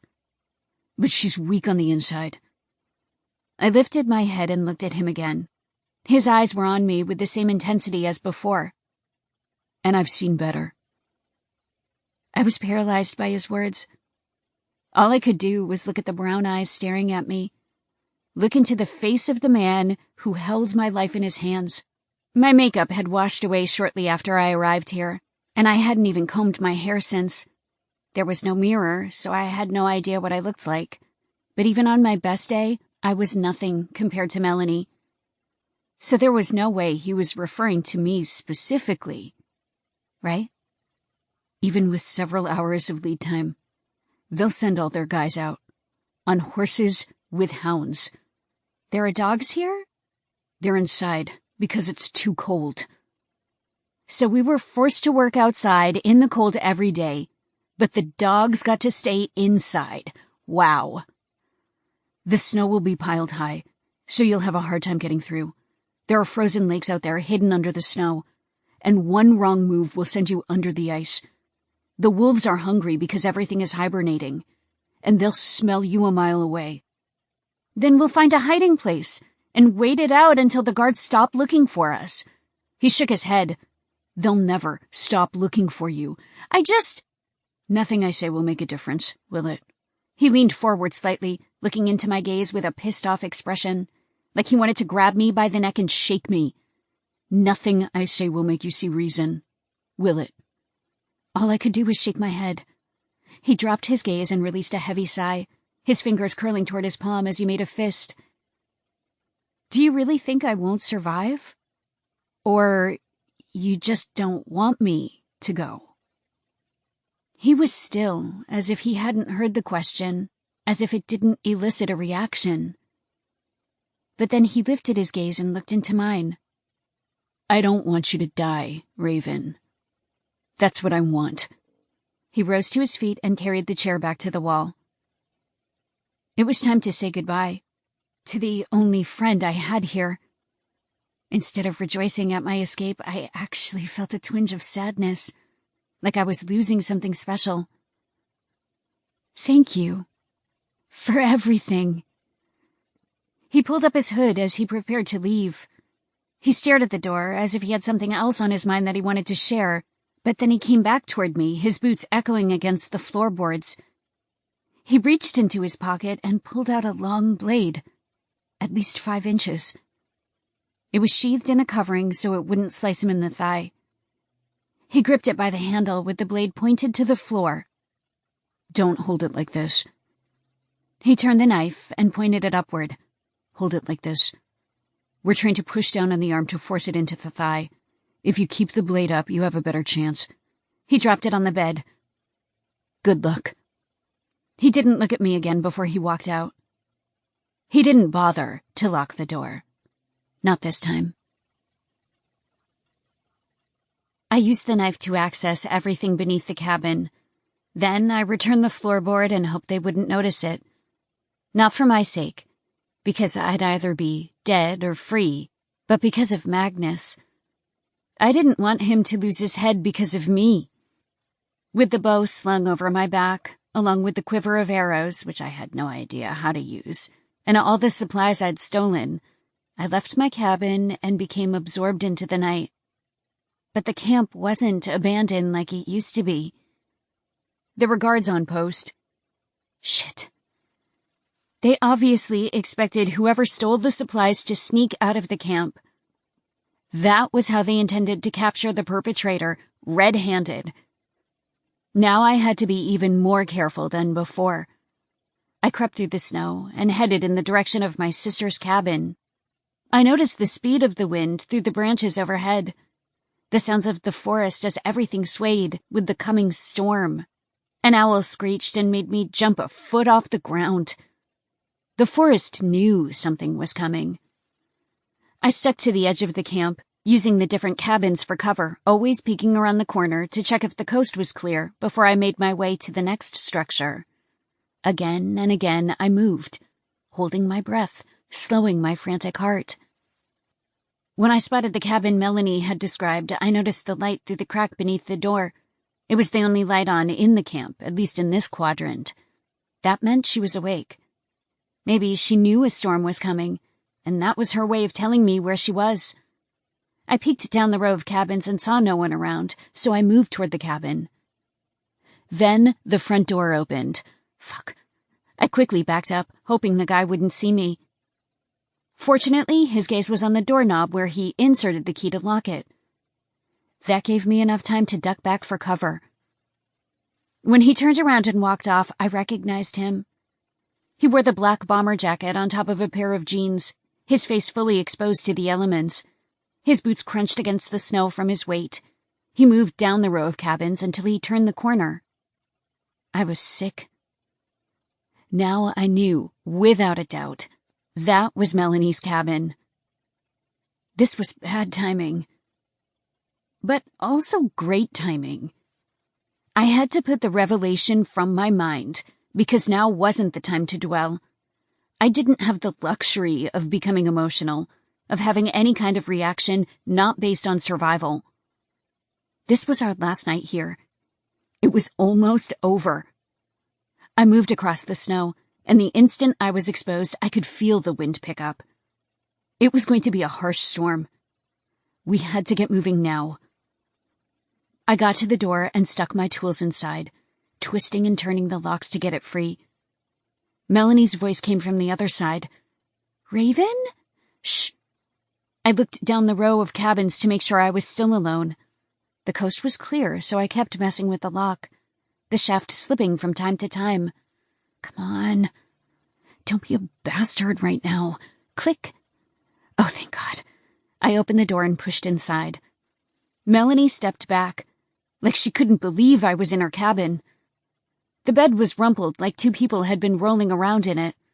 There was a lone candle burning, a vase of flowers on the nightstand, a TV in the corner. At least she was given extra things, and she wasn't covered in bruises. Melanie breathed hard as she looked at me. Oh my fucking God. We've got to go. Gotta get a head start before the storm hits. She looked around her cabin, like she wasn't sure if she wanted to leave. I'm not sure if this will make you feel better or not, but I'm scared too. Her emotional eyes shifted back and forth as she looked into mine. I pulled the flashlight out of my pocket and placed it in hers. Along with the bottle of water and the plastic bag of nuts, I kept the knife for myself. We can do this. Did you get a horse? I shook my head. It's bolted. How far can we get on foot? She whispered, even though no one was around. We just have to hide from them. They'll eventually give up, and we can take our time. Raven, we won't survive long enough to take our time. I'm going. Are you coming with me or not? She hesitated. Don't make me leave you here. But I will. I wanted to get her out of here, but I couldn't force her. Couldn't force her to be brave. I wouldn't stay just to be near her. I would roll the dice and hope for the best out in the wilderness. Just because she wanted to remain a prisoner didn't mean I had to do the same. She finally nodded. All right. She put on her boots, pulled on her jacket, and then opened her drawers to stuff her pockets with the extra food she had lying around. She had an extra bottle of water, so she took that too. Okay, let's go. I looked at my little sister, seeing the same look of terror she'd had in her gaze when we were growing up. She'd always been scared of the unknown, but that was just how she was. I never judged her for it. Magnus called her weak, but that wasn't how I saw her. I pulled her in and embraced her, hugged her for the first time since our capture. We're gonna make it. She clutched me hard and nodded against me. Let's go home. I walked to the front door, poked my head out to see my surroundings, and then nodded for her to join me. We shut the door behind us and headed for the tree line, the darkness of the forest. the loud creaking sounds haunting. Melanie stayed at my side and gripped my arm once we stepped into the trees. I can't see. It's fine. Keep going. Can we use the flashlights? Not now. We're too close to camp. But we really did step into the pitch blackness, and our only guide to our surroundings was the wail of the shifting trees. It was the only way to navigate and not strike a tree. There were no stars in the sky because a blanket of clouds covered it, so we couldn't use the starlight to distinguish through the silhouettes either. With our hands held together, we moved through the darkness and escaped. With our flashlights on, we navigated through the darkness, pointing at the bases of the trees to make sure we didn't crash into anything. Our feet fell deep into the snow with every step. It was hard to move at a decent pace because we continued to shuffle forward, our legs aching as we pushed through the cold resistance. Won't they see our tracks? Melanie looked behind her, pointing her flashlight over the streaks in the snow. The storm is supposed to hit in a few hours. The wind will cover it. Hope so. I kept the lead, not knowing how deep this forest was. The trees were close together, so it would be difficult for the horses to come this way. But not the hounds. We had to keep moving quickly. Fuck, it's cold out here. Just think about a hot cup of coffee in front of the fireplace. I was too focused to feel cold, too determined to get the hell out of here, to worry about the elements. Did Magnus at least give you a direction? No. His help only went so far. Melanie groaned as she trudged through the snow. I kept going, unsure when this forest would end. The storm hit so unexpectedly. It was calm, and then suddenly it was raging full force.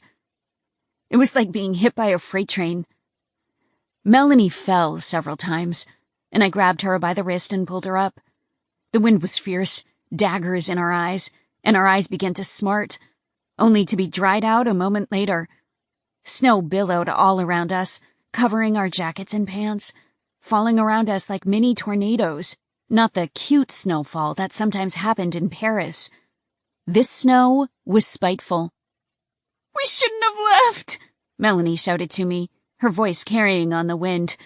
Don't say that. We've got this. Come on. She continued to lag behind me. It grew lighter along the horizon because sunrise had arrived. They probably knew we were gone by now. We gotta keep moving. Minutes later, we reached the edge of the forest. Out in the open was a plain that reached far into the distance. It was totally open, totally vulnerable. With the snow as high and lumpy as it was, it would take us hours to get across. If they followed our tracks, they would probably get here before we made it across. Melanie caught up to me, then put her hands on her knees as she leaned forward and caught her breath. Oh, Jesus! We're gonna cross that, aren't we? I decided to steer clear of the Alps because the closer we got, the more dangerous the terrain would become. There might be lakes underneath the snow, dangerous animals, and the closer to the mountains we came, the less populated it would be. We needed to stay on the flatlands. Take a short break, but yes, we're gonna cross that as quickly as we can. She slumped against a tree and sat in the snow, still breathing hard because the endurance we'd built in the camp wasn't enough to prepare for the journey. She opened a bottle and drank from it before digging her hand into a bag of nuts. How are you not tired? Never said I wasn't. I leaned against a different tree and sat in the snow. It felt like a cold pillow. The second I was on the ground, my legs ached from the exertion. I'd always been on the slender side, but living here for a month had turned me into a strong machine. My legs were toned and tight, my arms too. I even had a six-pack, which I'd never had in all my life. I turned my head and looked at the plains, seeing the snow blowing across, the visibility poor because snow was everywhere. The world was white. Melanie's hair kept flying around, so she tucked it inside her shirt then pulled up her hood. Why aren't you drinking? Because we had to conserve as much as possible. I'm fine. I expected this journey to be long. I didn't expect to get to the finish line quickly. It would take work, perseverance, and hope. She put the bottle and snack away, but didn't get up to start moving again. I gave her another minute. Then she started to cry. I'm so sorry. We don't have time for this. I knew she needed to absolve herself of the guilt, but I wasn't ready to give it to her. I loved her with my whole heart, but all of this happened because of her stupidity, and I just wasn't ready to forgive her. I might never be ready to forgive her. Raven, she wiped her tears away with her gloved hands.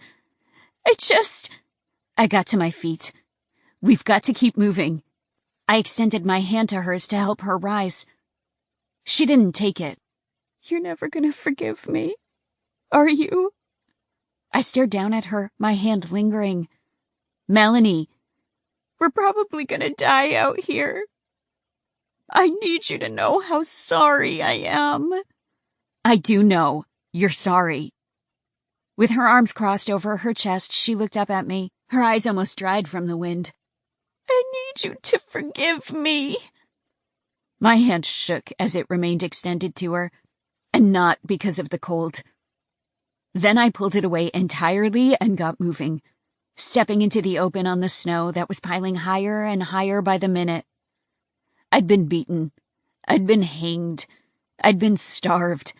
I'd had to watch an innocent woman on the guillotine like it was 1789. No, I wasn't ready to give it to her.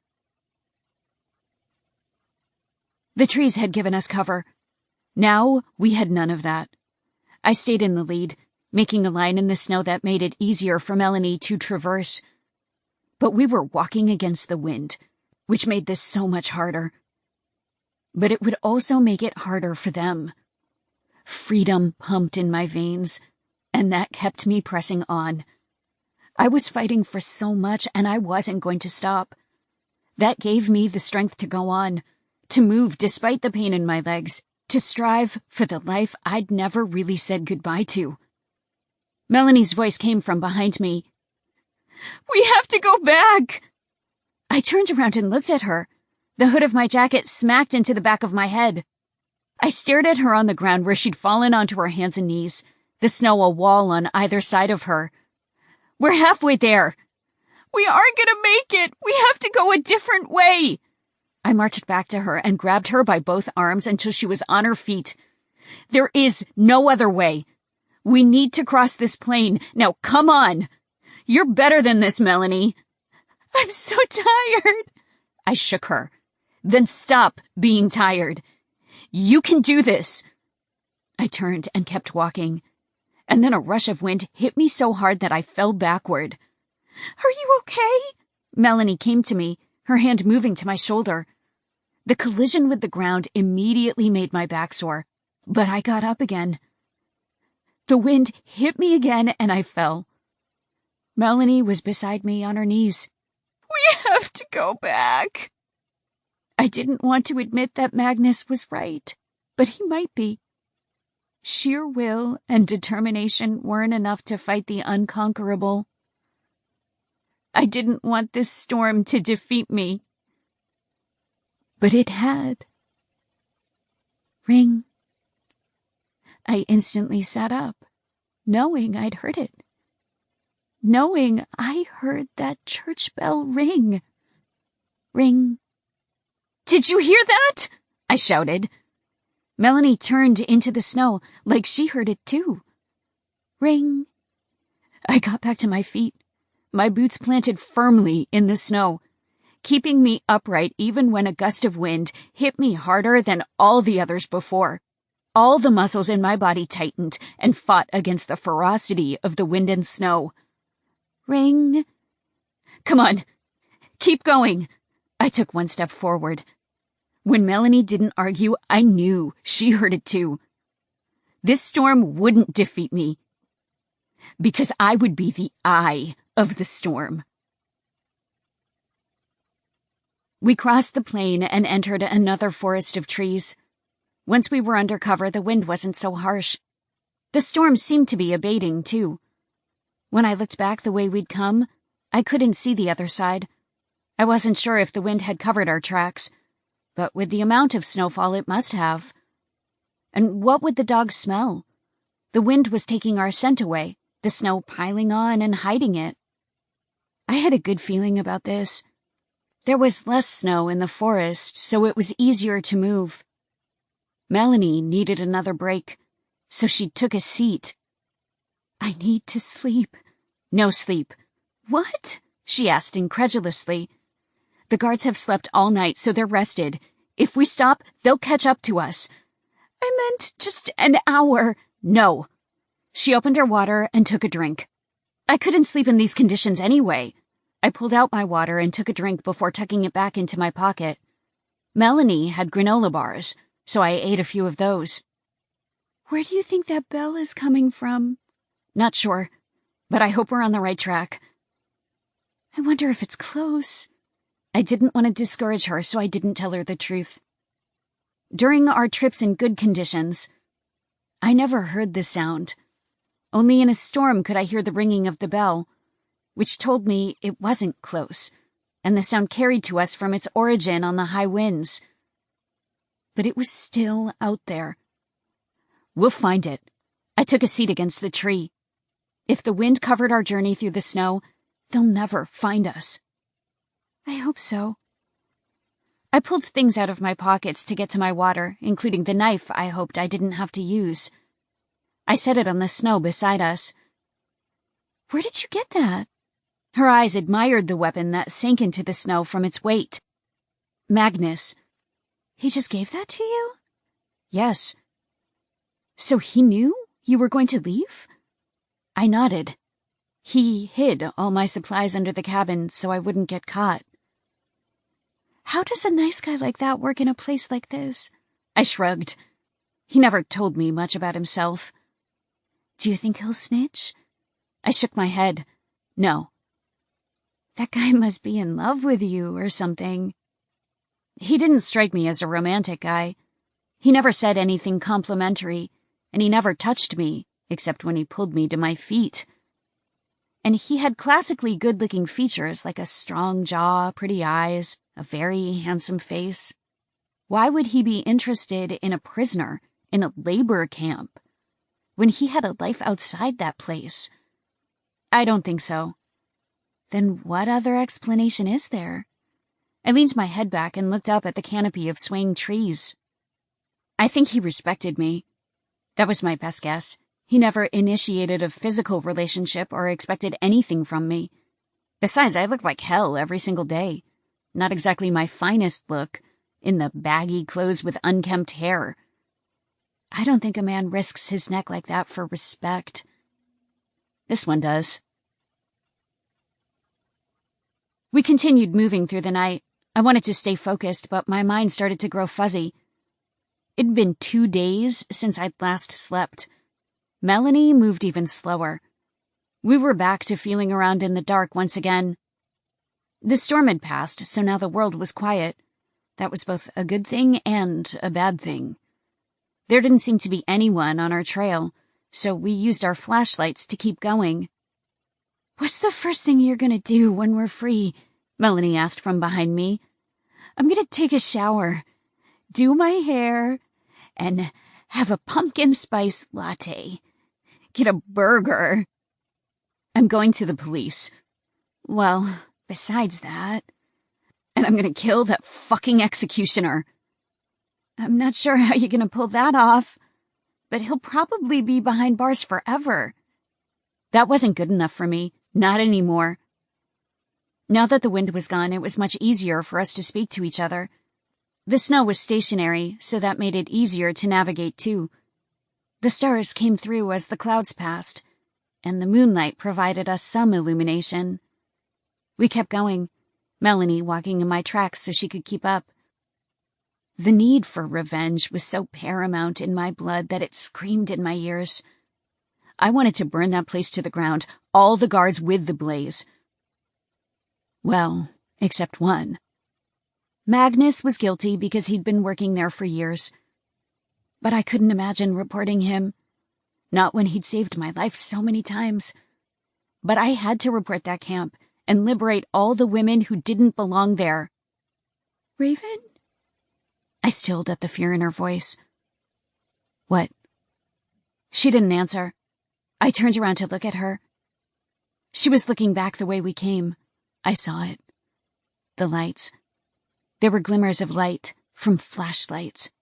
There were burning torches, like they were bringing the red snow to us. They were right on our tail, like their hounds had picked up the scent. Fuck.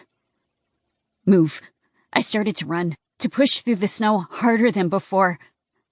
We'll never outrun them, Raven. They're on horses. I said, move. I knew we wouldn't get away. I knew we couldn't hide. The snow kept a record of our footprints, and now that the storm was gone, there was nothing to erase our trail. Our only chance was to get to safety before they could reach us, which seemed unlikely since they were on horseback, and we were on foot. The sound of the barking dogs carried to us. They'd made incredible time. They know exactly where we are, Raven!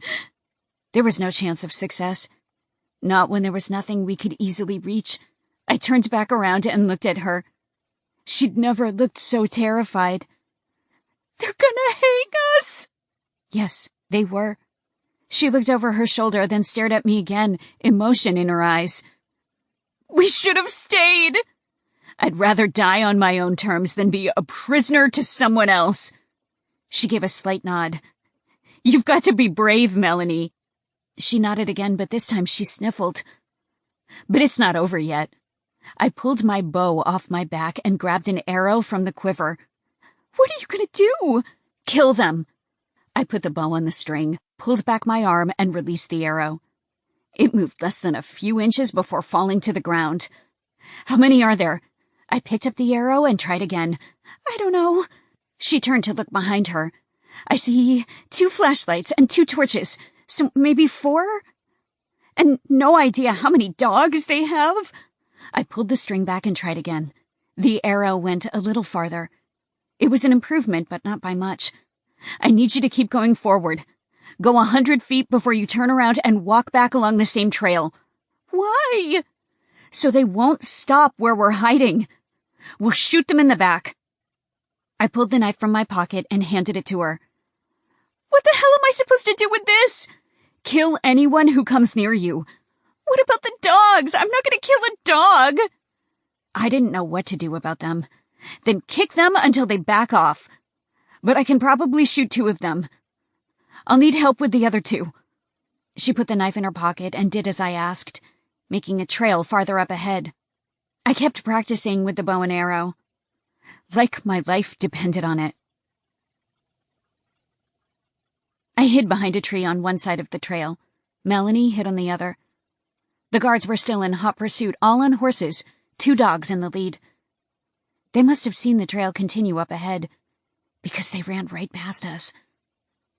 I'd never been so scared in my life, because I actually had something to lose.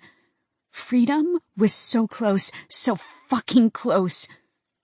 I was not letting these bastards take it from me. I purposely waited until they came to a standstill, because I couldn't hit a moving target.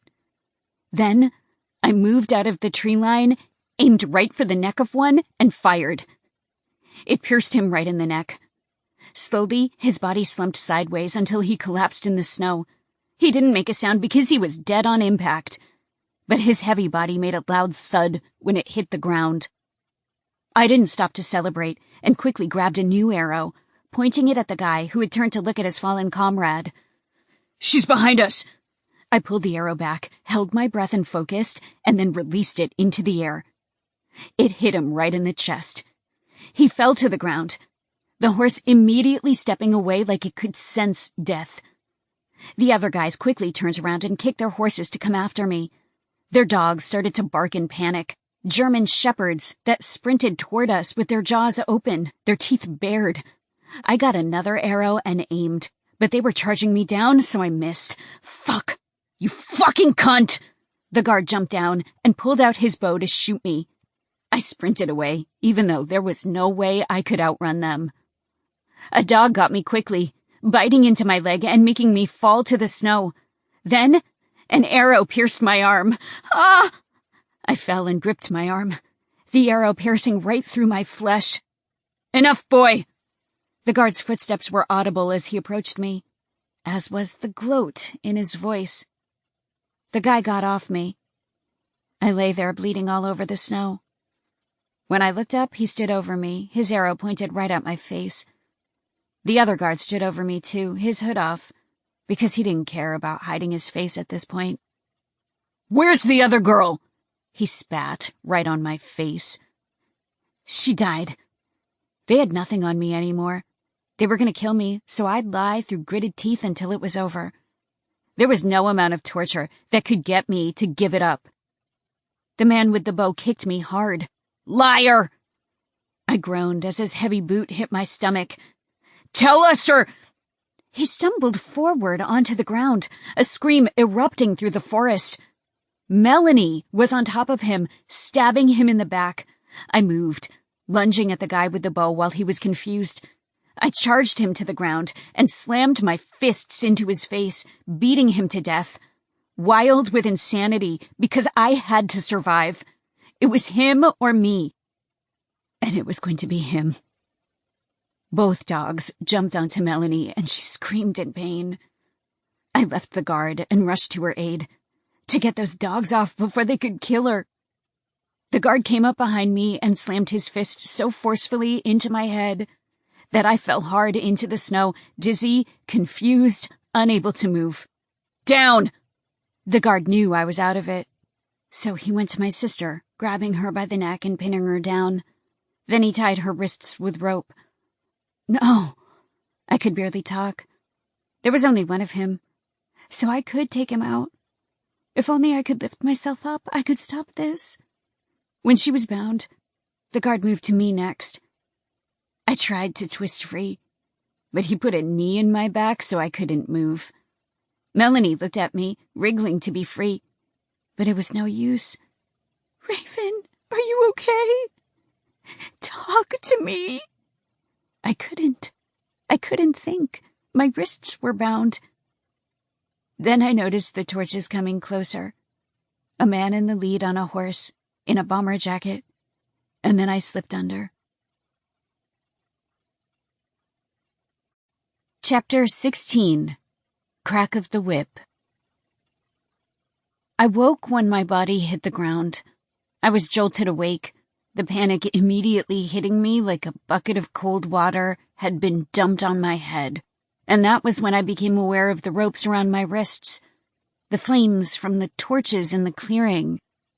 I was back at the camp. I didn't escape. I got us both killed. My little sister was going to die. Because of me. The other prisoners weren't there and it was dark out, so it was sometime in the middle of the night. I had no idea if it was the same night as before. How much time had passed? Nothing. Melanie's body fell next to mine a moment later. Her eyes narrowed when she realized I was awake. "Raven." "Melanie." I groaned when the guard kicked me. "We'll hang the other girl first and make this one watch." "No." I started to writhe free of the rope that bound my wrists. No, it was my idea. "Just this one." Boots came into my line of sight before I saw a man lean down to look at Melanie. Only his back was visible, but I recognized the black bomber jacket. The backs of his fingers moved to her cheek, and he gently stroked her, like she was a pet. "Don't fucking touch her." I tried to fight the ropes again. "You motherfucker!" The guard kicked me again. The boss ignored me. "Get her up." The guards helped Melanie to her feet. The boss grabbed her wrists in a single hand, standing behind her, over her, possessively. He looked down into her face, watching her panic at his touch. "You trying to leave me, sweetheart?" She just breathed. "I'll take you with me tomorrow, then." He nodded to his guards. "Take her to the cabin." Take her where? I wanted to scream again, but at least she wouldn't be hung.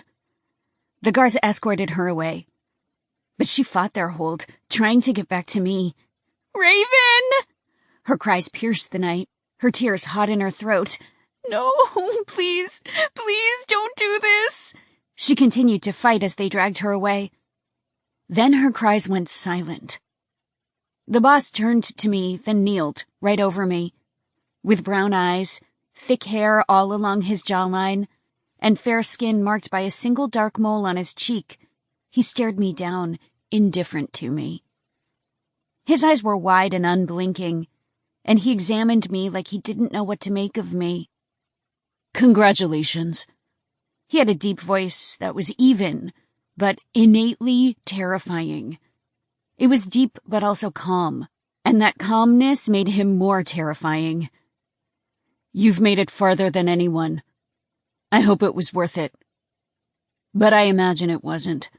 He got to his feet, then nodded to the guards. They yanked me to my feet. I didn't fight anymore since Melanie was safe. I'd already been prepared to die once before, and I could do it again. I could face my death bravely, with no regrets. I stood upright and looked at the guards in the clearing, the men who must have been part of the second search party. Then the executioner came into view. His mouth was covered, but it was obvious he was smiling. "I'm really gonna enjoy this." He looked down at me, then shoved his large hand into my chest, making me fall back to the ground. An arrow was still stuck in my arm because they never removed it. Just get it over with. I knew Magnus wouldn't help me this time. He'd warned me, and I didn't listen. "Up!" The executioner kicked me. I tried to rise, but with my hands bound, I couldn't. "I said up, bitch!" He kicked me again. "We aren't hanging her." A beacon of hope came from nowhere, shining down from heaven, my savior, giving me a lifeline with just his voice. The executioner turned around to look at him. Not this time. Magnus had his hood down so his face was visible. His features lit up because of the torch that illuminated his face. Even though the executioner was much bulkier, Magnus didn't look the least bit intimidated. "She's the strongest worker we have." "No!" The executioner stepped toward him. "She stole from us. She tried to escape. She killed 2 of our own. How dare you stand there and ask for her to be pardoned?" The guard stayed back, watching the 2 of them stare each other down. "I'm not asking for her to be pardoned. She should be punished." The executioner stepped closer to him. "She deserves to be executed. Your dick is not part of this discussion." Magnus hadn't blinked once. "She'll be whipped." "No!" The executioner turned back to grab me. "You can't save her this time." My body relaxed as he came toward me because I knew it was over. At least Magnus would be there till the end. So I wasn't alone. Magnus turned to the boss and looked at him. He looked back. The executioner got me to my feet, pulling the back of my hair like I was a dog being grabbed by the neck. Magnus continued to stare at the boss, silently having a conversation with him. They were of the same height, even with the same colored eyes. Then he spoke quietly to him, their voices hushed. I couldn't make anything out. Only one audible word came out of Magnus's mouth, and it was the final word he said. "Please." The boss stared him down, a bored look on his face like this conversation was pointless and uninteresting. But he gave a slight nod. The executioner released a loud sigh in frustration but didn't speak a word in protest. He shoved me forward slightly and released the hold on my neck. Then he grabbed me again, cut the rope binding my hands, and then moved me to a tree trunk. One of the guards retrieved more rope. The executioner yanked off my jacket, then pulled out his knife to slice through my shirt, opening my back to the cold, the frigid air immediately making all my muscles tighten in protest. The guard threw the rope over a tree branch, and then tied my wrists above my head, my feet still touching the ground, my front against the tree trunk. Then I heard the executioner speak. "You want her to be whipped? Then you do it." All I could do was look at the tree trunk, but I imagined what was happening behind me. I imagined the executioner walking up to Magnus and staring him down, shoving the whip into his chest because the punishment would be much more painful coming from him instead. The executioner spoke again. "And you better do it right, because if you don't, I'll start over and do it again." It was quiet. All I could do was stand there, my arms suspended over my head so I couldn't move. I could swing left to right if I wanted to, but not by much. Melanie had slipped his knife back into my pocket, but I couldn't reach it and cut myself free. All I could do was stand there and take it. The quiet continued. I stared at the bark of the tree, the glistening of the ice crystals embedded between the pieces. I knew what whipping entailed, but I had no idea how it would feel. If it would be better than the red snow. Maybe it would be worse. The executioner yelled so loudly that he must have woken up every prisoner in the camp. "Get on with it!" I knew why he hesitated as long as he did. He didn't want to do this to me. He didn't want to hurt me. He'd suggested the punishment to spare me from the red snow, but the executioner was only interested in my death, not a short-lived torture. His boots shifted in the snow as he positioned himself. I stared at the bark, my breath escaping as vapor in front of my face. And then a whip cracked against my back. I did my best to silence the groan that came from my lips, but I couldn't. It was a quiet scream, a whimper from my lips, a shock so potent my entire body didn't know how to absorb the whip that bit deep into my skin. I swung forward slightly, getting closer to the trunk, my reality pausing for a moment to process what had happened. I didn't have time to accept it before the whip bit into my skin again. This time, I shut my mouth and swallowed the scream that wanted to burst from my lips. He hit me hard, because he had to. I wanted to be brave like I was for the red snow. I didn't want them to claim my terror. But I also stayed quiet to make it easier for him. How long would this last? He kept striking me, aiming for different parts of untouched flesh. The leather whip cracked into my skin, made the blood drip down my body and over my pants, making the snow turn red at my feet. My back suddenly felt red hot, all the flesh inflamed and pulsing. It lasted forever. My body swayed forward with every hit, and I kept my eyes on the bark for concentration. It would end soon. I just had to wait, had to be patient. He continued to strike me, the whip making a loud crack every time it hit my flesh. I tried to stay quiet, but I couldn't. I started to whimper with every hit, my feet slipping on the snow because I couldn't hold myself up anymore. The arrow was still in my arm, and I was weak from the punch I'd received to the head. I wasn't ready for this, ready to survive this with dignity.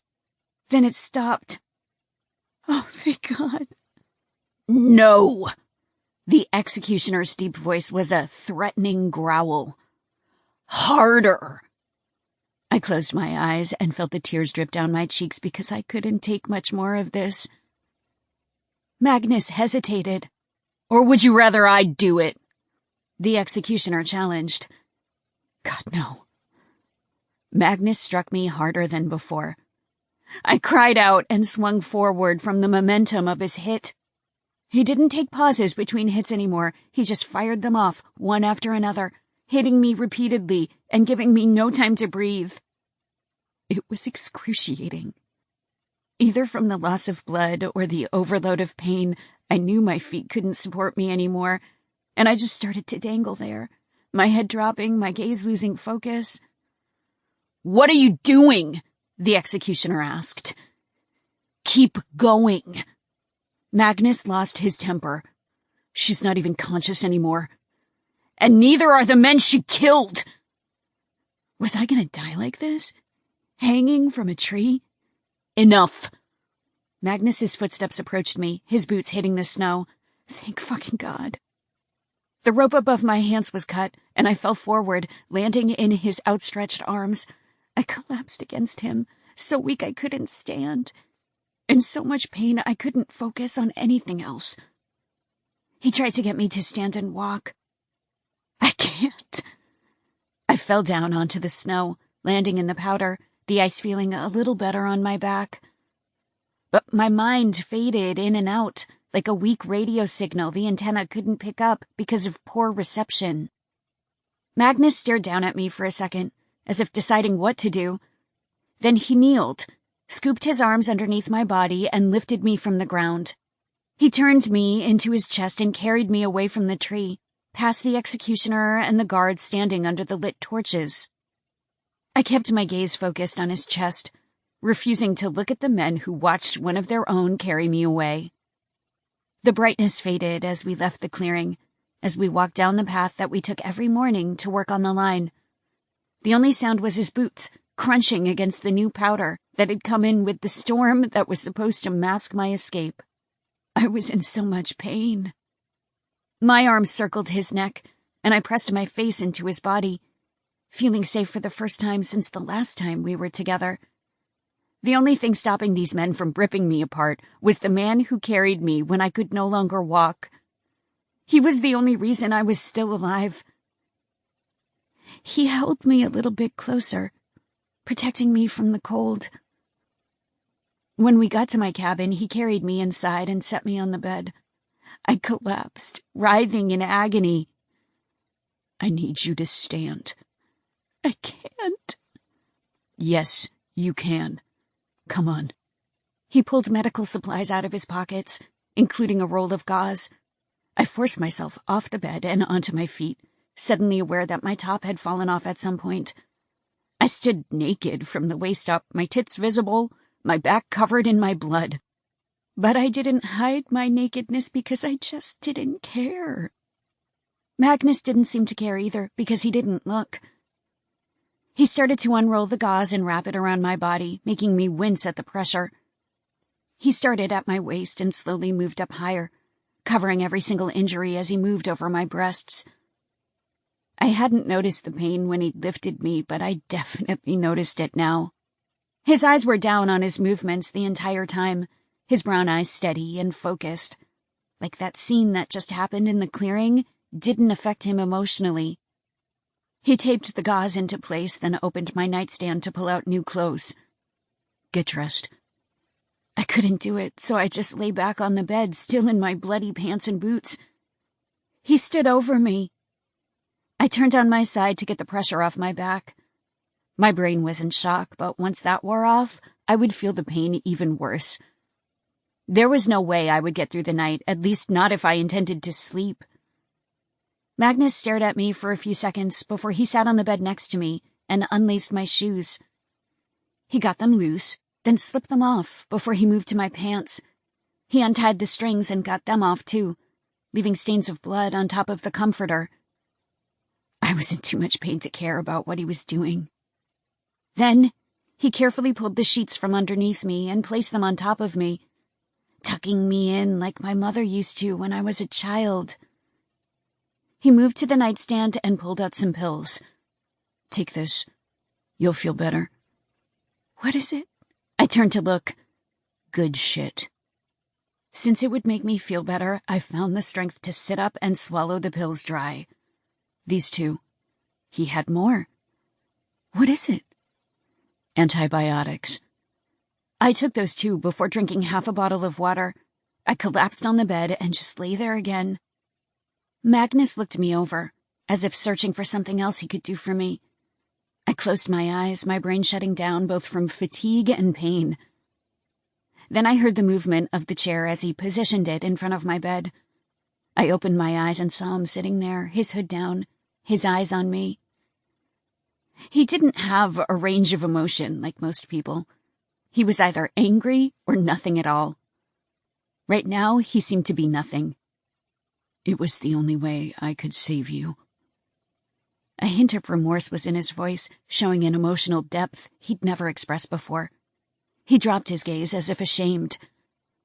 "I know. Thank you." He lifted his gaze and looked at me again. I couldn't hold on to consciousness any longer. His face was the last thing I saw before I slipped under and fell into my nightmares. Chapter 17. The Demand. When I woke up, I had no idea what time it was, but I somehow had slept through the remainder of the night. I felt rested, so it seemed like I'd been asleep for a long time. But Magnus never retrieved me for work. When I tried to sit up, I was hit with the pain I'd forgotten about. The medication must have worn off. My eyes looked under the door to see the light coming through. That still didn't tell me what time it was, but it was definitely past early morning. On my nightstand were more pills, along with a note. "You're excused from work for 3 days. That's the most time I could buy you." I swallowed the pills with water and noticed the tray of food sitting there. Breakfast wasn't served to prisoners, so this must be whatever the guards had in the morning. It was crepes, a croque-monsieur sandwich, and a baguette with jam. And there was coffee. It was cold now, but still. It was the first time I'd had coffee in a long time. The fact that I had an appetite showed just how much I'd starved over the last few days. All the food was cold, so it had probably been sitting there for hours. I ate everything, and I was almost finished when I thought of Melanie. What had happened to her? The boss said something about taking her. Taking her where? The medication made me sleepy, so I took a nap until dinner time. The sound of the opening door woke me up. Now that I'd pissed off every single guard in that camp except for Magnus, I was on edge. I was afraid one of them would come into my cabin to kill me, and I was too weak to fight back. Magnus had stuck out his neck for me enough times that I didn't think he could protect me anymore. But it was Magnus. Even with his hood up, I recognized him at this point. I'd stared at those shoulders enough time to identify the way they moved. His height was easy to remember. The way he carried himself. Confident, strong, and with a distinct I don't give a fuck attitude. I was happy to see him. "Hey." He set the tray on the nightstand, along with a mug of hot cocoa. "You're feeling better." "I think it's just the good shit you're giving me." He turned to leave my cabin, as if delivering the food was the only reason he'd come. "Wait!" He stopped in front of the door but didn't turn back to me. "Aren't you going to stay?" His head faced the door, and his chest rose and fell slowly. A long pause ensued, as if he were so deep in thought that he didn't even realize how much time had passed. When he spoke, his voice was quiet. "Do you want me to stay?" "Why wouldn't I?"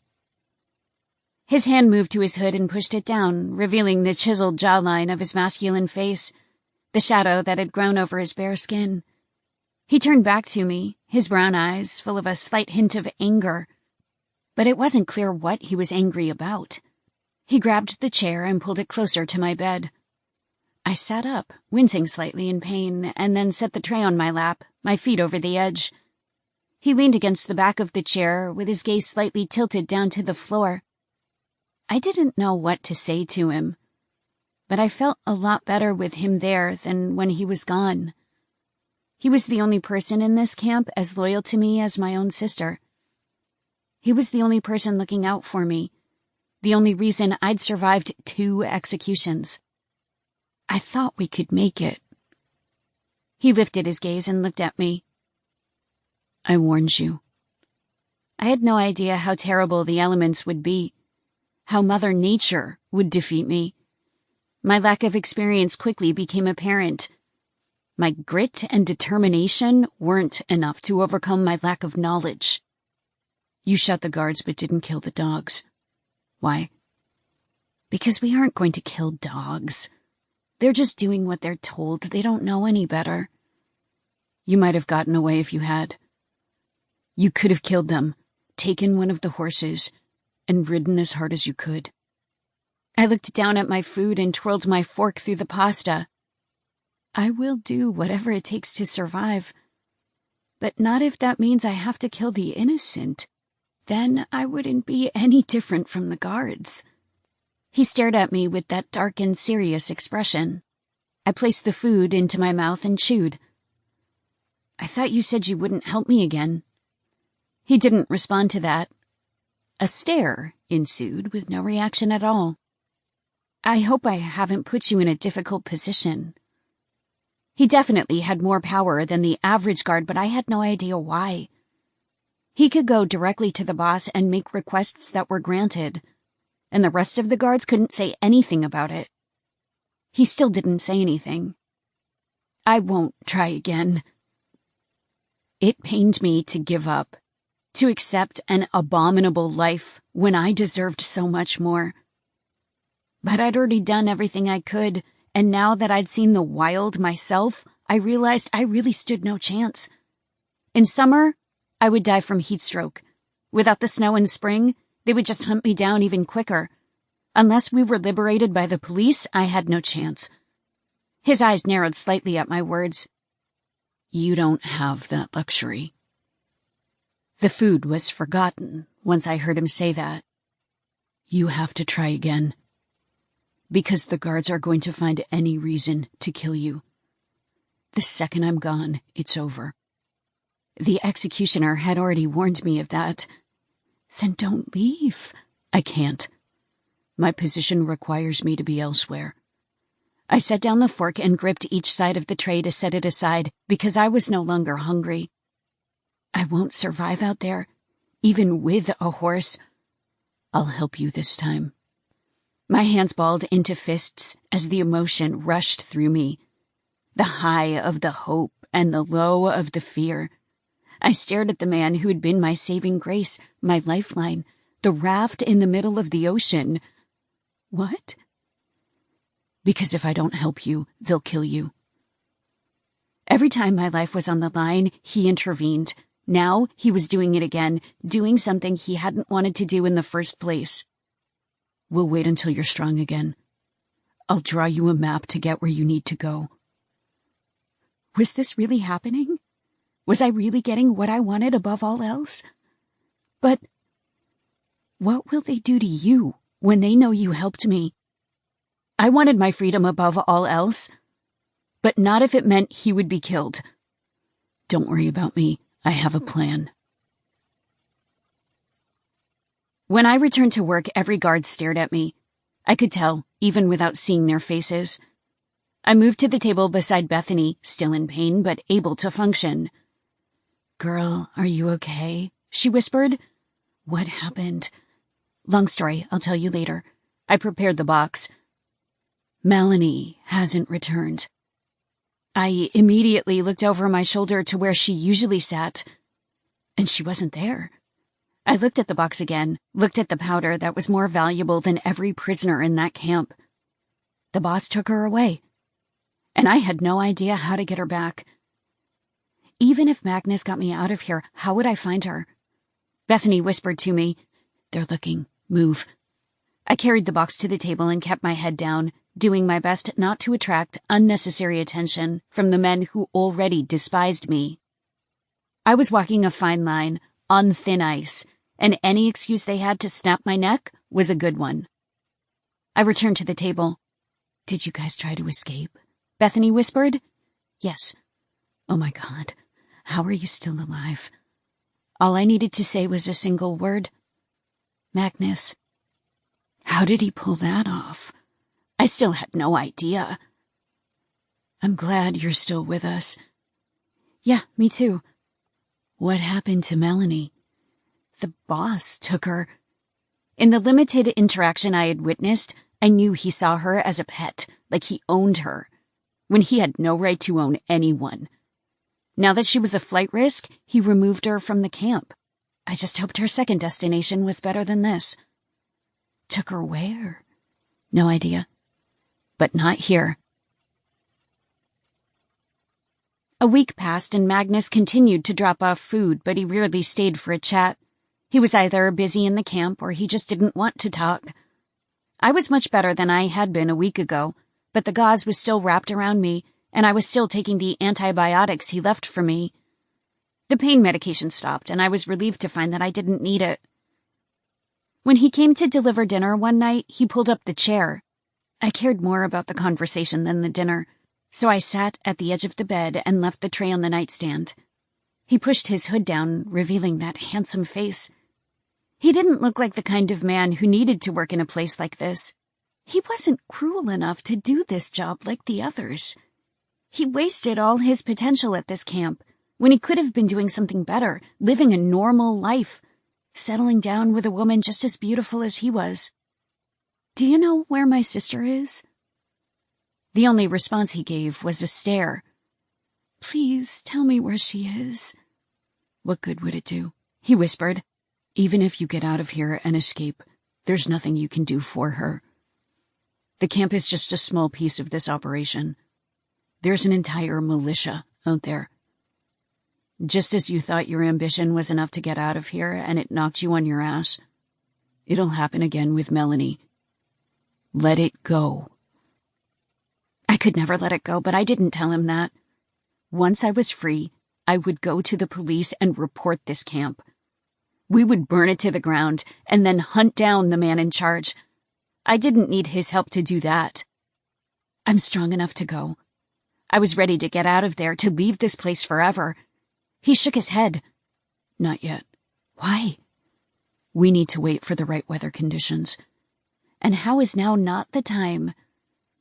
It was snowing almost every day. It wasn't a storm, but the snowflakes were constantly adding to the powder and making it difficult to traverse. "Because now that you know where you're going, you need to get there as quickly as possible and not leave tracks." "Won't the dogs smell me?" "Not if you cross a river. They'll lose the scent." Why didn't I think of that? But then again, I didn't even see a river, so... We need to wait another week. It's supposed to be sunny and warm, and a lot of that snow will melt. If you ride hard and don't stop, you can get there within a few hours. I squeezed my hands together, needing to convince myself this was really happening. I knew that bell was real. He didn't acknowledge what I said. Is that where I'm going? To the bell? After a long stretch of silence, he gave a nod. Oh my God. My hands immediately covered my face, and I felt the tears well in my eyes. The bell had kept me going. It had been calling me home. It had been the light in the darkness. Is it a church? A chateau. So when I get there, I just... You wait for me. I'll be there a few days afterward. You're joining me? We're far away from Paris, and that's where you want to go, right? Yes. Then you're going to need help getting there. I can't just ask someone? He shook his head. The chateau is still in the middle of nowhere. Then how does the bell ring? A timer. How do you know so much about this? Because it's mine. He looked slightly irritated by all the questions.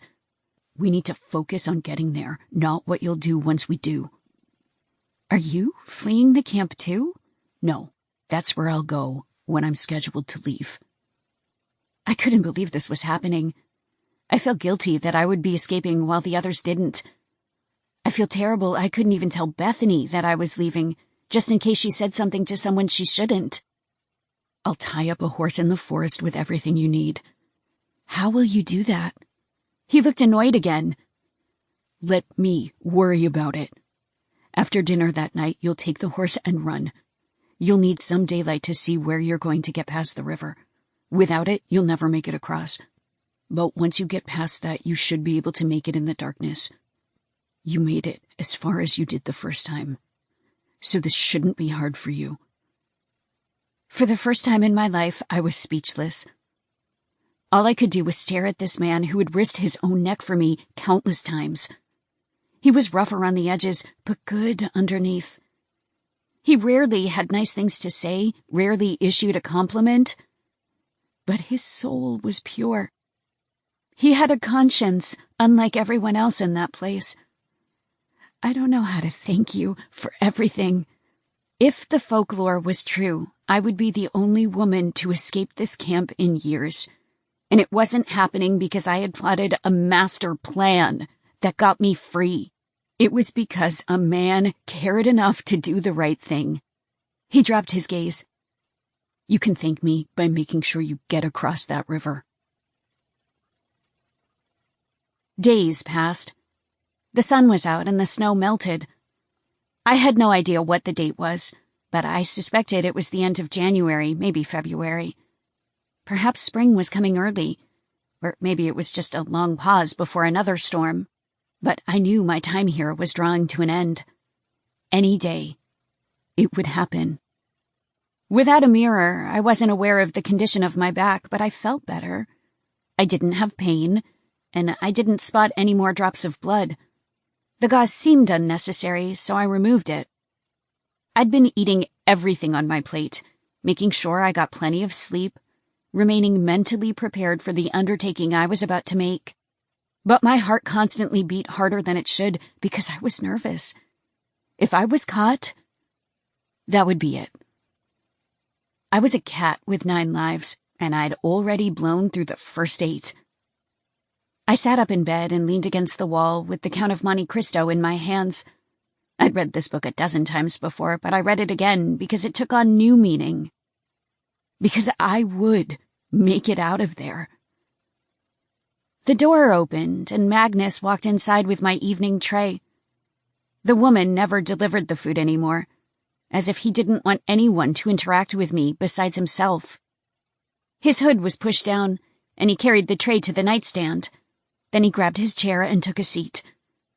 I closed the book and set it to the side as I scooted to the edge of the bed. He glanced at the book, the cover visible. Tomorrow. Every day felt like the day it could happen. But now today was that day. The horse will be in the forest behind your cabin. I'll leave you a flashlight so you can find her. A bag will be tied to her saddle with everything you need inside. I dropped my gaze for a moment and looked at my hands, my breathing ragged because it was really happening. Freedom was so close, but I was also terrified because I still had to go back out there and survive. The darkness, the cold, the fear of the guards behind me, it was traumatizing. Ride hard. Don't look back. He pulled out a paper from his pocket and unfolded it. Here's the map. It wasn't a professional one created with a computer. It was hand-drawn, showing the camp, the forest, the path to the river, and then beyond. He turned it over and showed me the individual steps I could take to figure it out. Keep the forest on your right. As long as you do that, you'll hit the river. When you cross it, the chateau is farther to the left, so you'll have to look at these landmarks to help you. I took the paper from him, studying his notes to see if I had any questions. It was detailed enough that I didn't have any. Will I have a gun? He shook his head. The only way to retrieve those is with a code, so if they notice it's missing, they'll know I took it. I didn't give you any weapons, because that would be too obvious. But you shouldn't need them, because all you have to do is get there as quickly as possible. If they did catch you, a weapon wouldn't help you. Probably not. I folded the paper and stuffed it into my pocket. Now we sat together in silence because there was nothing left to say. A part of me thought he would have a change of heart because everyone would assume he'd orchestrated my escape. But he didn't. I stared at him, looking at a face I would never forget, even if I was fortunate enough to grow old. My memory of my young life would fade, but the memory of this man never would. I shouldn't regard him as a hero for saving me because he worked there in the first place. But he was definitely my hero. A few minutes passed before he spoke again. I'm not doing this out of the goodness of my heart.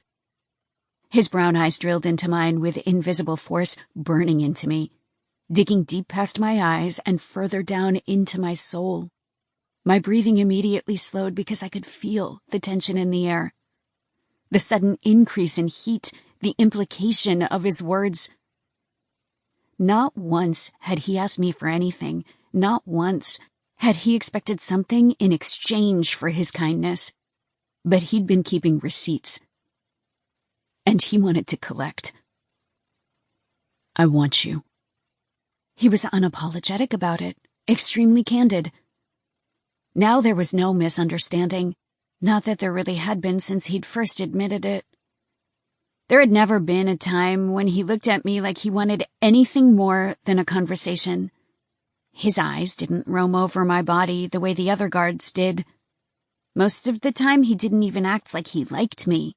He had a remarkable poker face. Maybe this had been his plan all along. The extended build-up to this moment. No. His eyes immediately lost their confidence, slowly filling with disappointment. I refuse to believe you'll only help me if I sleep with you. You'll help me because I deserve to be free. You'll help me because you know it's the right thing to do. My answer is no. His eyes slowly dropped, resignation coming over his face. It was one of the rare times when he showed something other than his stone-like stoicism or his anger. There was no response to my decision. He didn't force himself on me. He didn't leverage my freedom to coerce me. He accepted my answer. I watched him glide his palms past each other, his head bowed slightly to the floor. But I'll sleep with you. Because I want to. His hands stilled and his body went rigid. Seconds later, he lifted his chin to look me in the eye again. It was impossible not to feel a connection to this man. I'd spent my life taking care of other people, and it was the first time I had someone to take care of me, to clean up my messes, to fix all my mistakes. The second his hood had dropped and I saw his face, I had been stunned by what I saw because he was beautiful. He was the kind of man I could never have in the real world, because he could have someone much more beautiful than me. He would chase after Melanie or someone like her. But in this different reality, we were connected by something deeper than looks. We witnessed things other people couldn't possibly understand. He was a man who needed more than a pretty face to fulfill his desires. He needed something deeper.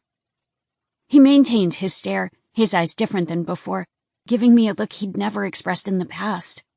It finally possessed emotion, overt reactions that were like words on a page. With deep intensity and masculine desire, he stared at me like there had never been a woman he wanted more than me. I'd never felt so beautiful. I hadn't worn makeup, hadn't even combed my hair, had only worn the most unflattering clothes, but I was somehow the woman he would do anything for. He continued that piercing look.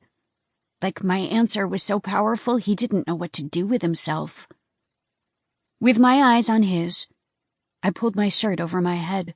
My body was slim and tight because of my physicality in the camp.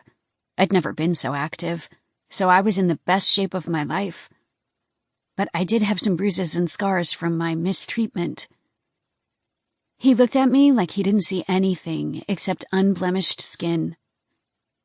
My boobs were firm and my nipples hard because I was instantly cold and tense. My dark hair fell down my shoulders and over my chest, but I pushed it back so it would hang down my back, so he could look at me. His eyes remained on my tits, and he released a deep breath, his jaw tightening slightly. I knew my back was scarred and ugly, so I didn't turn my back to make him look at it. I untied the string to my pants, then stood up so I could push them over my hips and let them slide to the floor. My legs were hairy because I hadn't shaved in over a month. My underwear were the generic ones they issued to us, so they weren't sexy by any means. But his breathing increased like he couldn't wait to watch me take them off. My thumbs dug into the waistband and then pulled them down, the bush of hair visible because I couldn't groom my appearance. We weren't allowed razors, probably because we would slice our wrists. My hair was curly and dark, covering the side of my clit and opening. But he didn't seem to care in the least. When my clothes were gone, I sat on the edge of the bed again, my knees pressed together, my hands in my lap, my nipples still hard because I was anxious. His chest would be warm against my body, and the momentary coldness would be replaced by sweat. He stared at me for another few seconds before he unclasped his cloak and let it slide into the chair and then onto the floor. Underneath was a long-sleeved black vest with little markings in it, the fur lining the edges of the sleeves. He gripped the back of the garment and pulled it forward over his head, revealing a black shirt underneath. I watched him, waiting to see what he looked like underneath. He looked muscular through his clothing, and now that I could see his arms, I knew how strong he was. He had big arms, with a lot of different muscles that made them bulky and smooth at the same time. His skin was fair, like he hadn't seen the sun much, probably because it had been freezing for a long time. He did the same with his shirt, pulling it forward and revealing muscular perfection. I inhaled a breath at the sight of him. In the center of 2 strong pectoral muscles was a patch of dark hair. His stomach was carved with lines, his abs distinct and strong, because there wasn't a layer of fat on top to hide them.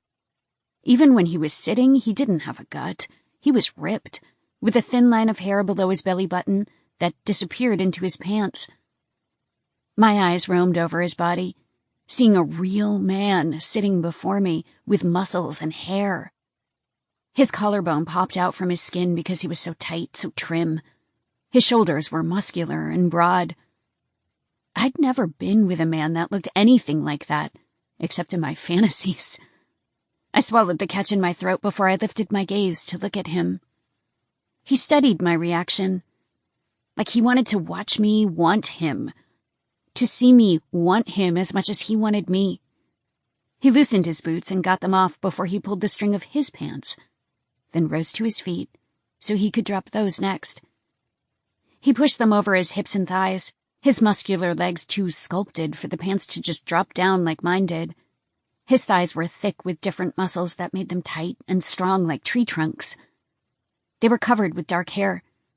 He grabbed his black boxers next and pushed them down, revealing a big dick that was drooling at the tip. He wasn't groomed either, so there was a lot of hair around his balls, but it was sexy. I stared at his dick and felt my throat go dry at the sight of him. Instead of being stuck in that cabin in the middle of nowhere, I felt like I was somewhere else, in my bedroom with a man I'd noticed across the room in a bar, someone I wanted to take home the second he bought me a drink. He stared down at me, watched me watch him. I scooted back up the bed, my head reaching the corner of the mattress between the 2 walls. My thighs automatically parted for him to get on top of me. He looked between my legs before his knees hit the mattress. He moved down and on top of me, his thighs scooping underneath mine, his face level with mine.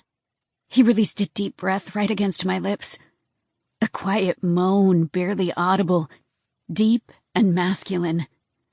His eyes were warm like a summer day, and his skin was already flushed in arousal when he'd barely touched me. My hand started at his stomach and moved up, over his hard pecs, to his shoulders, one hand moving to his jawline so I could cup his face. I stared at his lips and imagined how it would feel to kiss him, to feel those lips glide past mine, to feel his facial hair rub against my soft skin. He stared at my lips before he leaned down and kissed me, a soft embrace, a gentleness that he never showed. He was callous and cold, but he kissed me like I was delicate, like he wanted to explore me before he took me. That softness didn't last long, because both of my hands dug into his hair, and I deepened the kiss, feeling a tightness in my stomach, an electric flush through my body that made me feel like I was somewhere far away. The chemistry was as hot as a lit torch, and the closeness I shared with this man made me desire him more, made me crave his touch deeper and deeper. The kiss turned urgent and frantic, both of us wanting each other more desperately as the minutes went on. He pulled his lips away so he could grab his base and direct himself inside me, moving through my hair and landing in the wet slit that was ready to take him. He didn't lick his hand and moisten his tip because he didn't need to. With his eyes locked on mine, he groaned as he felt my desire, groaned louder as he sank deeper and deeper. My hands glided up his back as I pulled him closer to me, feeling a fullness between my legs that made me moan with hot breath. My hands dug into the backs of his shoulders as I secured him on top of me, feeling the chemistry between our wet bodies ignite and explode. My ankles locked around his waist, and I enjoyed the first pleasure I'd received since coming to this terrible place. This man was my savior, the one looking over my shoulder when I forgot to check myself. He had my back when I only had my front. He was always there for me, keeping me alive, saving my ass when I thought it couldn't be saved again. He gave me everything, selflessly. He was the reason I would get out of here. He was the reason my fate had been different from the others who weren't so lucky. He was the reason. For everything. He closed his eyes and groaned as he felt me, his dick deep inside me, surrounded by the wetness that my body produced in copious amounts.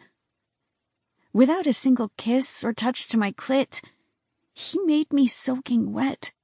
He opened his eyes and looked down into my face as he started to thrust, pushing fully inside before he pulled out again, moaning every single time like he couldn't believe how good I felt. My nails clawed at his body, and I breathed against his mouth, feeling his chest hair moving between my tits, feeling his hot body heat thaw me like I was next to a fire in the hearth. My ankles yanked on his ass as he moved inside me, pulling him a little deeper, wanting as much of him as my body could handle. His hand moved to the back of my head, and he fisted the strands, tilting my chin up so he could kiss my neck, smothering me with hot kisses from his hungry lips. His mouth moved between my tits, and he kissed me everywhere, enjoying my body like it was flawless, like I was the most desirable woman in the world. My nails dug into his flesh, and I held onto his frame, getting lost in the haze of desire, of sweaty and sensual sex, of the way he made me feel good when I'd felt so bad for so long. The passion was as hot as fire, like it was the first time we'd given in to our desires. But our bodies were so in sync. It was as if we'd been lovers for years. He raised his head, then moved his arms behind my knees, pinning me back so he could thrust into me while looking down at my face, pumping his dick inside me deep and hard. With full and long strokes, my hands held onto his arms, and I bit my bottom lip as I looked into his face above me, seeing the flushed color of his beautiful skin, the potent desire in his expression. Uncontrollable pants came from my lips, and then I writhed. Yes! Yes! He lay beside me on his back, his hand resting on his chest, naked because we'd never gotten under the sheets. His eyes were on the ceiling, his mood dark once more after our passion was over. His hair was messy from where I'd fingered it, and his powerful chest rose and fell gently, because his breathing had returned to normal minutes ago. I lay beside him, the sheets pulled to my shoulder because I was cold once he was gone. He didn't show affection. He didn't hold me close. It was back to how it was before. Coldness. He sat up and got out of bed.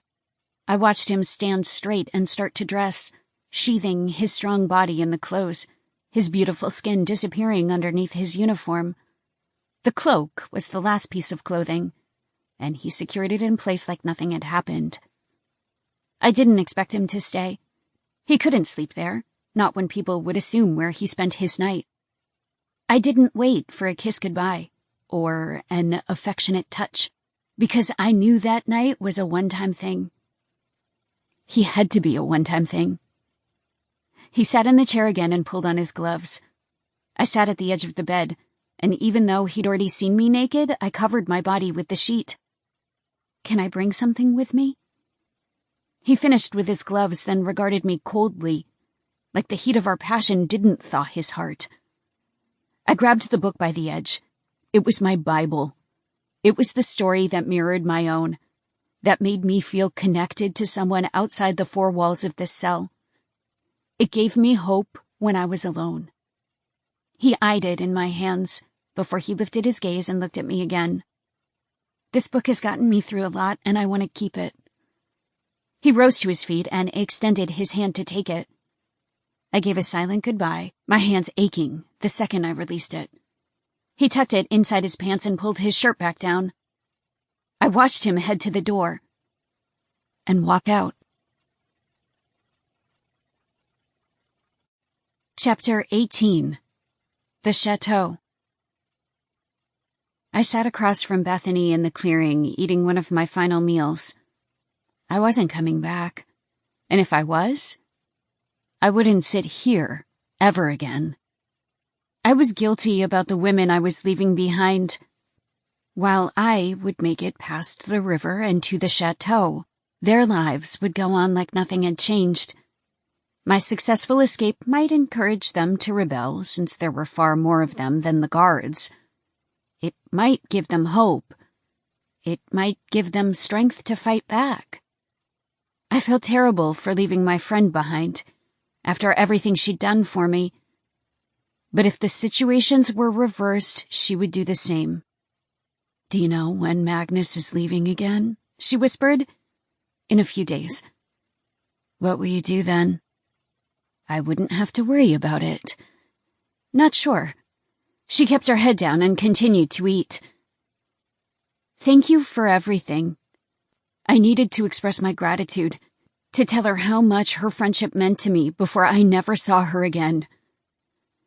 "You're a good person, Bethany." She lifted her gaze and looked up. "Don't talk like that. You've survived this long." I was dressed and ready to go. I waited for the sound of footsteps, waited for my final meal to be delivered. His feet climbed onto the porch.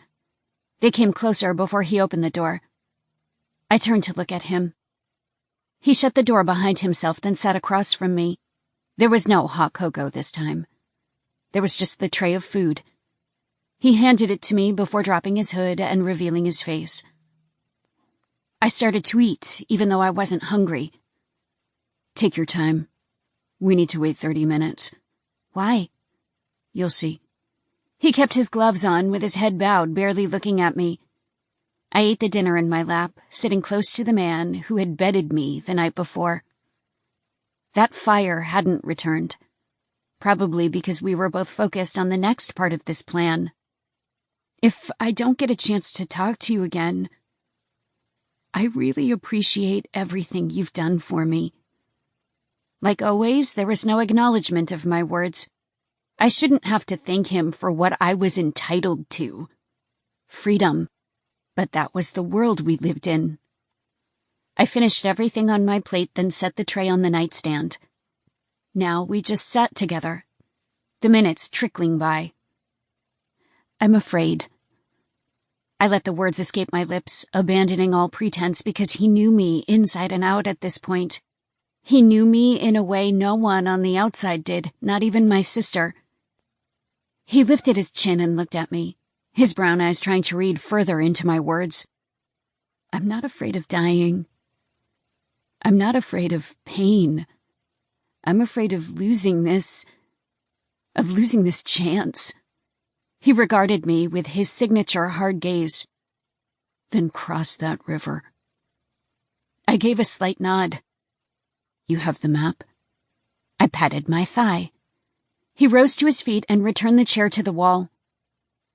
I knew it was time. He moved to my tub and pulled out a tool from his pocket. Then he started to slam it down onto the faucet, breaking it from the wall until the metal clanked into the bottom of the basin. "What are you doing?" He grabbed the faucet, then turned back to me. He came closer to me until he grabbed my hand and placed the piece of metal within my grasp. Still confused, I never took my gaze off his face. "Dinner is finished, so there shouldn't be any guards around. But someone will find me sooner rather than later." "Find you?" My voice broke because I already suspected where this was going. "When I open the door, you're going to have to hit me with that." He spoke so plainly, like this wasn't a big deal at all. Hit me in the head, knock me out, then go. I lowered my hand to my side. No! He released a deep sigh. It's the only way. I'm not going to hit you. If you don't, they're going to assume I helped you escape. You need to hit me, and you need to hit me hard enough to make this believable. I'm a strong guy, so it would take a lot to slow me down. My eyes watered because I was disgusted by the price of my freedom. No, you're protecting me. The way I protected you. I shook my head, the water welling up in my eyes until I formed tears. It's not the same. It's exactly the same. If I hit you with this thing, I could kill you. I could have killed you. I shook my head, tears dripping down my cheeks. Please don't make me do this. Please don't make me. It's the only way. I quickly wiped my face with my hands, fighting the panic spreading through my body. I'm leaving in a few days. So this is your only chance. I took a deep breath and forced my tears to stop. The last thing I want to do is hurt you. I can't hurt you. I just can't do it. This man was the only thing separating me from execution. He was the only reason I still breathed. He stepped closer to me, his hand moving to my arm, giving me a strong squeeze. You can do this. Do it to protect me. Everything is already set up, and I can't go back and hide it. This needs to happen now, for both of our sakes. I raised my hand and looked at the faucet he'd beaten off the wall. I can handle it. I've had worse. I lifted my chin and looked at him again. I'm so sorry. Don't be. His eyes were a little warmer now, like my pain softened him. Hit me a couple of times until I'm down. How could he say that so nonchalantly? I already took some pills to make it easier for me. I was going to be sick. Hit me in the back, so you don't have to look at me. If he had told me the plan beforehand, I never would have agreed to it. You didn't tell me before, on purpose. He didn't confirm my suspicion because it was obvious. One final thing. I'm going to be down for a day or so if you get caught, I won't be able to help you again. Now the stakes were even higher. Don't get caught. He stepped away and headed to the door. After one final look, he gave me a nod, telling me to do it once he stepped outside, and then walked out. I gripped the bathtub faucet in my hand and felt a rush of nausea because of what I had to do. Not only did I have to hit him, but I had to hit him until he lost consciousness. I had to make it look real. Like I really did sneak up behind him after he delivered dinner and beat him to a pulp. It would make him look innocent in all this.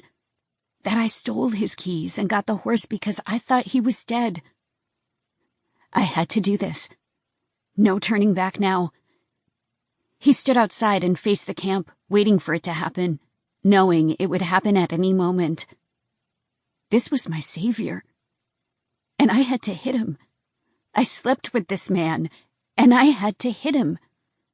Now I knew exactly what he felt when he had that whip in his hand and stared at my bare back, knowing he'd have to whip me bloody. If he didn't, I would die. I told myself he would be okay. He was a strong man who would bounce back. If I survived the whipping, he could survive this. I walked up to him and held up the metal pipe. My hand shook before I did it. I hit him. He scuffled forward slightly but remained upright, not making a sound. I did it again. And again. Until he collapsed. He fell on his side, blood dripping from the back of his head to the floor. I looked at the strongest man I'd ever met and cried. Tears filled my eyes and dripped down my cheeks, bringing salt to my lips before they fell down my chin. My chest heaved with the need to sob. I felt so sick that I didn't want to leave. I kneeled next to him and looked at him, seeing his closed eyes. My hand went to his chest and felt it rise and fall with his breathing. I wanted to patch him up, put a blanket over him, but I had to leave him like that. I'm so sorry. I left the pipe beside him and leaned down to kiss him on the lips. "I'm sorry." I spoke against his lips, crying because of what I'd done to him. But I couldn't linger. Light was fading, and I was working against the clock. "I'll see you in a few days." My hand touched his cheek before I rose to my feet. I took a look around, seeing no one in sight. The guards who were posted last time weren't there anymore because I was no longer considered a flight risk. They were wrong. I left and didn't turn back again, because if I looked at him one more time, I might not have the strength to leave. I moved into the forest and followed his guidelines until I found the place where the horse was tied up. She was saddled and ready to go, the reins tied to a low tree branch. Her huge eyes immediately looked at me approaching, vapor coming from her big nostrils. "Hey, girl." I rubbed her snout before I gave it a kiss. "Can I get a ride?" I loosened the reins, then pulled myself into the saddle. I'd never ridden a horse before. It was terrifying being this high off the ground, on top of a strong beast that could buck me off if she didn't like me. But I'd never get there quickly enough on foot, so she and I would just have to trust each other. The camp was on my right, so I dug my heels into her belly and clicked my tongue. "Let's go." She started at a walk, which was comfortable, but I knew I had to get there quickly. So a walk or a steady gait wouldn't be good enough. I knocked my boots into her again, telling her to run. Then she took off. Oh my God. The reins were wrapped in my hand, but I gripped the pommel because it was the only thing to hold. Jesus! My whole body shook as she ran into the forest, moving around tree roots and choosing her own path away, deeper into the wilderness. But I held on and watched the light start to fade over the horizon. The snow had melted in the past week, so the land was mostly flat. The horse could see where we were going and avoid the obstacles. I started to loosen up when I got more used to it, but it was still one of the scariest experiences of my life. "I trust you, girl." It was pretty much dark, the sky slightly blue like I had a minute or two left before I plunged into complete darkness. Where the fuck is this river? I had my flashlight out, scanning the landscape, listening for the sound of rushing water. "Do you hear it?" I'd started to talk to her like she was my friend, because she was the only thing I had right now, and she was literally getting me there. She suddenly slowed down, going from a run to a walk. Then she stopped, in front of the river. "Yes!" I clapped my heels against her belly. "Let's go." She released a neigh and wiggled her ears. "I know it's going to be cold, but we have to do it." She still wouldn't move. Then I heard a distant bark. Oh, fuck no.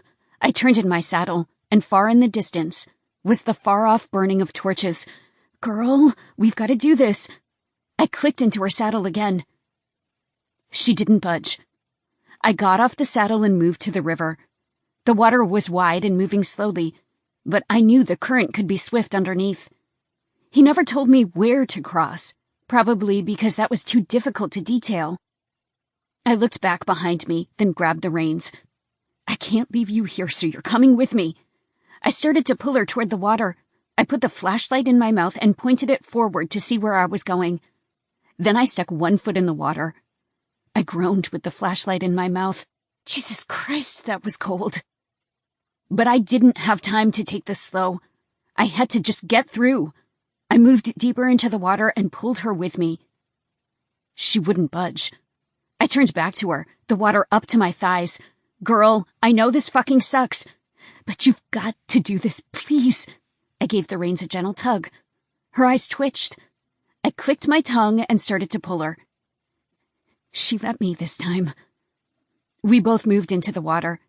It was deeper than I wanted it to be, reaching all the way to my neck, but I kept going, fighting the current of the stream, and focused on the other side so I wouldn't give in to the cold, the fear. If it went any deeper, I wouldn't know what to do. The current would pull me away. But it started to become shallow. Oh, thank God. My body emerged out of the water even colder when it was exposed to dry air. I began to shiver as more of my body was revealed. Almost there. I made it to the other bank, the water dripping from my clothes and onto land, the shivers taking me hard. The horse came with me. I was so cold I almost couldn't move. She neighed and looked at me. God, I'm so cold. I looked behind me and saw the distant torches. The hardest part was over. They would probably assume I didn't cross the river, because if I didn't find shelter soon, I would die. Magnus never told me if they knew about his chateau, but if they didn't, they would never suspect anything. I just had to live long enough to get there. I pulled myself into the saddle and dug my heels into her sides. Let's go. My teeth chattered so much that my jaw ached. I could barely get the words out. She started at a run, and that was enough to jolt my heart to life and get me going again. I brought the horse to a stop, unfolded the soaked map, and then nearly dropped my flashlight. The ink had run. I could barely make it out. No. I pointed the flashlight at the details, trying to make some sense of it. When I turned it over to look at his notes, I could barely read anything. Fuck me. I held the flashlight close and tried to make sense of it. There were only a few words here and there. He said there's a forest to the east, hiding it from view, something like that. Something about rocks. My heart started to race because I was fighting a different clock now. I would freeze to death if I didn't get to shelter soon. It was pitch dark, so I couldn't see. All I had was the compass he packed for me. At least I knew what direction I was going. Let's keep going this way and hope for some trees. I folded the map and pointed the flashlight ahead so she would be able to see where she was going. The only sounds around us were the creepiness of the wind, the rustle of the grass and branches below her hooves, and the random neighs she would make. My mind drifted back to Magnus. They had obviously found him, and he was probably warm in his cabin. He probably already received medical attention. He was probably asleep. And alive. He would meet me in a few days. All I had to do was make it. Then I could apologize for the horrendous thing I'd done. And we could move on. The horse slowed down when we made it to a line of trees. Okay, this has to be it. She moved at a slow walk, her neck bobbing up and down with her progress. I shone the light into the trees and scanned the area, looking for the chateau, where tolled the bell every morning. We walked for a long time, but there wasn't the same urgency anymore. Every time I looked behind me, there were no torches in my view. There were no more barks from the dogs hunting my scent. They must have reached the river and turned a different direction to continue their search. That meant I got away. I fucking did it. I just had to get inside quickly. I couldn't feel my arms and legs, and I was shaking so violently that I could barely stay upright in the saddle. And I was getting sleepy. So sleepy. When 15 minutes passed, I knew I wasn't going to make it. I could barely keep the lights on in my head. The flashlight drooped in my hand. My body started to slide. Then she stopped. It made my body jolt forward slightly, jerking me awake. And there it was. I lifted my flashlight and looked at the tall structure, the ancient architecture. Oh my God. We fucking did it. That rejuvenated me enough to guide the horse around the side, looking for the front door. Magnus had given me the keys, so I just had to find the way inside. We moved to the front, and that was when I spotted the double doors of the entrance. There were no lights on at all, not even landscape lights, so it was hidden in the darkness. This is it. I got off the horse, pulled out the keys, and then my hands shook as I inserted them into the lock. The flashlight stayed in my mouth so I could see what I was doing. Then the lock came free. I stilled for an instant, celebrating my victory while stunned by the accomplishment. I opened the second door so the horse could come inside. Come in. I grabbed the reins and guided her into the chateau. It was freezing outside, and I didn't want to leave her out there. If I tied her up, wolves would get her, and if I didn't tie her up, she would get lost in the cold. I immediately shed all my clothes because they were still soaking wet and cold, so they didn't do anything for me anyway. My flashlight moved along the wall until I found the switch. I flipped it on, the foyer coming into sight. It wasn't what I expected. It was made of stone. There were no pictures on the walls, no decorations. It felt abandoned. I closed the doors behind us and locked them. Then I went into the kitchen and found a big pot on the stove. I filled it with water, then carried it back to the horse. When I set it on the floor, she immediately started to drink like she was thirsty. There was a large sitting area downstairs with old furniture, like something from the Victorian era. The window on the wall was colored stained glass, like something out of a church. A huge stone fireplace was below the windows, so I grabbed the matches from the saddle and lit the logs in it on fire. The flames were low at first, but once all the wood caught on fire, it brought brilliance and warmth into the room. A large staircase led higher up, and there was more to the chateau to explore. But I didn't want the lights on up above, just in case they'd cross the river to search for me. The horse skulked in the foyer, the sound echoing against the stone interior. There was a blanket on the back of one of the couches, so I grabbed it and wrapped it around my body. A rug was on the floor in front of the fireplace, so I pulled the cushions from the couch and made myself a bed next to the fireplace.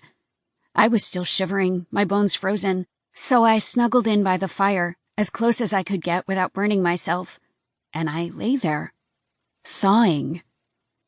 The shivering lasted a long time, for hours. But the heat moved back into my skin, my muscles, and then my bones. Blood started to circulate once more. My knees were pulled to my chest, my arms wrapped around my upper body, and I gripped myself tightly until the jerking stopped. I did it. I made it. Hooves echoed against the stone as the horse came into the sitting room. They became louder and louder, muffled once they hit the rug. A loud neighing sounded, like she came close to feel the fire. Then she bent her legs and lowered herself, taking up the spot behind me, just like a dog that came over to snuggle.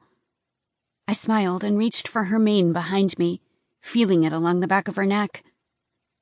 Thank you. When I opened my eyes the next morning, the fire was gone. The sunlight was coming through all the windows, and the horse was gone. I stared at the ashes in the hearth, the previous night slowly coming back to me. It was hazy at first, but then flashes returned, riding the horse in the darkness, crossing that frozen river, the distant sound of a barking dog on the wind. And then I realized it was the first time in months I'd woken up as a free woman. I quickly sat upright, the blanket falling off my naked body, the realization hitting me so hard that I sobbed. The grand sitting room echoed my tears back at me, amplifying them, giving me the most cathartic experience of my life. I made it. I didn't wake up on that shitty mattress. I wasn't marched to work in the cold. I didn't sit there at the table and eat my lunch in silence, sneaking in conversations because I'd lost my right to even talk to someone. It was over. The horse neighed loudly. That silenced my tears. I turned to look at her. She stood nearby, her neighs echoing against the stone. I wiped my tears away with the back of my arm. You must be hungry, huh? She neighed as if she were answering me. I got to my feet and tied the blanket around me like a toga. I doubt there's anything in the kitchen. I walked inside and looked around, seeing the old-fashioned decor, the kitchen island made of solid wood, the small fridge that looked as though it was installed sometime in the 60s. The kitchen wasn't built for a fridge, so it stuck out like it didn't belong. She followed me to the door, shifting her neck but not stepping into the confined space. What do horses eat? I moved to the pantry and started to open doors. It was mostly canned goods. Hay, oats. I kept looking, finding old boxes of cereal, mostly expired products. Then I found a large container of plain oats. Yes! I held up the container to her. Look what I found! She stared at me blankly, her eyes wiggling. I found another large pot and emptied the entire contents inside before I carried it back to her pot of water, which was empty. There were horse droppings around, along with puddles of urine. My living conditions had been terrible, so I didn't blink an eye over it. Here.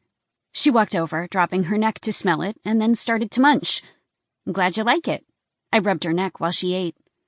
I need to give you a name. I'm sure you already have one, but they probably named you something stupid. I searched for something pretty, because she was a beautiful brown horse with a light-colored mane. How about Rose? That was my mother's name. She continued to eat. I patted her on the neck. No objection? Rose it is. Chapter 19. Rose. I was too afraid to let Rose outside because the guards might still be looking for me, so I continued to give her water and scavenge for things to feed her. When the droppings and puddles became too much, I cleaned them up and threw them outside, but she always seemed to be making droppings, so I could never really stay on top of it. I explored the rest of the chateau, which was 2 stories tall. It was like stepping into a history book, moving through narrow staircases, outdated bathrooms, the hard stone covered with rugs that seemed just as ancient as when the place was built. The bedrooms had 4-poster beds with comforters with floral prints. When I ran my hand across them, dust covered my palm until it was black. This place was extremely untouched. There were old paintings on the walls, mainly of landscapes, of French aristocracy long before the New World had been fully explored. I searched through the house and examined everything because I had nothing else to do. Every time I went upstairs, Rose waited at the bottom and remained until I returned. I hoped to find a laptop or cell phone. The only people I could call right now were the police, and I didn't even know where I was to give them directions. Magnus said he would return me to Paris, so that seemed pointless. But I did have friends who were worried about me, so they'd like to know I was okay. But I didn't have their numbers memorized, so that wouldn't work either. Using the internet to send someone a message would be my best chance at contact. But I didn't find anything. I discovered the room Magnus used because it was the only room in the house where the bed was unmade. It was a master suite with its own bathroom, and it had windows that overlooked the tree line. I pulled back the curtains to take a look from this elevation. In the daylight, I could see the trees and the plains. I could even see the river. But everything beyond that was a blur. There were patches of snow everywhere because it was too cold to melt it all away, and a lot of the trees still had the white powder on their branches. I closed the curtain, then explored the closet. It was empty. Then I started opening the drawers in the dresser. There was some clothing, but not much.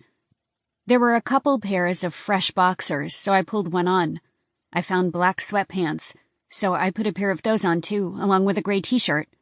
Everything draped down my body like a curtain, and the pants struggled to stay up, so I had to tie them as tight as possible and make a double knot to keep them in place. He had toiletries in the bathroom, like a razor, shaving cream, shampoo and conditioner, a comb, and a hairdryer. The chateau had mirrors in every bathroom, so it was the first time I actually saw my own image. I didn't recognize myself. The weight loss had changed the shape of my face. The fatigue caused slight bags under my eyes. The direct sunlight for hours at a time gave my skin a tan I didn't normally have. When I lifted up my shirt to see my stomach, I saw the outline of a six-pack, a curvature of my body that made me look ready for the beach. I'd never been in shape in my entire life, so it was a different look for me. When I turned around to look at my back, I stilled at all the scars from where I'd healed. I was covered in bumps and streaks from the way the loose skin healed together. It was ugly. I didn't look again. I should be thankful I was alive. I should be thankful I escaped. My appearance was insignificant. I took advantage of the toiletries to really wash my hair, comb it, and dry it. My hair felt so much lighter. It framed my face differently and improved my looks, too. It made me feel like me again. A bit. I looked through the kitchen and made whatever I could find. The food wasn't as good as it was at the camp, but I'd gladly eat expired soup as a free woman than a gourmet meal made by my captors. I came across a bag of carrots. There was no expiration date, but they weren't covered in mold, so they seemed good enough to me. What do you think? I pulled out a carrot to show it to Rose. She neighed. Let me wash them first. I stood at the kitchen counter and scrubbed each one to make sure it was clean before I patted them dry and fed them to her. She ate quickly and went through the whole bag in a couple minutes. Good? Her nostrils released a loud sigh. I'll take that as a yes. I spent my evenings downstairs in front of the fire. I'd found other hearths in the house with dried wood sitting inside, so I confiscated those to use for myself. It was so cold and wet outside that I doubted I would find any dry wood that would burn and not create a ton of dark smoke, so I didn't bother with that. The days trickled by, and I waited. The high I felt from escaping faded away quickly, because now I was worried about Magnus. What if he never came? What if he died? Or what if they'd killed him? Rose and I could make it the rest of the way on our own, especially with no one chasing us. But I worried about him. My friend.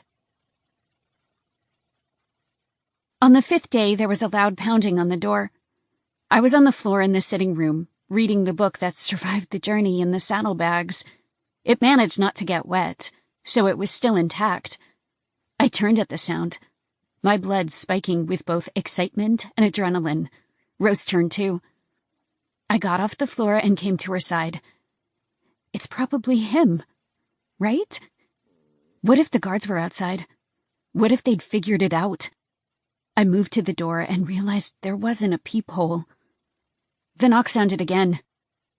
Raven! It was his voice. I'd recognize it anywhere. He must have given me his only set of keys. I'm here! I turned the lock and yanked the door open. He stood in his uniform, his hood down so the daylight couldn't highlight his features. His eyes shifted back and forth as he looked at me, like he immediately noticed the difference in my hair. I lunged into him and wrapped my arms around him, squeezing him hard in an embrace that made me so warm, I forgot what it was like to ever feel cold. I felt his muscled frame under my grip through the clothing, my touch immediately familiar because I'd held him before. My face moved into his chest and I closed my eyes. He didn't hug me back, like he had no idea what was happening. I pulled away and looked at him again. I'm so glad you're all right. I examined his head where I'd hit him, seeing a scar that he would carry for the rest of his life. I was worried about you the entire time. His eyes continued to take me in. I told you I would be fine. Doesn't matter. I'm so sorry that I did that to you. After holding my gaze for a few seconds, he moved past me and entered the house. I'm surprised you're still here. What do you mean? I shut the door behind him. I thought you would take off. You're free now. The thought never crossed my mind. I had to wait for you, to make sure you were all right. He told me he would be there in a few days, but I probably would have waited weeks before I accepted the horrible truth that he didn't make it. He stared at me again, his guarded eyes slightly dropping in hostility. When I hadn't answered the door right away, he must have assumed that I didn't bother to wait for him, that I got what I wanted, so he was insignificant. When he realized that wasn't the case, his frozen eyes started to thaw. When he turned to step farther into the chateau, he halted when he saw Rose standing there, staring straight at him. Rose neighed as she looked at him. Why the fuck is there a horse in here? He turned to me, accusation in his eyes. It's too cold outside. He looked around the room, noticing the droppings. I've been cleaning it, but Rose goes a lot. Rose? Yeah, I named her. Why didn't you put her in the stables? There's a stable? He sighed loudly, then walked to the stairs. Take her down there and clean this place up. Where are you going? Shower. He moved the rest of the way until he disappeared. I turned back to Rose. Sorry, it's not you. He's just kind of grouchy. She stared at me, warm breath coming from her nostrils. Let's go. I took her by the reins and guided her outside. It was a sunny day and there was less snow, so I spotted the stables farther down the hill. It was the first time I'd been outside since I arrived, so I took a look around. There were gardens on the property, but now they were wild because no one had taken care of them in decades. The bushes were overgrown, flowers mixed with weeds, and the patio furniture made of iron had rusted to a blood orange color. I walked her to the stables and found another horse there. At least you'll have someone for company. I walked her inside, then found the bucket of hay. I poured it into her trough so she could eat. I shut the door, then turned to the other horse. He was solid black, so his eyes disappeared into his coat. He stared at me in stillness, just like his rider. I could tell he wasn't friendly like Rose, so I didn't bother trying to pet him. I made sure he had food and water before I returned to the chateau. When Magnus came back downstairs, it was evening. The light had faded from the windows, so the lamps were the only illumination in the area. I sat on the cushions on the floor and ate my bowl of old soup. I looked up to stare at him. His jaw was clean because he'd shaved. His hair was neat, and he was in sweatpants and a t-shirt. The first time he'd ever worn regular clothes around me. He was dressed entirely in black, barefoot. He stared at me for a few seconds before he turned around and walked off again. I went back to my soup. He reappeared minutes later with firewood he'd retrieved from somewhere and carried it to the hearth. He set each log in place before he lit the fire with a bunched-up piece of paper. The flames were big instantly, bringing light and heat to the sitting room. Then he went into the kitchen. Now that we were outside the camp and he was in different clothes, I almost expected him to have a different personality. But he was the same brooding man who seemed perpetually unhappy. He came back a moment later, a bowl of soup in his hand. To my surprise, he took a seat beside me on the floor, pushing away the cushions. His spoon moved through the bowl, and he served his mouth the warm liquid, getting chunks of potatoes and noodles. It was quiet, our utensils tapping against the bowls. I looked up and stared at him, seeing the chiseled jawline that I'd kissed, the full lips that had kissed me in places besides my mouth. His shoulders stretched out the cotton of his shirt, and the veins that ran down his arms were like webs under the skin. I'd only seen him outside his uniform once, when he was naked, but seeing him in sweatpants and under a roof different from a cabin made him look like a normal person. Like we were normal people. The fire cracked and popped in the hearth beside us, keeping us so warm it practically felt like summer. What happened? He kept his eyes on his food. Not sure. I was unconscious for a few days. I cringed and looked back into my bowl, feeling guilty for what I'd done. The search party gave up after a couple days. They think you may have crossed the river, but if you did, you got wet. And if you got wet, you wouldn't survive for more than an hour. It was true. I almost didn't survive. Did they suspect you? No. But they did give me shit about it. For covering your ass when you stabbed me in the back. It offended me, because nothing could be further from the truth. I was loyal to him. The only reason I'd struck him was because he forced me to. They said they hope I learned my lesson. Have you ever helped another prisoner escape? He stilled at the question, his spoon going stationary in the bowl. Then he lifted his gaze to look at me, his eyebrows slightly raised in subtle perplexity. He never answered, like it was a stupid question. Then he returned to eating, dismissing my question like I hadn't asked it. Then why me? He kept his eyes down on his food. Does it matter? You saved my life. It does matter. He finished the bowl until it was empty. He set it aside, farther away on the rug. Then he lifted his knees and rested his elbows on top, his gaze on the fire. His eyes were the same color as the firewood, the pieces that didn't burn with red embers. You deserved better. Why didn't the others deserve better? He shrugged. Because they don't act like it. They accepted their fate. From the first day you arrived there, you never did. You were always out of place. You were always the prisoner we talked about. Once you told me how you got there, it made me realize you weren't supposed to be there in the first place. His eyes stayed on the flames, as if he was reliving every single moment in his mind. The other women don't deserve to be there either. They keep their heads down because they're smart. It's not because they're weak. I thought of Bethany, who plotted with the girls to get me food.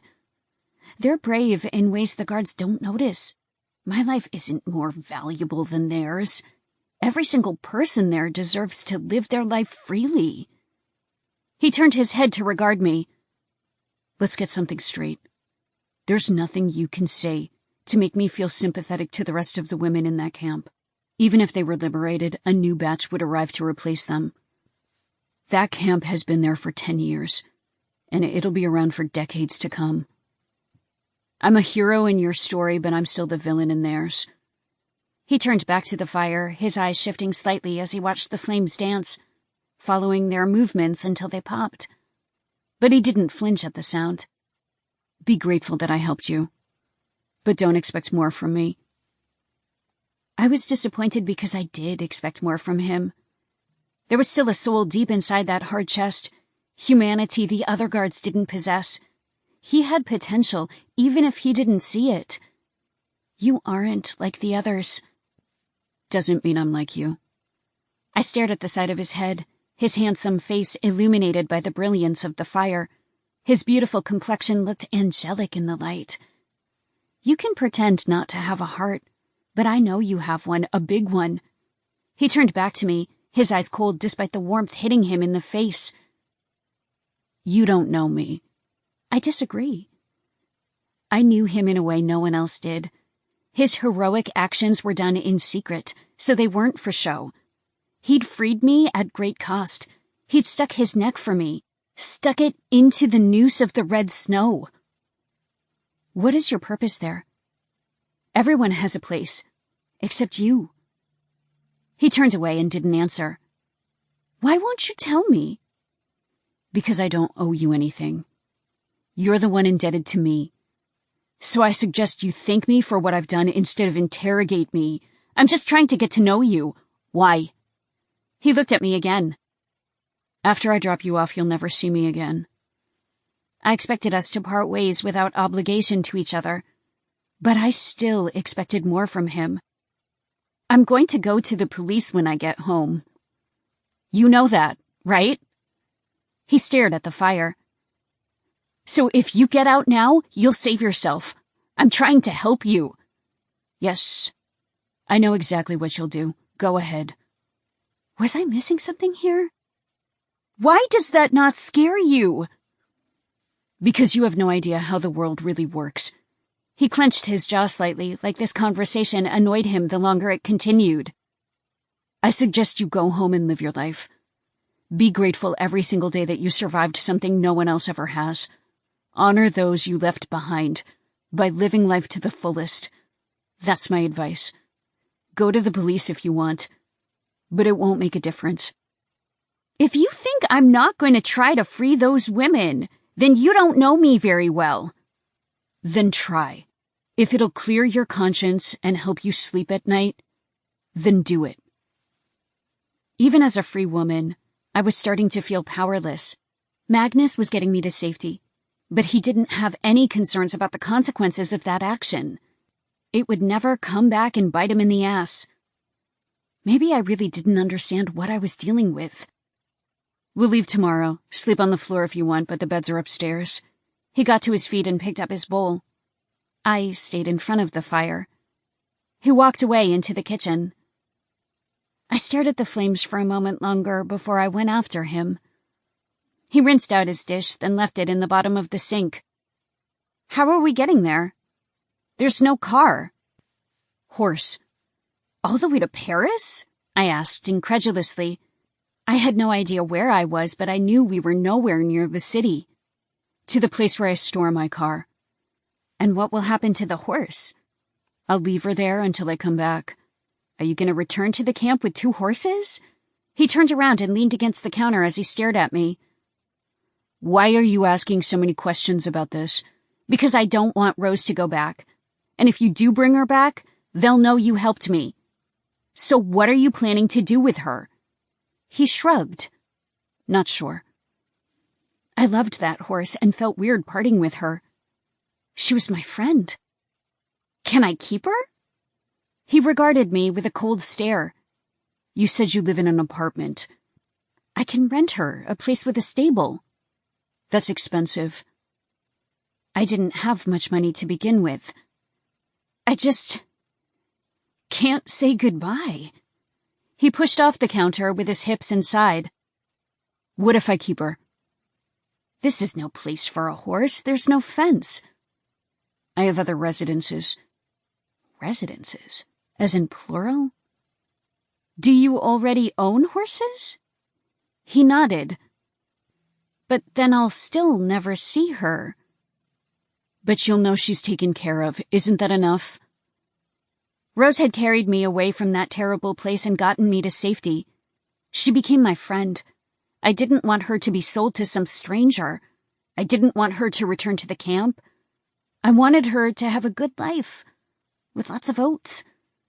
You'll take good care of her? He nodded. I will. Okay. I turned back to the foyer, still unable to believe that I was leaving tomorrow. I should be more excited, but I started to fear what he had said, that there was nothing I could do for the others. He came up behind me and headed to the stairs. He stopped and turned to me like he knew I had something else to say. My sister. I knew I couldn't ask him for anything.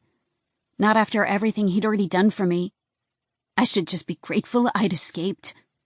Melanie got us into this mess in the first place, so it was entirely her fault.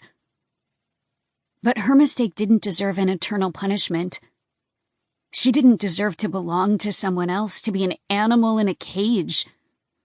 Please.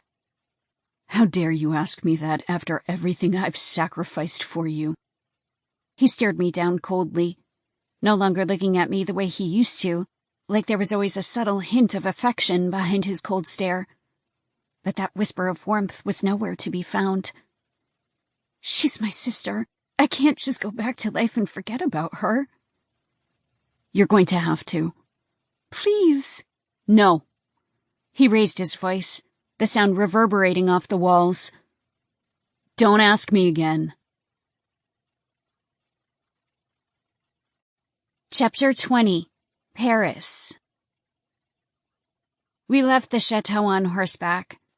I sat behind him on Rose, and we made the trek down the path, moving through the countryside in a direction only he seemed to know. We hadn't said much to each other after our contentious conversation the night before. My feelings toward him were conflicted. On the one hand, he was the man who saved me. He was the man who risked everything to get me out of there, who had goodness inside his soul when the others didn't. But on the other hand, he wouldn't do more than that. He would return to that cabin like nothing happened. After a few hours in the countryside, we approached a small house. It was a single story, almost like a shack, and it had a small stable there. There was a garage where his car must be hidden. He put Rose in the stable, then grabbed his backpack. I stared at her, knowing I would never see her again. Thanks for everything, Rose. I stood in front of her and rubbed her snout, let her lick my face like she knew this was goodbye. It was hard to turn away, but I managed to do it. How did I become so attached to something I barely knew? Magnus watched me, his eyes kind, his human side coming out for the first time since he'd arrived at the chateau. She's in good hands. I looked up at him and gave a slight nod. He walked ahead, past the front of the house, and then opened the garage. Inside was a black Bugatti. I stilled at the sight of it. He wasn't just some guard at the camp. This guy had money, lots of it. He pulled out a piece of fabric from his backpack, then walked toward me while holding it up. I stepped back. Whoa, what are you doing? Blindfolding you. Why? His eyes narrowed in annoyance. You can't know the way. I didn't want to sit in the car for hours without seeing anything, but he was right. That was exactly what I would do. It's non-negotiable. I didn't want to return to the camp, so I stepped closer to him and sighed. He secured it around my face, making the material fall all the way to my nose, so there was no chance I could get a peek of anything. Then he guided me to the passenger door.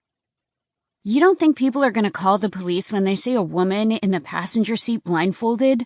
I reached for my safety belt and struggled to lock it into place. It took a couple of tries before it clicked. Tinted windows. He shut the door. After the car came on, he pulled out of the driveway and then headed to the main road. Then we started the drive. The car smooth, like we were flying instead of driving down a country road. I was excited to go back home, but I also felt empty at the same time. Hours passed and nothing was said. He didn't turn on the radio or make conversation. I couldn't believe I was sitting in a car with my former guard taking a drive.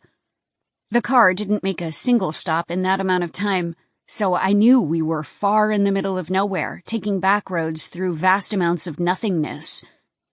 Is that chateau yours? Did you see anyone else there? I rolled my eyes even though he couldn't see me. I felt my eyelashes rub against the material covering my face. It just looks like it's fallen into ruin. A lot of things don't work, and the whole exterior of it doesn't seem to be cared for. So, did you just decide to squat in it? Squat? When you move into an abandoned residence and make it yours? No. Not a squatter. Then why did you buy it? You own a Bugatti, so you can afford something up to date. I didn't buy it. Then you stole it? Family heirloom. You inherited it? He didn't say anything. How do you inherit something like that? Isn't that something that belongs to old aristocratic families? There was no way he fit the bill, because he wouldn't work at a labor camp processing and distributing drugs if that were the case. What's your address? He dodged the question altogether. Are we close? No, we still have hours to go. I leaned my head back onto the seat and groaned. I'm gonna have to pee. Hold it. The car returned to silence again. Minutes later, he spoke. Got a boyfriend waiting for you? I turned my head at the question, even though I couldn't see him. Would I have slept with you if that were the case? There are no rules when you're a prisoner. I stared forward again. You have a girlfriend? Do I look like the kind of guy to have a girlfriend? I don't know. You don't look like the kind of guy to save me. But you did. He didn't have a response. You said your mom passed away. What happened to your father? He ran off after Melanie was born. There was a long pause. I'm sorry. I'm not. We didn't need his help. Did you ever see him again? Nope. What about you? Are your parents still around? He never answered the question. So you can ask me whatever you want, but I can't ask you anything? You can ask whatever you want. Doesn't mean I'll answer you. I knew when we were in the city because of the sound of nearby cars, the constant braking, the honks from irritated drivers. Are we in Paris? Yes. I pulled the blindfold off since there was no reason to keep it on. Raindrops were on the windshield. Pedestrians were on the sidewalk carrying their umbrellas. The sky was gray, because the sun was low and the clouds blocked the light from coming through. We were on the street where my apartment was located. I took off the safety belt and sat up, my fingertips touching the cold window, my nose pressed against it because I couldn't believe what was right in front of me. My favorite coffee shop passed by. Oh my God! My eyes filled with tears as the city's glory hit me right in the face. The place that had become home the second I left the airport. Memories washed over me, of romantic dates that fizzled out after a short fling, of nights out with friends from school, quiet mornings when I went for a run before the streets and parks were packed with people. My vision blurred from my tears, looking like the windows covered in raindrops. He stopped at a light. I faced forward and looked around. The Eiffel Tower in the distance. His head was turned my way and he watched me, his gaze intense, like he was absorbing my reaction so it would be a memory for him to replay on a lonely night. He'd given this to me, and it obviously meant something to him. I covered my mouth to hold in my sobs, to force my lungs to relax instead of gasping for air. The light changed, and he moved forward again. A moment later, he pulled over to an available spot right in front of my apartment. I pushed the door open and immediately stepped into the light rain, my hands out to receive the water, to let the rain wash away the memory of my heartache. It washed away my bruises and scars, washed away the former life that had been hell. I fell to my knees on the sidewalk and pressed my hands against the wet concrete, unable to believe this was real. The passers-by glanced at me, but continued on their way. A hand moved under my arm and gently pulled me upright. My hand immediately grabbed his, and I pulled him up the steps to the main door. My name was still there, like I hadn't been evicted. I took the stairs to the 3rd floor, pulling him with me the entire way, my hair and clothes wet from the rainfall. I made it to my front door and saw envelopes in the crack underneath the door. I grabbed one and opened it. It was a reminder that my rent was late. That meant my stuff was still inside, exactly where I left it. I tried the door, but it was locked. Shit. All the things I had with me had been confiscated when I was abducted. Magnus pulled something out of his pocket and opened the door easily, like it was a universal key. I didn't ask questions before I walked inside. Dishes were still in the sink, the smell noticeable because they'd been sitting there forever. The light over the kitchen table was still on. My laundry was on the edge of the couch with the laundry basket on the floor. I grabbed a shirt and brought it to my chest, feeling my old clothes in my fingertips. I dropped it and explored the rest of the place as if Magnus weren't following me. Everything is still here. I took the stairs to the 2nd floor, to the office where I did all my work. The Eiffel Tower was there, exactly how I remembered it. The pictures were on the walls, of my mother, of my friends, of my sister. She stared back at me, beautiful, innocent. The flowers in the vase were dead. Magnus grabbed the book sitting at the edge of my desk, my copy of The Count of Monte Cristo. He stared at it for several heartbeats before he lowered it and looked at me, like he could really feel what I felt, understand how overwhelming this was, because it was written all over my face. Thank you. When I blinked, more tears fell. I never thought I'd see this city again, be in this apartment again, and it was given to me like I was back in time. The longer he stared at me, the more his eyes softened, turning warm like a cup of coffee. Thank you. I moved into him and wrapped my arms around him, embracing him like a friend. I held him close and let my tears absorb into his shirt. This time, he hugged me back. His arms wrapped around me, his chin resting on my head, his breathing escalating, like my emotion permeated his soul. He held me with his strong arms, holding me in front of the window that showed the Eiffel Tower in the distance. When I pulled away, his hand slid over my body as he let me go, but his fingertips stayed on my hips. I looked into his eyes, thinking about that picture of Melanie looking at me, smiling in her usual beautiful way. It would haunt me forever, knowing she was somewhere she shouldn't be, that I was drinking coffee and working on an essay while she was God knows where.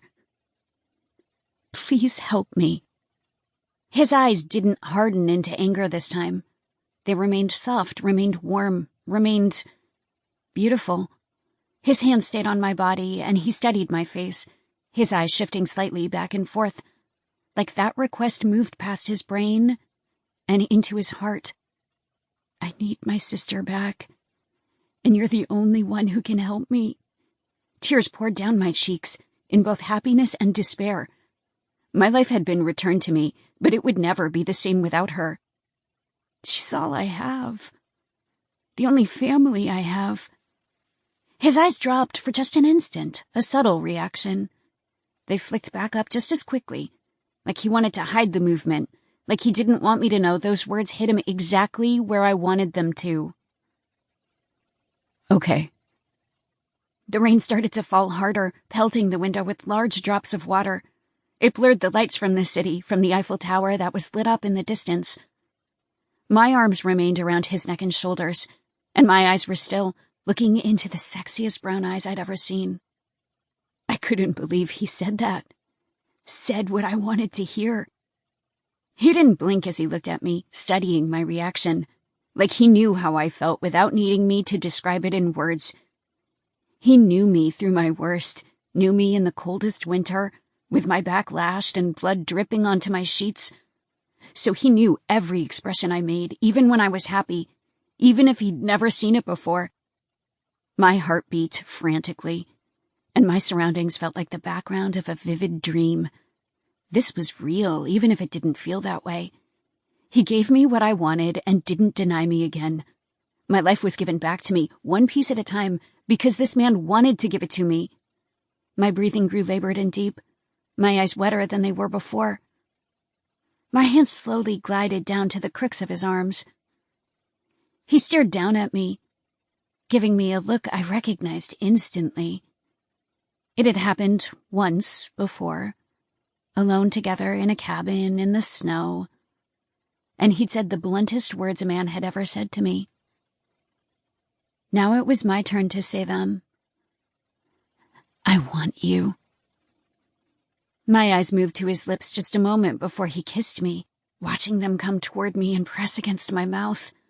His hands slid into my hair at the same time, and instead of starting out slow, he gave me a passionate embrace, like we were picking up exactly where we'd left off. He already knew my mouth, knew my body, knew the way I reacted to specific touches everywhere. His hands gripped me aggressively, squeezing my arms, my ass, the back of my neck.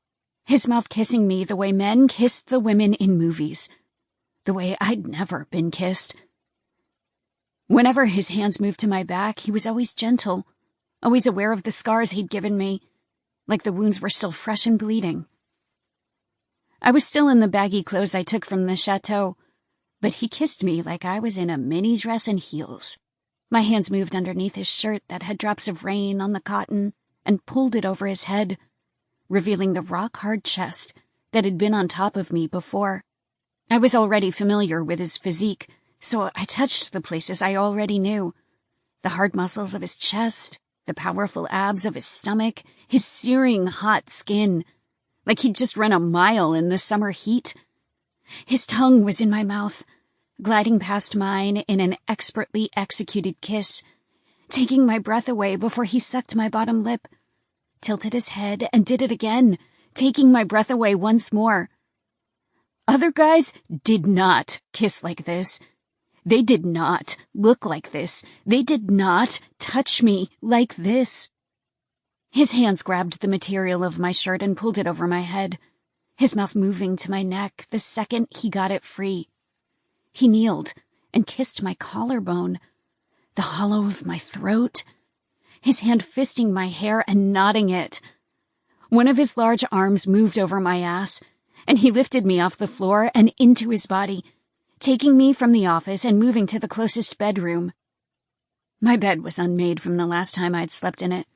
Dirty panties on the floor that never made it to the hamper. My nightstand had an alarm clock that showed the time along with a tube of lipstick I had left there. He laid me on the bed while moving on top of me, getting my sweatpants and panties off in one single pull. Closed it and dropped slowly like last time.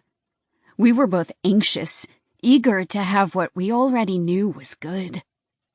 He kicked off his shoes and got his own jeans and boxers off before he moved on top of me, getting between my legs instantly, like he couldn't wait another second to have me, like he wanted me for days, when it seemed like he'd been indifferent to me throughout that entire time. He shoved himself inside me, knowing I was wet before he even touched me. I moaned at his entrance, reunited with the physical bliss that made me forget every bad thing that had ever happened to me for a time. My nails clawed into his shoulders, and my ankles locked together in the middle of his back as he ground against me, pressing my body into the mattress as he dominated me, gave it to me deep and hard, like everything we were doing wasn't enough, like he needed more of me regardless of how much he had. I couldn't kiss him because I was breathing too hard to do so. He panted in my face, moving deep inside me every single time, anxious and desperate, like this was the first time rather than the second. It was more passionate than last time. I held on to him, cupping his face to mine and bringing our lips together as I came, whimpering and writhing like I didn't know what to do with myself. Tears spilled from the corner of my eyes because it was so good, causing both sets of toes to cramp because I'd tightened my body in so many ways. His eyes were on me, and he gave it to me harder, thrusting my body into the mattress like he wanted me to be swallowed by it. He moaned as he made me come, like he could sense how good he made me feel. My nails clawed at his back, feeling the mosaic of muscle that comprised his powerful frame.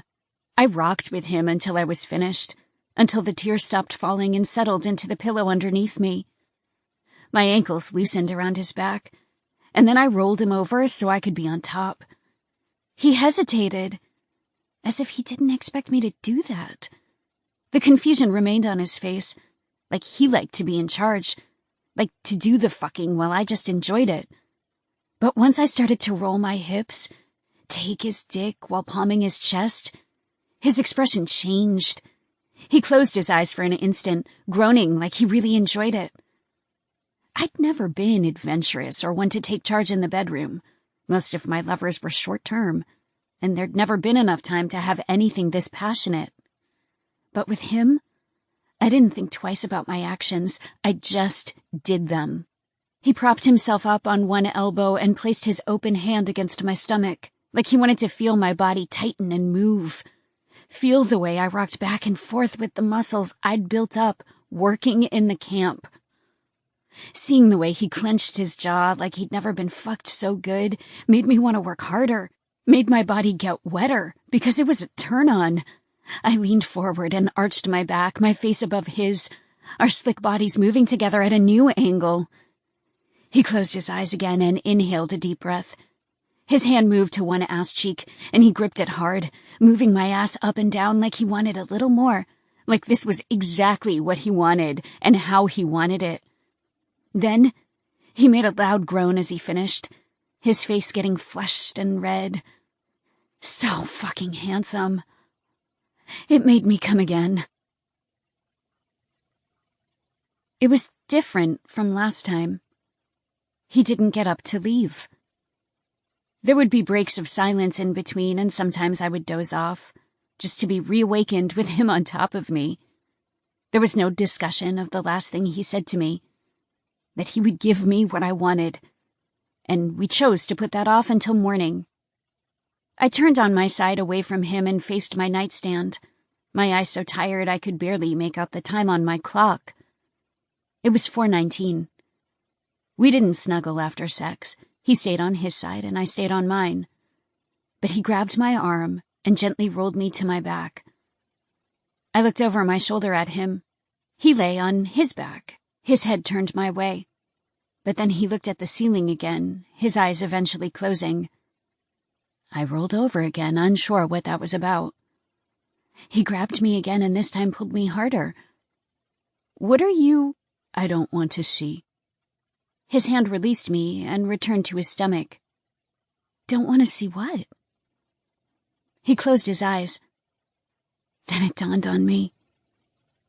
My back. I turned on my side the other way, my back displayed to the doorway. He lay there, his breathing deep and even, like he was relaxed. I watched him, seeing how gentle he looked when he was relaxed, like he was a good man who had a different life. We were two regular people in bed together, meeting in a coffee shop in the most romantic place in the world. I saw the scar located behind his ear, a line from where the metal pipe had struck him and made it bleed. It was hard to look at, reminding me of the pain I'd caused him with my bare hands. I understood how he felt. I moved into him and pressed a kiss to the scar, trying to replace the violence with affection. He opened his eyes and looked at me. I returned to my spot, keeping some space in between us, the rain still hitting the outside of the window. His eyes watched me for a while, impossible to decipher. Minutes passed, and the look continued, as if he didn't understand what I did or why I did it. Then he turned his face back to the ceiling and closed his eyes. Chapter 21. The Boss. It was the first time I showered in my apartment. I stepped out and looked at myself in the mirror, seeing how much I had changed in the familiar light.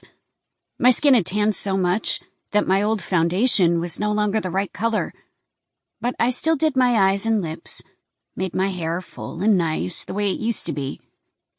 I almost didn't recognize myself. My clothes fit a little loosely because I'd lost some weight. My body was fit now, so everything was tight. I pulled on a pair of jeans, little booties, and a sweater before I headed downstairs. It felt like a regular day, like nothing had happened. I opened one of the drawers and found some extra cash before I left the building. It was lunchtime for most people, but I'd woken up late after my long night, so it was still morning for me. I took the walk to my favorite cafe a block over. I walked past the windows, saw the people inside with their laptops and coffee. The counter held displays of their cookies and pastries, their assortment of freshly baked breads and cheeses.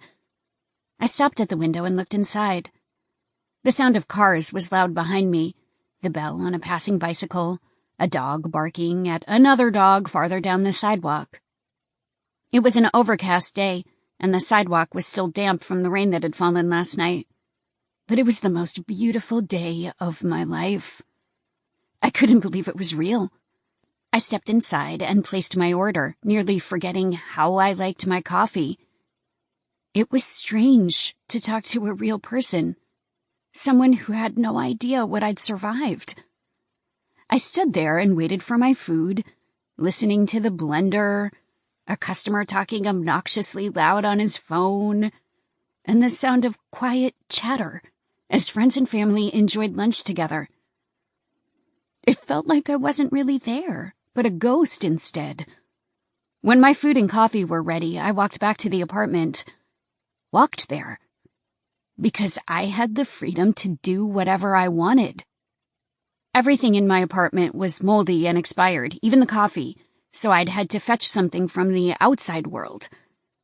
But even if there had been something to eat, I probably would have left anyway. I returned to my apartment and set everything on the counter. Magnus was still asleep, and I had no idea how long he would stay that way. I went upstairs and placed the coffee cup at his bedside, so it would be there when he opened his eyes. I crept inside and gently set it on the nightstand. He opened his eyes and looked at me, his gaze sleepy, like he was still out of it. "It's not hot chocolate, but it's warm." He propped himself up on one arm, his hair messy from rolling around all night. His eyes were still heavy from sleep, but he looked me over, his eyes starting at my legs and slowly moving up until he looked at my face. I knew I looked totally different in a way he'd never seen before. I'd even shaved in the shower, so if he saw me naked again, I'd look different there too. Not that I expected that to happen again. His large arms were flexed and covered with veins, and his broad shoulders made the mattress dip beneath him. The sheets were at his waist, showing the chiseled abs and line of hair. A more beautiful man had never been in my bed before. Without blinking, he regarded me. Beautiful. I didn't know how to react to those words, the only compliment he'd ever given me on my appearance. "I have breakfast downstairs whenever you're ready." I left the coffee behind and ventured downstairs. The house was a mess and would be a pain to clean, but I was grateful to be there, so I refused to complain. I started on the dishes because that seemed to be the most pressing. The chair pulled out from the kitchen island. I stilled when I heard him behind me. I turned off the faucet and dried my hands. When I turned around, he was sitting on the stool, the same place where my sister had sat, shirtless, with the coffee in his hand. He brought it to his lips and took a drink, watching me at the same time. I opened one of the containers and gave it to him. It might be cold. He pulled it toward himself and immediately started to eat like he didn't care if it was frozen solid. I drank my coffee, the cream and spices an explosion of flavor on my tongue, the pumpkin reminding me of holiday parties and celebrations. It was something I'd thought I would never have again. Now, I wanted it every single day until it was no longer on the menu. He ate in silence, his hair still messy, the dark patch of hair between his pecs a little darker than the hair on the top of his head. He took bites and chewed, his eyes on me all the while. I realized it was one of the few times I'd ever seen him eat. I was always the one eating. Silence passed, and we didn't speak. Sometimes it was tense between us, but there was always this underlying comfort, like we didn't need to speak to feel connected. We could enjoy the silence and eye contact without filling it with pointless conversation. I waited until he was finished eating before I got down to business. How are we going to do this? He brought the coffee to his lips and took another drink, the empty tray in front of him. Be more specific. My sister. What else could I be talking about? He regarded me for a moment, taking another drink, his elbows on the counter, his muscular arms in full visibility. Let me figure it out. No. My sister's life was in the balance. I wasn't going to let him execute this plan without telling me the details. I'm a part of this. He set his cup on the counter and stared at the surface. Do you know where she is? He nodded. So can we just go there and grab her? He shook his head. Not exactly. He lifted his gaze and looked at me. I'll go to his residence and talk to him. There's no guarantees this will work.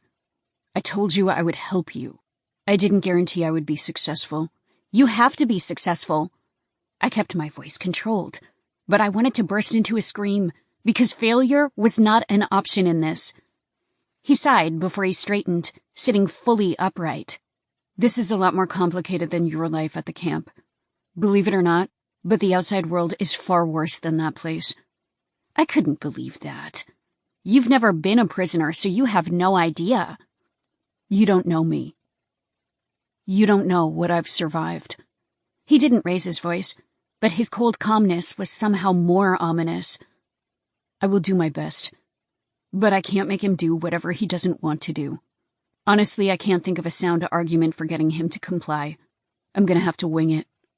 Can you just steal? No. He shook his head. I can't rescue her from that place the way I rescued you. Going behind his back and betraying him is not an option.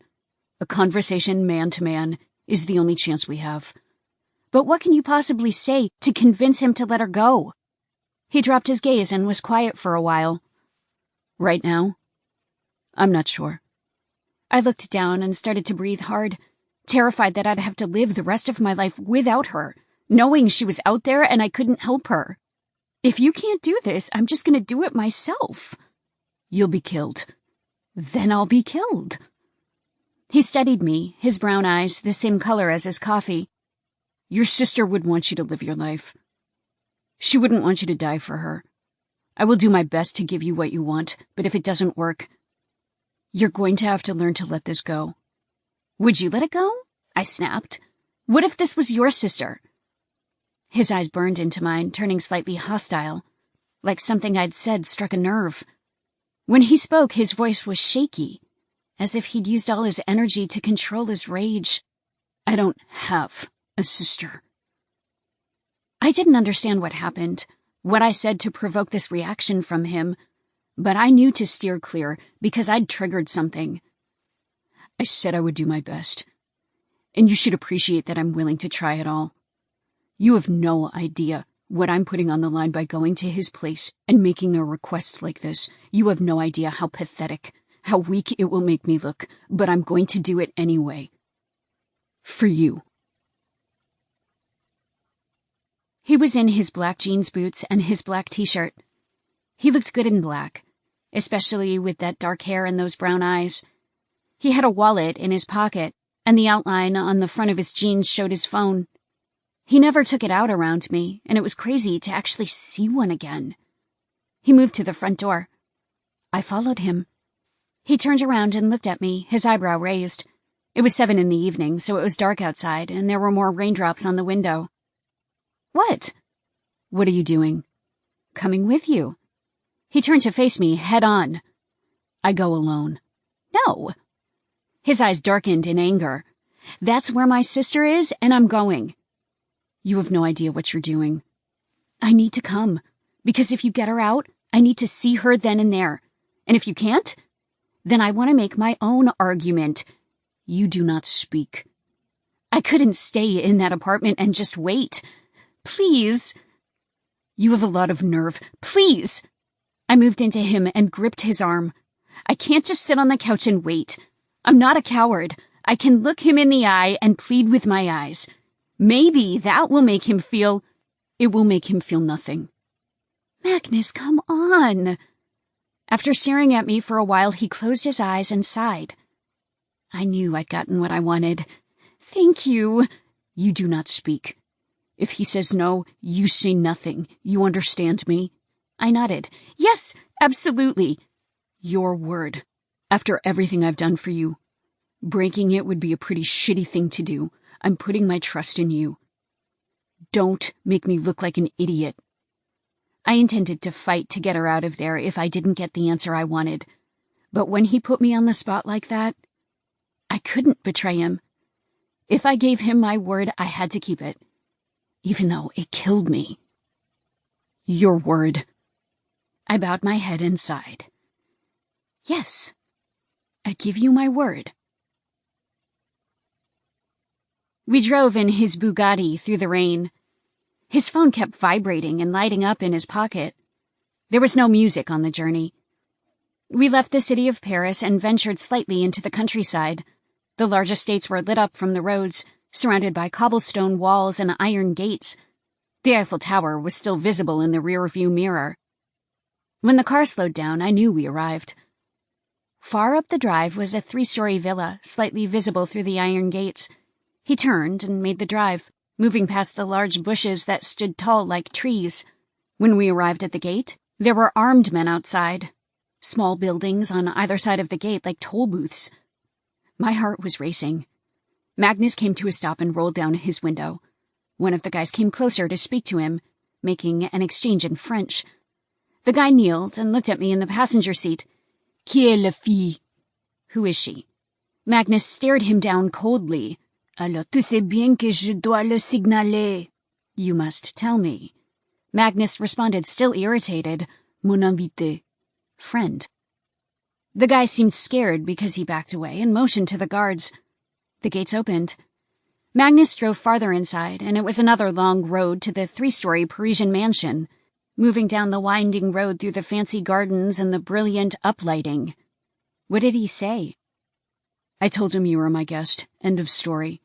He made it to the roundabout, parking on the cobblestones next to a fountain surging with water. He unclicked his safety belt and turned off the car at the same time. I looked up at the historic landmark, knowing it had been there since the Renaissance. It reminded me of the Chateau, a piece of real estate that must be valued at over 100 million euros. It was beautiful, but that didn't make me less afraid to go inside. He turned to stare me down. I met his look, breathing harder than I wanted. You gave me your word. I know. He got out of the car. I joined him, standing in my heeled boots, the cold air immediately making my lungs tightened. He moved ahead and didn't wait for me. I followed behind him, unsure what to do with myself.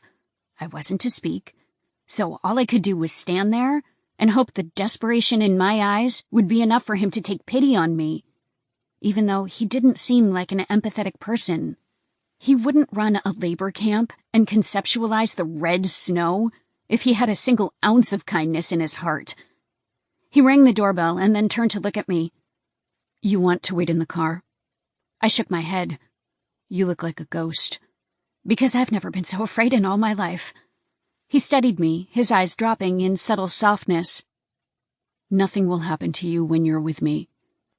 I was too anxious to cherish his words. I'm not worried about that. I'm afraid to leave here without her. The door opened and sabotaged our chance to speak. It was an older man in a tuxedo. Bonsoir, monsieur, comment allez-vous? How are you? Très bien. Good. He opened the door wider and ushered us inside.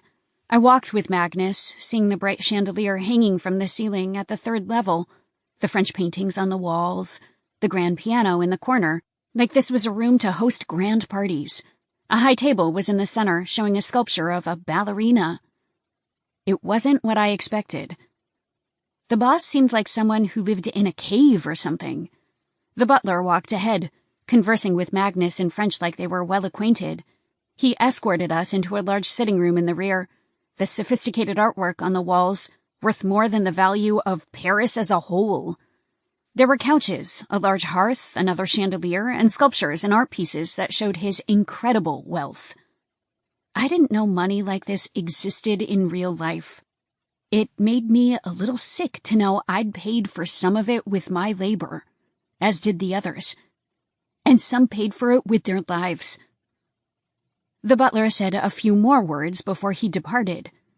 Magnus stood there looking out the windows to the incredible landscaped backyard, the large patio, enormous pool, and the gardens that stretched for acres, all lit up to be seen in the darkness.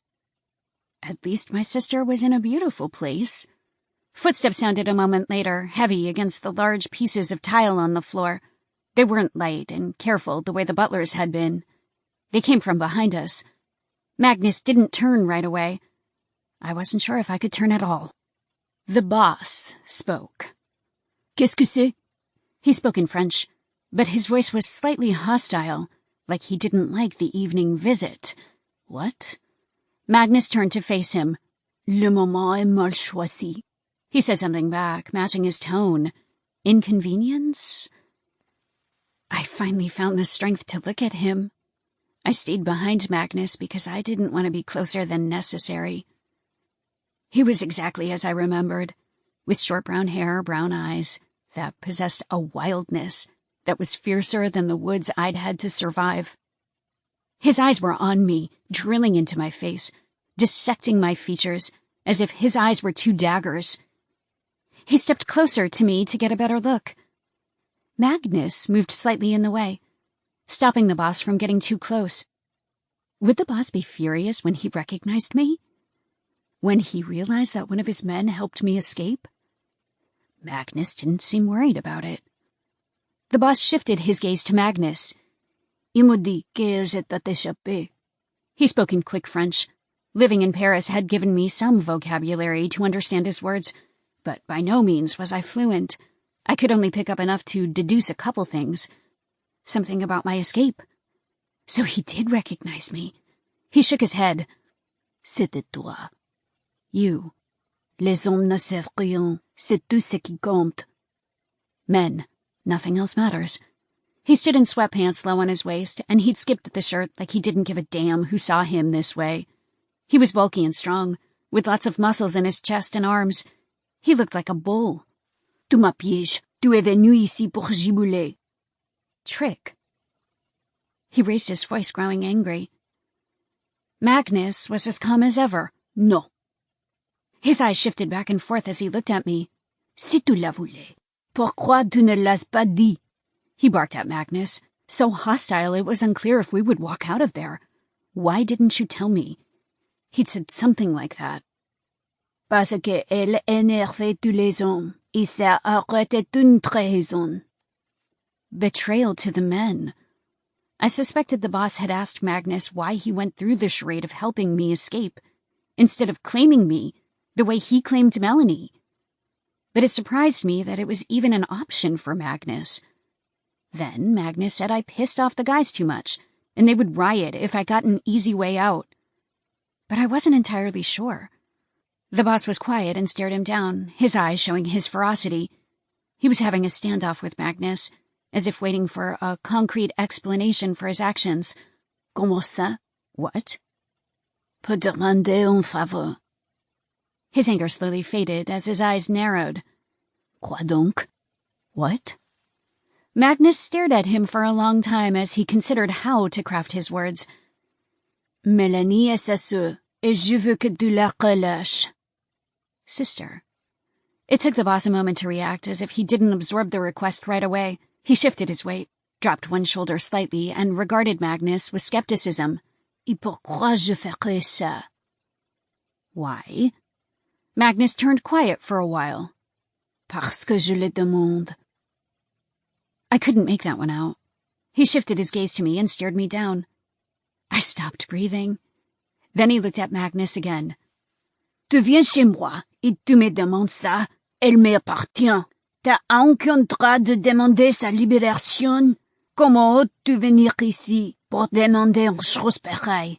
He fired off in French, talking so quickly it was hard to make anything out. You ask for her release? How could you?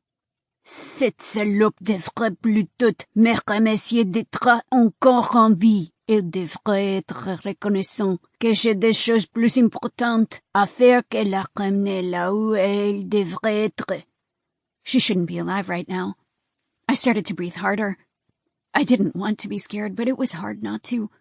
Not when I was standing in the home of a man who had enslaved my sister and me. He spoke again. Tu aimerais de cette fille? He glanced at me and looked at Magnus again. Woman you love? Magnus answered immediately. No. Alors c'est quoi ce bordel? Fuck you. Magnus spoke again. Je tiens à elle. I feel affection for her. The boss shook his head as if disgusted. T'es faible, pathétique. Comment tu peux te pointer devant moi et me demander une chose pareille? Elle t'a manipulé pour la faire libérer. Elle t'a manipulé pour que tu l'amènes jusqu'ici. Et maintenant, elle te fait négocier la libération d'un prisonnier. Où sont tes couilles, Magnus? Je ne t'ai jamais assez pu respecter qu'en ce moment. C'était l'homme, et t'es la gonzesse. Weak, not a man, no dick.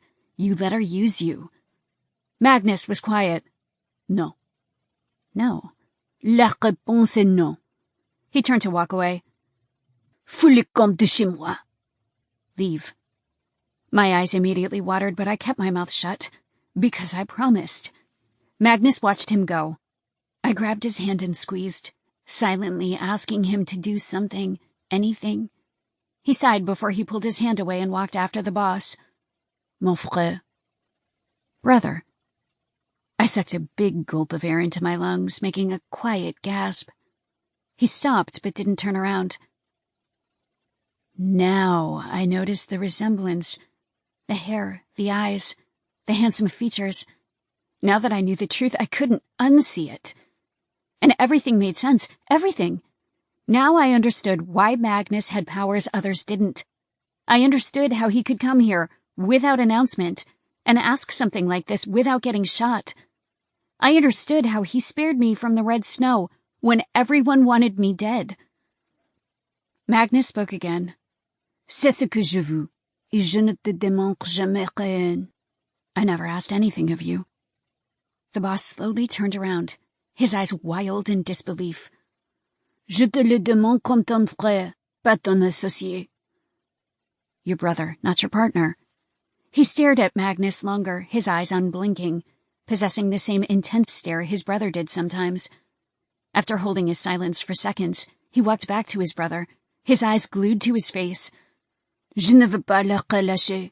Demande-moi ça, et tu ne me demanderas plus jamais rien. Compris? I do this, then I owe you nothing. Magnus gave a slight nod. Oui. Yes. The boss walked away and headed upstairs. Magnus remained still. He flashed me his stare, telling me to shut my mouth. Even though I'd only whispered.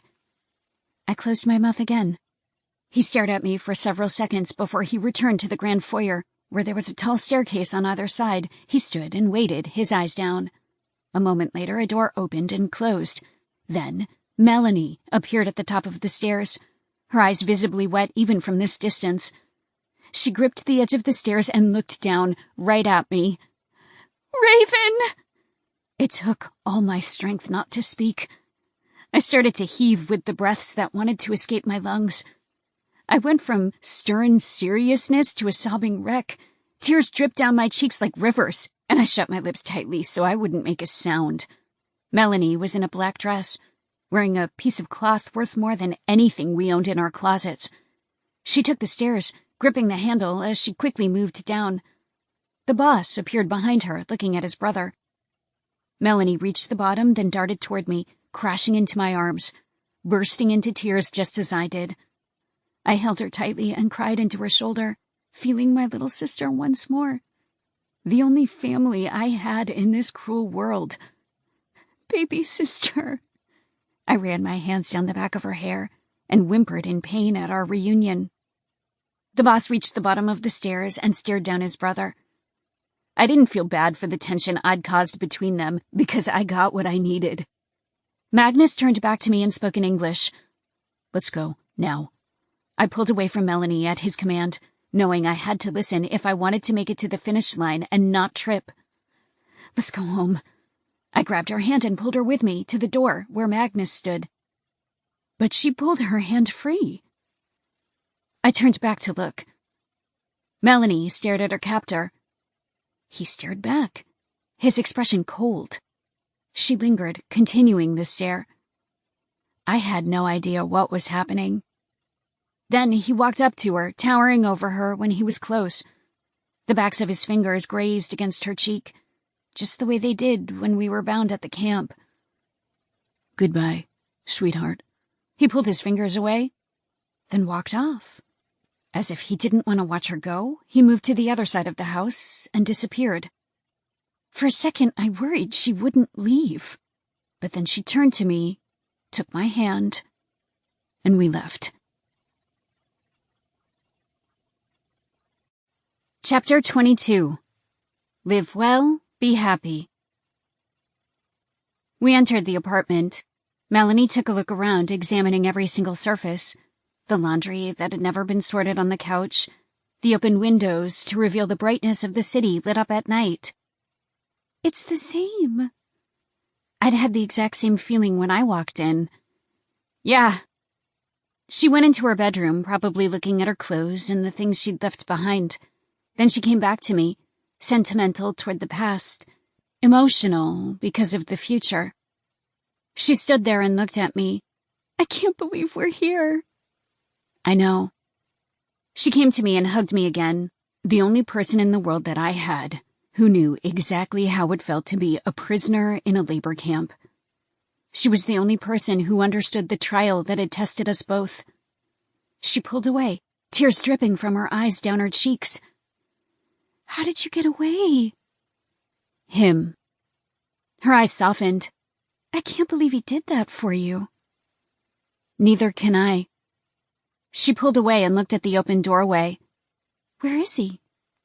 I'd been so focused on her that I forgot about him. I turned around expecting to see him standing there, but he was gone. I'm not sure. I left the apartment and headed back to the street. He stood on the sidewalk outside my apartment, indifferent to the raindrops that splashed on the bridge of his nose and dampened his hair. There was no one on the sidewalk because it was late at night. With his hands in his pockets, he stood there, looking up when he knew I was on the steps. I knew why he didn't follow me inside, based on the look on his face. I joined him in the rain, my clothes and hair slowly starting to dampen. I looked into his face, looking at a man I didn't understand. He was good, but he was bad. He was a hero, but he was also the villain. He looked at me, his brown eyes staring into my face, as if he knew this was the last time we would see each other. "Thank you. So much." I shook my head because I didn't know what else to say, how to express my gratitude. My life had been returned to me, exactly as it had been before those men took us outside that bar, all because of him. I don't even know how to thank you for what you've done for me. With his hands in his pockets, he continued to stare at me, but he didn't have anything to say. I moved closer to him and wrapped my arms around him, hugging him harder than I ever had, immune to the falling rain around us, soaking into our clothes. He didn't hug me back right away. That took time. Then his arms wrapped around me, and he held me against his chest. His arms locked around me like they were the final cage that would ever contain me. We stood there for a long time. My clothes were soaked, my makeup was ruined, my hair was flat like I'd stood under the falling water of the shower. But the cold and the rain weren't enough to make me turn around and walk back inside.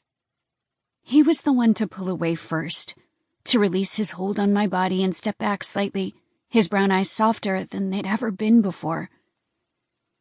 His heart was bright in that look, the goodness shining through his eyes.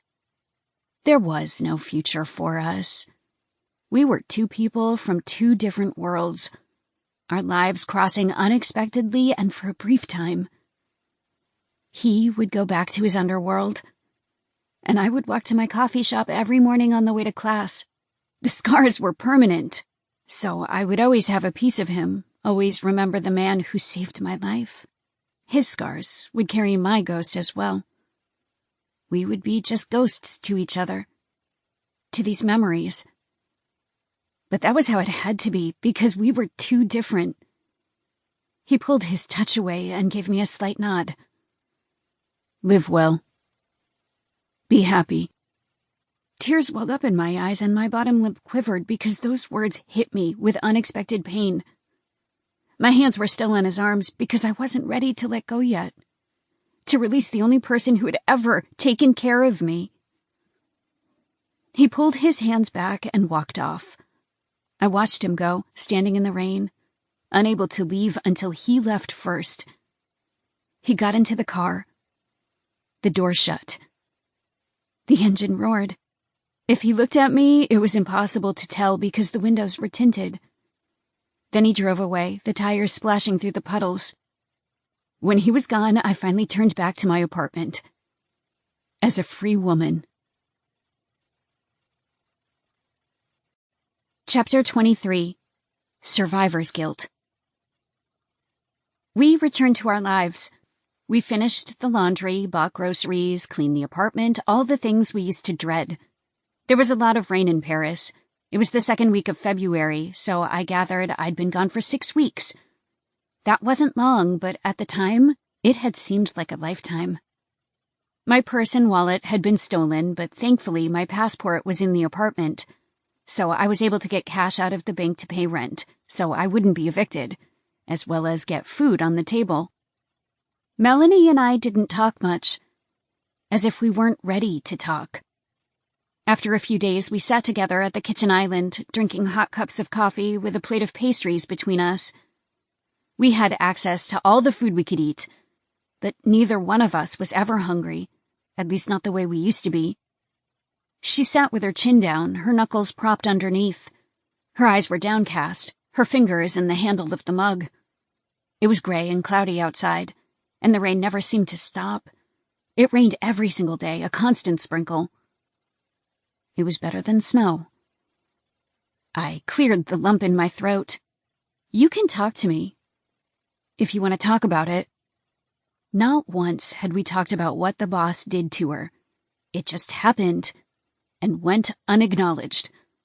Honestly, I didn't want to hear about it because it was just too painful to picture the person you loved most being subjugated to that, but I would be there for her because that was my job.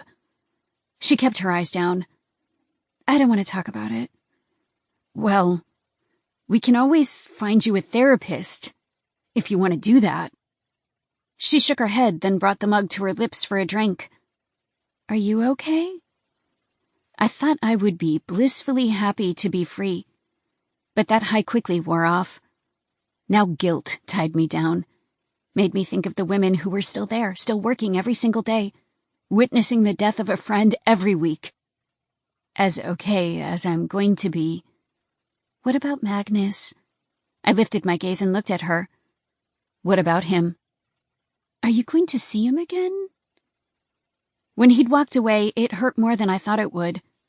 It was hard to say goodbye to someone who had experienced so much of your journey right at your side. He was the hero in my story, even if he was the villain in others. No. I saw you two together outside when he left. I looked down at my coffee.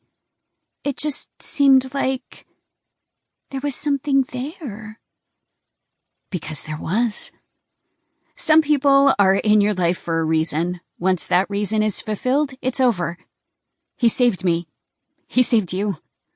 Transaction is over. Did you sleep with him? I almost didn't answer her because it was my business and not hers, but after everything we'd been through, there were no secrets at this point. Yes. A couple times.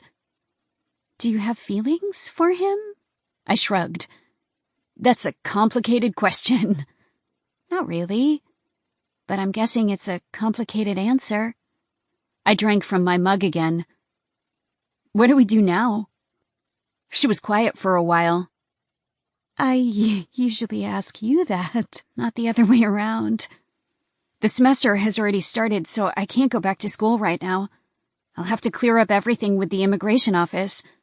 I'll have to get a full-time job, save up some money until I go back. Are you gonna go back home? She shook her head. I'm not leaving you. I studied her face. I'm not leaving Paris. This is my home now. That's fine. We stay together from now on. I'd come here to get away from her, to have my own independence. But now I was happy she wanted to stay. Sharing an apartment and getting through this together sounded nice. She stared at me for a while, like there was something she wanted to say. I already knew what was coming. I forgive you. Her eyes immediately watered as she took a deep breath, like she needed to be cleansed of her sins, needed to remove the guilt from her shoulders. She'd been carrying it every single day since all this happened. I know I've been such a pain in the ass since Mom died, and I'm sorry for that, Melanie. But I'm a different person now. I'll get a job, my own apartment, and just be a better person. Be more like you. I don't want you to be me. I want you to be you. But I know I've caused you so much grief. It's okay, Melanie. It's in the past. I rested my hand on hers. I want you to be a better version of you, not anyone else. She gave a slight nod, tears glistening. Let it go. I have. She inhaled a deep breath, the tears streaking down her cheeks. She quickly wiped them away with the napkin from her coffee. We've got lives to live. It's our chance to start again. Yeah, you're right. I drank my coffee until the mug was empty and set it aside. I'm gonna go down to the police precinct. She stilled, snapping out of our emotional moment instantly. What? You're going to the police? We're reported as missing persons. I have to rectify that. And I'm gonna tell them all about the camp. She continued to give me that look, like she couldn't believe what I'd just said. Seriously? Why wouldn't I? There are still women stuck there. I'm bringing it down. I'm just surprised. It would be more out of character for me to do nothing. Why? I mean, Magnus really put his ass on the line for you. Don't you think this is wrong? It's a betrayal. I appreciated everything he'd done for me, and I didn't see him as anything like the others. It was unclear why he was involved in such a horrendous place when he still had a heart. Maybe it was a family obligation, or something else. They're two separate things. I do appreciate what he did for me, but I'm loyal to those women who are stuck there, who weren't so lucky. I will tell the police everything about the camp, the guards, the boss, but I won't mention Magnus. I can't just move on with my life knowing Bethany is still there, that Cindy is still there. Can you? All she did was stare. No, we can't. I rose out of the chair and left my mug aside. Raven? I turned back to her. I don't think going to the police is going to do anything. Why? She was quiet, like she didn't want to say. Fender is... The boss? She nodded. He's really powerful. I mean, you have no idea. I don't think reporting it will change anything. If anything, You're just bringing attention back to us. That didn't change anything for me. I have to do this, Melanie. Bethany risked her neck for me. I have to do the same for her. I sat with a sergeant at his desk, and he took all my information, removing me from the missing persons file and helping me get a new ID, as well as some extra money to get me back on my feet again. You were trafficked. He made the assumption, like that was the only possibility for my disappearance. No, I was kidnapped and forced into a labor camp.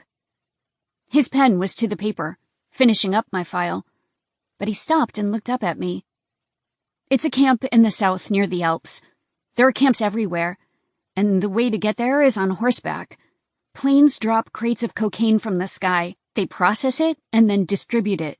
It's full of kidnapped women who are forced into servitude. And if they don't work hard enough, they're killed. He stared at me blankly. What? There's no shame in being the victim of trafficking. It happens to a lot of women, unfortunately. If you want to tell me the truth, it might help us catch these guys.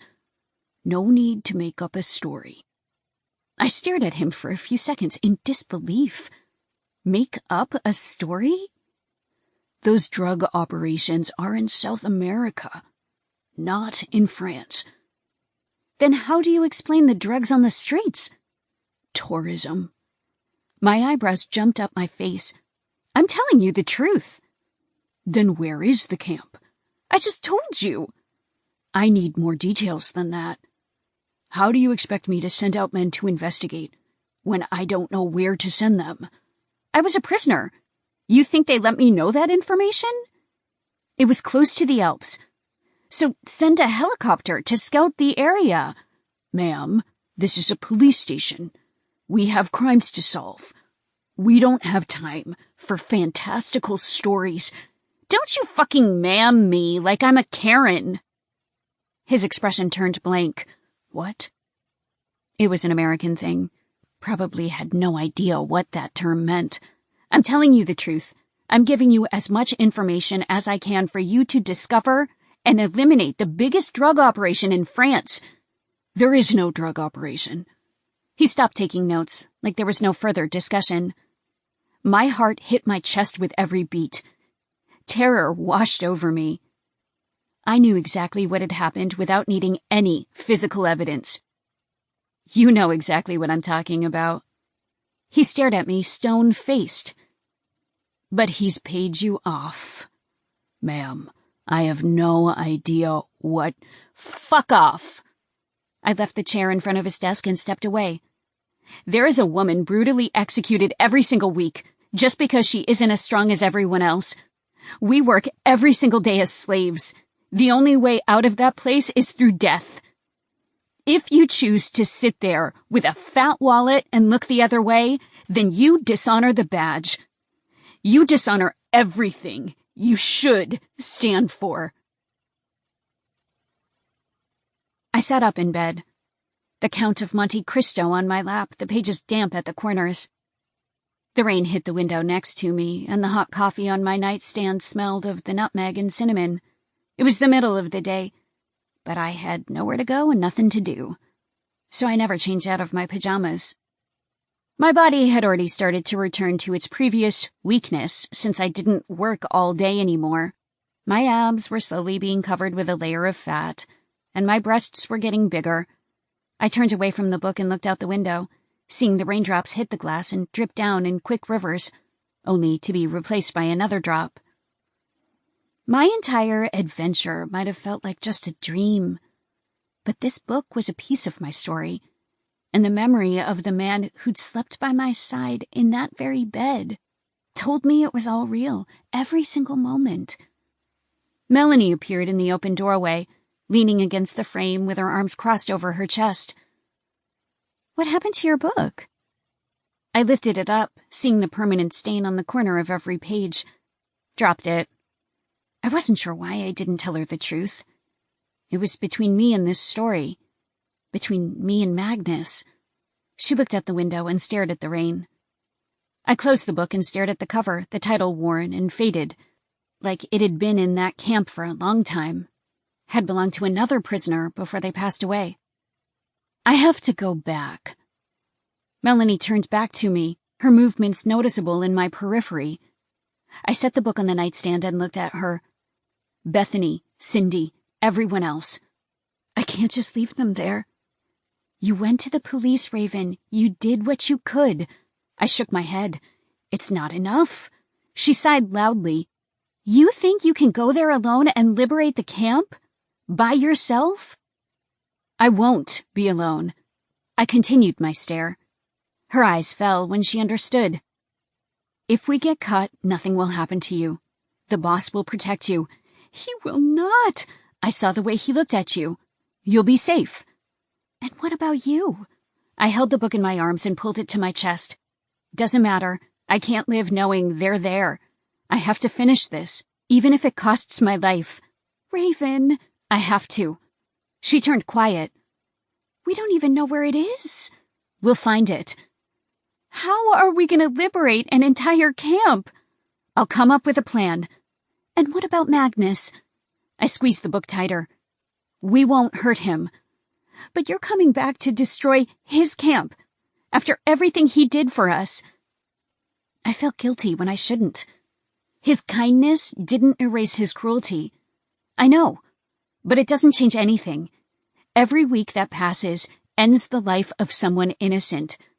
Every week that passes results in new women taken from their homes and forced into servitude.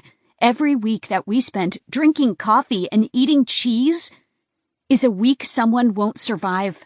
Bethany could be next, or one of your friends. We owe it to those women, to women everywhere, to try. And my loyalty is to them, not him. Chapter 24. With Knives and Fire. I used my money to buy a horse. I bought other supplies, stuff for our survival, but also gasoline, matches, knives, everything that we could use. It would be nice to have a gun, but that was something we couldn't buy. Melanie sat behind me on the horse, pointing the flashlights up ahead so we could see where we were going. Fuck, it's spooky out here. I'd done this before, so I wasn't scared at all. I used my phone to map out the landscape. On Google Images, the camp wasn't there, which told me how deep this operation ran. But the chateau was there, so I was able to use that to figure out the possible locations of the camp. We'd been out there for days, making campfires at night, eating dry food from the saddlebags. The vapor was in front of my face from my breathing, and the hooves of the horse crunched against the snow as we moved forward. I know we're close. I could feel it. I hoped Magnus wasn't there. He left for weeks at a time, so perhaps he hadn't returned. Then I saw the distant light from one of the cabins. I see it. Melanie took a deep breath when she saw it. Shit. We came closer, then climbed off the horse. Her reins were tied to a branch of a tree. Melanie breathed harder and harder, like she was hyperventilating. We're going to be fine. I remember. My hand moved to her arm. Think about why we're doing this. Think about the women we're saving. We lit torches along the path the wagon took to the main road, so the women would know where to go when they escaped. She nodded, her breathing starting to slow. We can do this. I know we can. Even if I didn't survive, it was still worth it to me. Just the possibility of success. Staying home and lying in bed all day was no way to live. I could never truly be free. Not until everyone else was. She nodded again. We moved forward, stopping at the edge of the camp. I pulled out the tools from my bag, everything we could use to pick every lock. You take the left, I'll take the right. Then we torched the cabins. Why not just take the girls and run? Because we don't know where the snitches are. From what Magnus and Bethany described, there were quite a few of them. All they had to do was scream, and the plan would be over. Unlock every door, and we set everything on fire. The fire will wake up the girls, and they'll run. And hopefully, the guards will die in the fire. Should we block their doors? That would be smart. No. Magnus might be here. I wanted to kill every single guard in that place. But I wouldn't sacrifice Magnus for it. There was no way to know if he was even there, so this was a gamble. She nodded. I'll meet you in the middle. We went in our separate directions, quickly picking each lock so the doors would be unlocked. I'd taught her how to do it in Paris, and we'd practiced until we were both quick. I moved through the snow, knowing there were no guards outside because there was nothing to patrol since I was gone. It was strange to be there again, to feel the cold burn in my lungs with every breath. When I reached the clearing, I stopped and stared. There was a woman hanging from the noose, the snow red beneath her. It made me angry and fueled my determination. We went to each cabin until we met in the middle. Now what? She whispered. I pulled down one of the torches they used for the red snow ceremony and handed it to her before I grabbed my own. I poured the gasoline on each one before I pulled out the lighter. Are you sure this is a good idea? She whispered. Setting everything on fire? It'll get the girls out of their cabins. It'll cause confusion with the guards. If we had guns, I'd do this differently, but we don't. She nodded. It's now or never, Melanie. She took a breath to steel her nerves. Okay. I turned on the lighter, then held it to the torch. It immediately burst into flame. Melanie held it away, held it high to shield herself from the heat. It lit up the center of the camp, a beacon of hope in this eternal darkness. I stared at it for a moment, finding it beautiful. It was the same torch that was lit for the red snow, but now it symbolized something completely new. Freedom. I lit mine, and it shone with hers. The flames bright, the crackling audible. She stepped back so we weren't too close. I stared at her and gave her a nod. Let's do this. We went our separate ways, running to light every single cabin on fire, moving quickly so we could torch everything at the same time. My breathing was loud in my ears because I heaved with the exertion of running with everything in my pack and the heavy torch. But my determination kept me going, lighting the rear of the cabins, moving from one to the next and the next.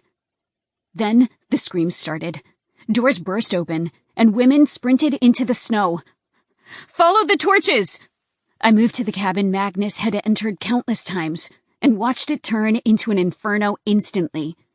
When every building was on fire, I moved to the clearing and threw the torch at the wooden post that held the noose. The woman was still there, hanging, swaying left to right in the light breeze. The post caught on fire instantly. I pulled out my knife and cut her down, dragging her bloody corpse across the snow and away from the fire. She was already dead, so there was nothing I could do to save her. But she didn't deserve to become ash. Her family would want her body. The screams turned into a cacophony, an echo of horror.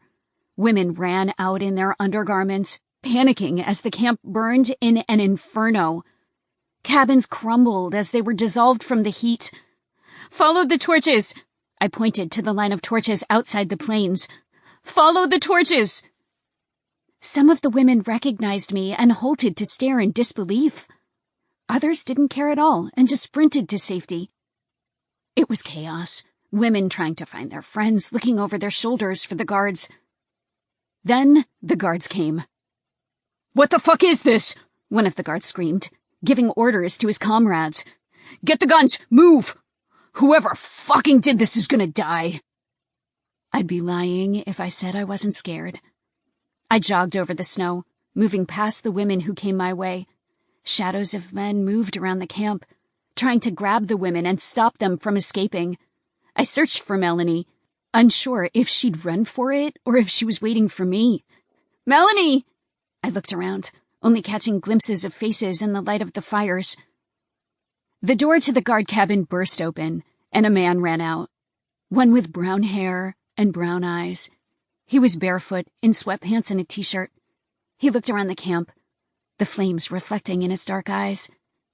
He didn't round up the women like the others. He just stood there, like he knew it was futile to try anything at all. I knew I should turn away, but I couldn't. Then the cabin collapsed, the roof caving in, and it fell right on top of him. He collapsed underneath it, the wood and flames covering him completely. No! I sprinted at full speed to get to him as quickly as I could. But my path was blocked by the executioner.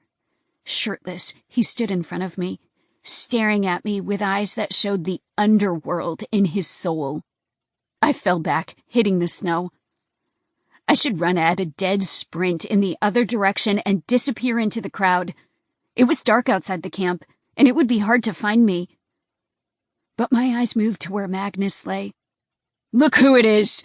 He raised his voice so the other guards could hear. "That cunt couldn't get enough of us." I stumbled back and got to my feet.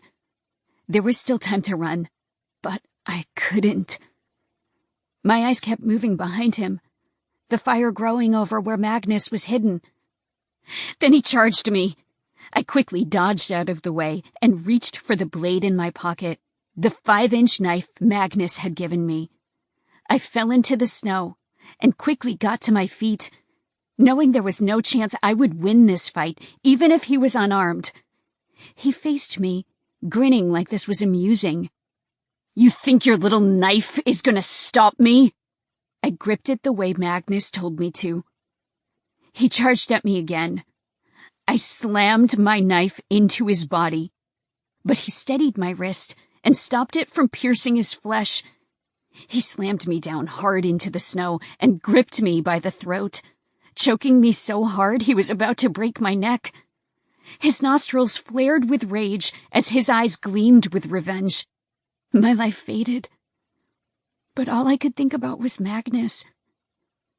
I didn't save him. Then his body stiffened and his eyes widened. His hand slackened on my neck. "Get!"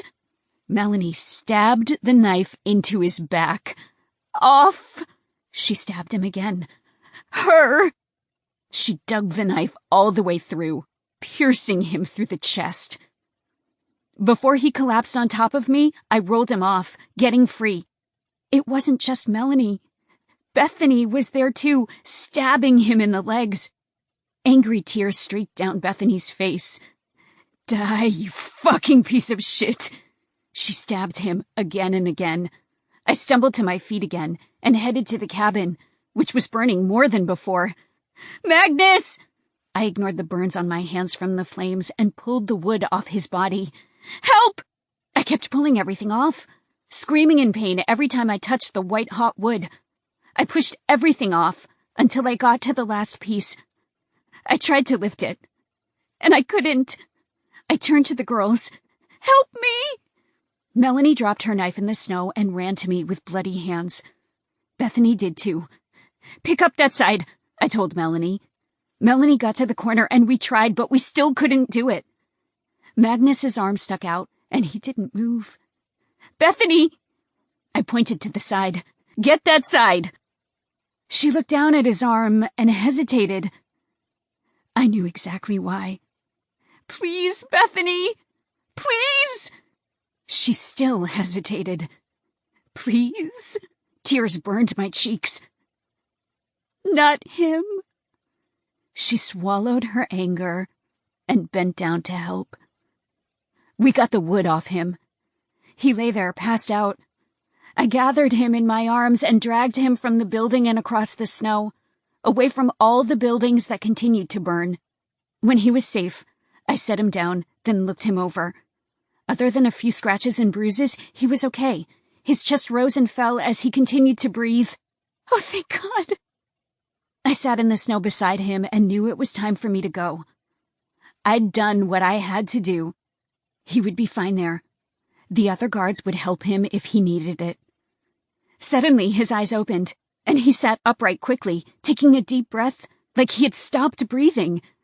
I fell back, jerking away at his sudden movement. He breathed hard as he looked at his surroundings, seeing the fire that burned everything to ash. His nostrils flared, and his eyes were panicked. His hand moved to his chest, like he needed to check that he was actually alive. Then he looked at me and stopped breathing. His brown eyes slowly narrowed in a look of pure rage. His nostrils flared once again. His skin turned beet red, and the vein emerged down his forehead, so angry that his body morphed into a whole different appearance. His jaw clenched, and he breathed deeper, like he wanted to kill me. I scooted away, scared of him for the first time. I saved you. I kept moving. I fucking saved you. I pushed myself to my feet. He got to his quickly and rushed me. I sprinted away and tripped, falling into the snow. I turned onto my back and pushed myself away, terrified. He stood over me, his hands shaking, his body heaving, like he wanted to grab me by the neck with both hands until blood broke the skin and drowned my airways so I couldn't breathe. His entire body shook as he restrained himself from tearing me apart. He could barely get the words out of his mouth. Run. Before I kill you. This has been The Chateau, written by Penelope Sky. Narrated by Ramona Master. Copyright 2020 by Penelope Sky. Production copyright 2020 by Penelope Sky.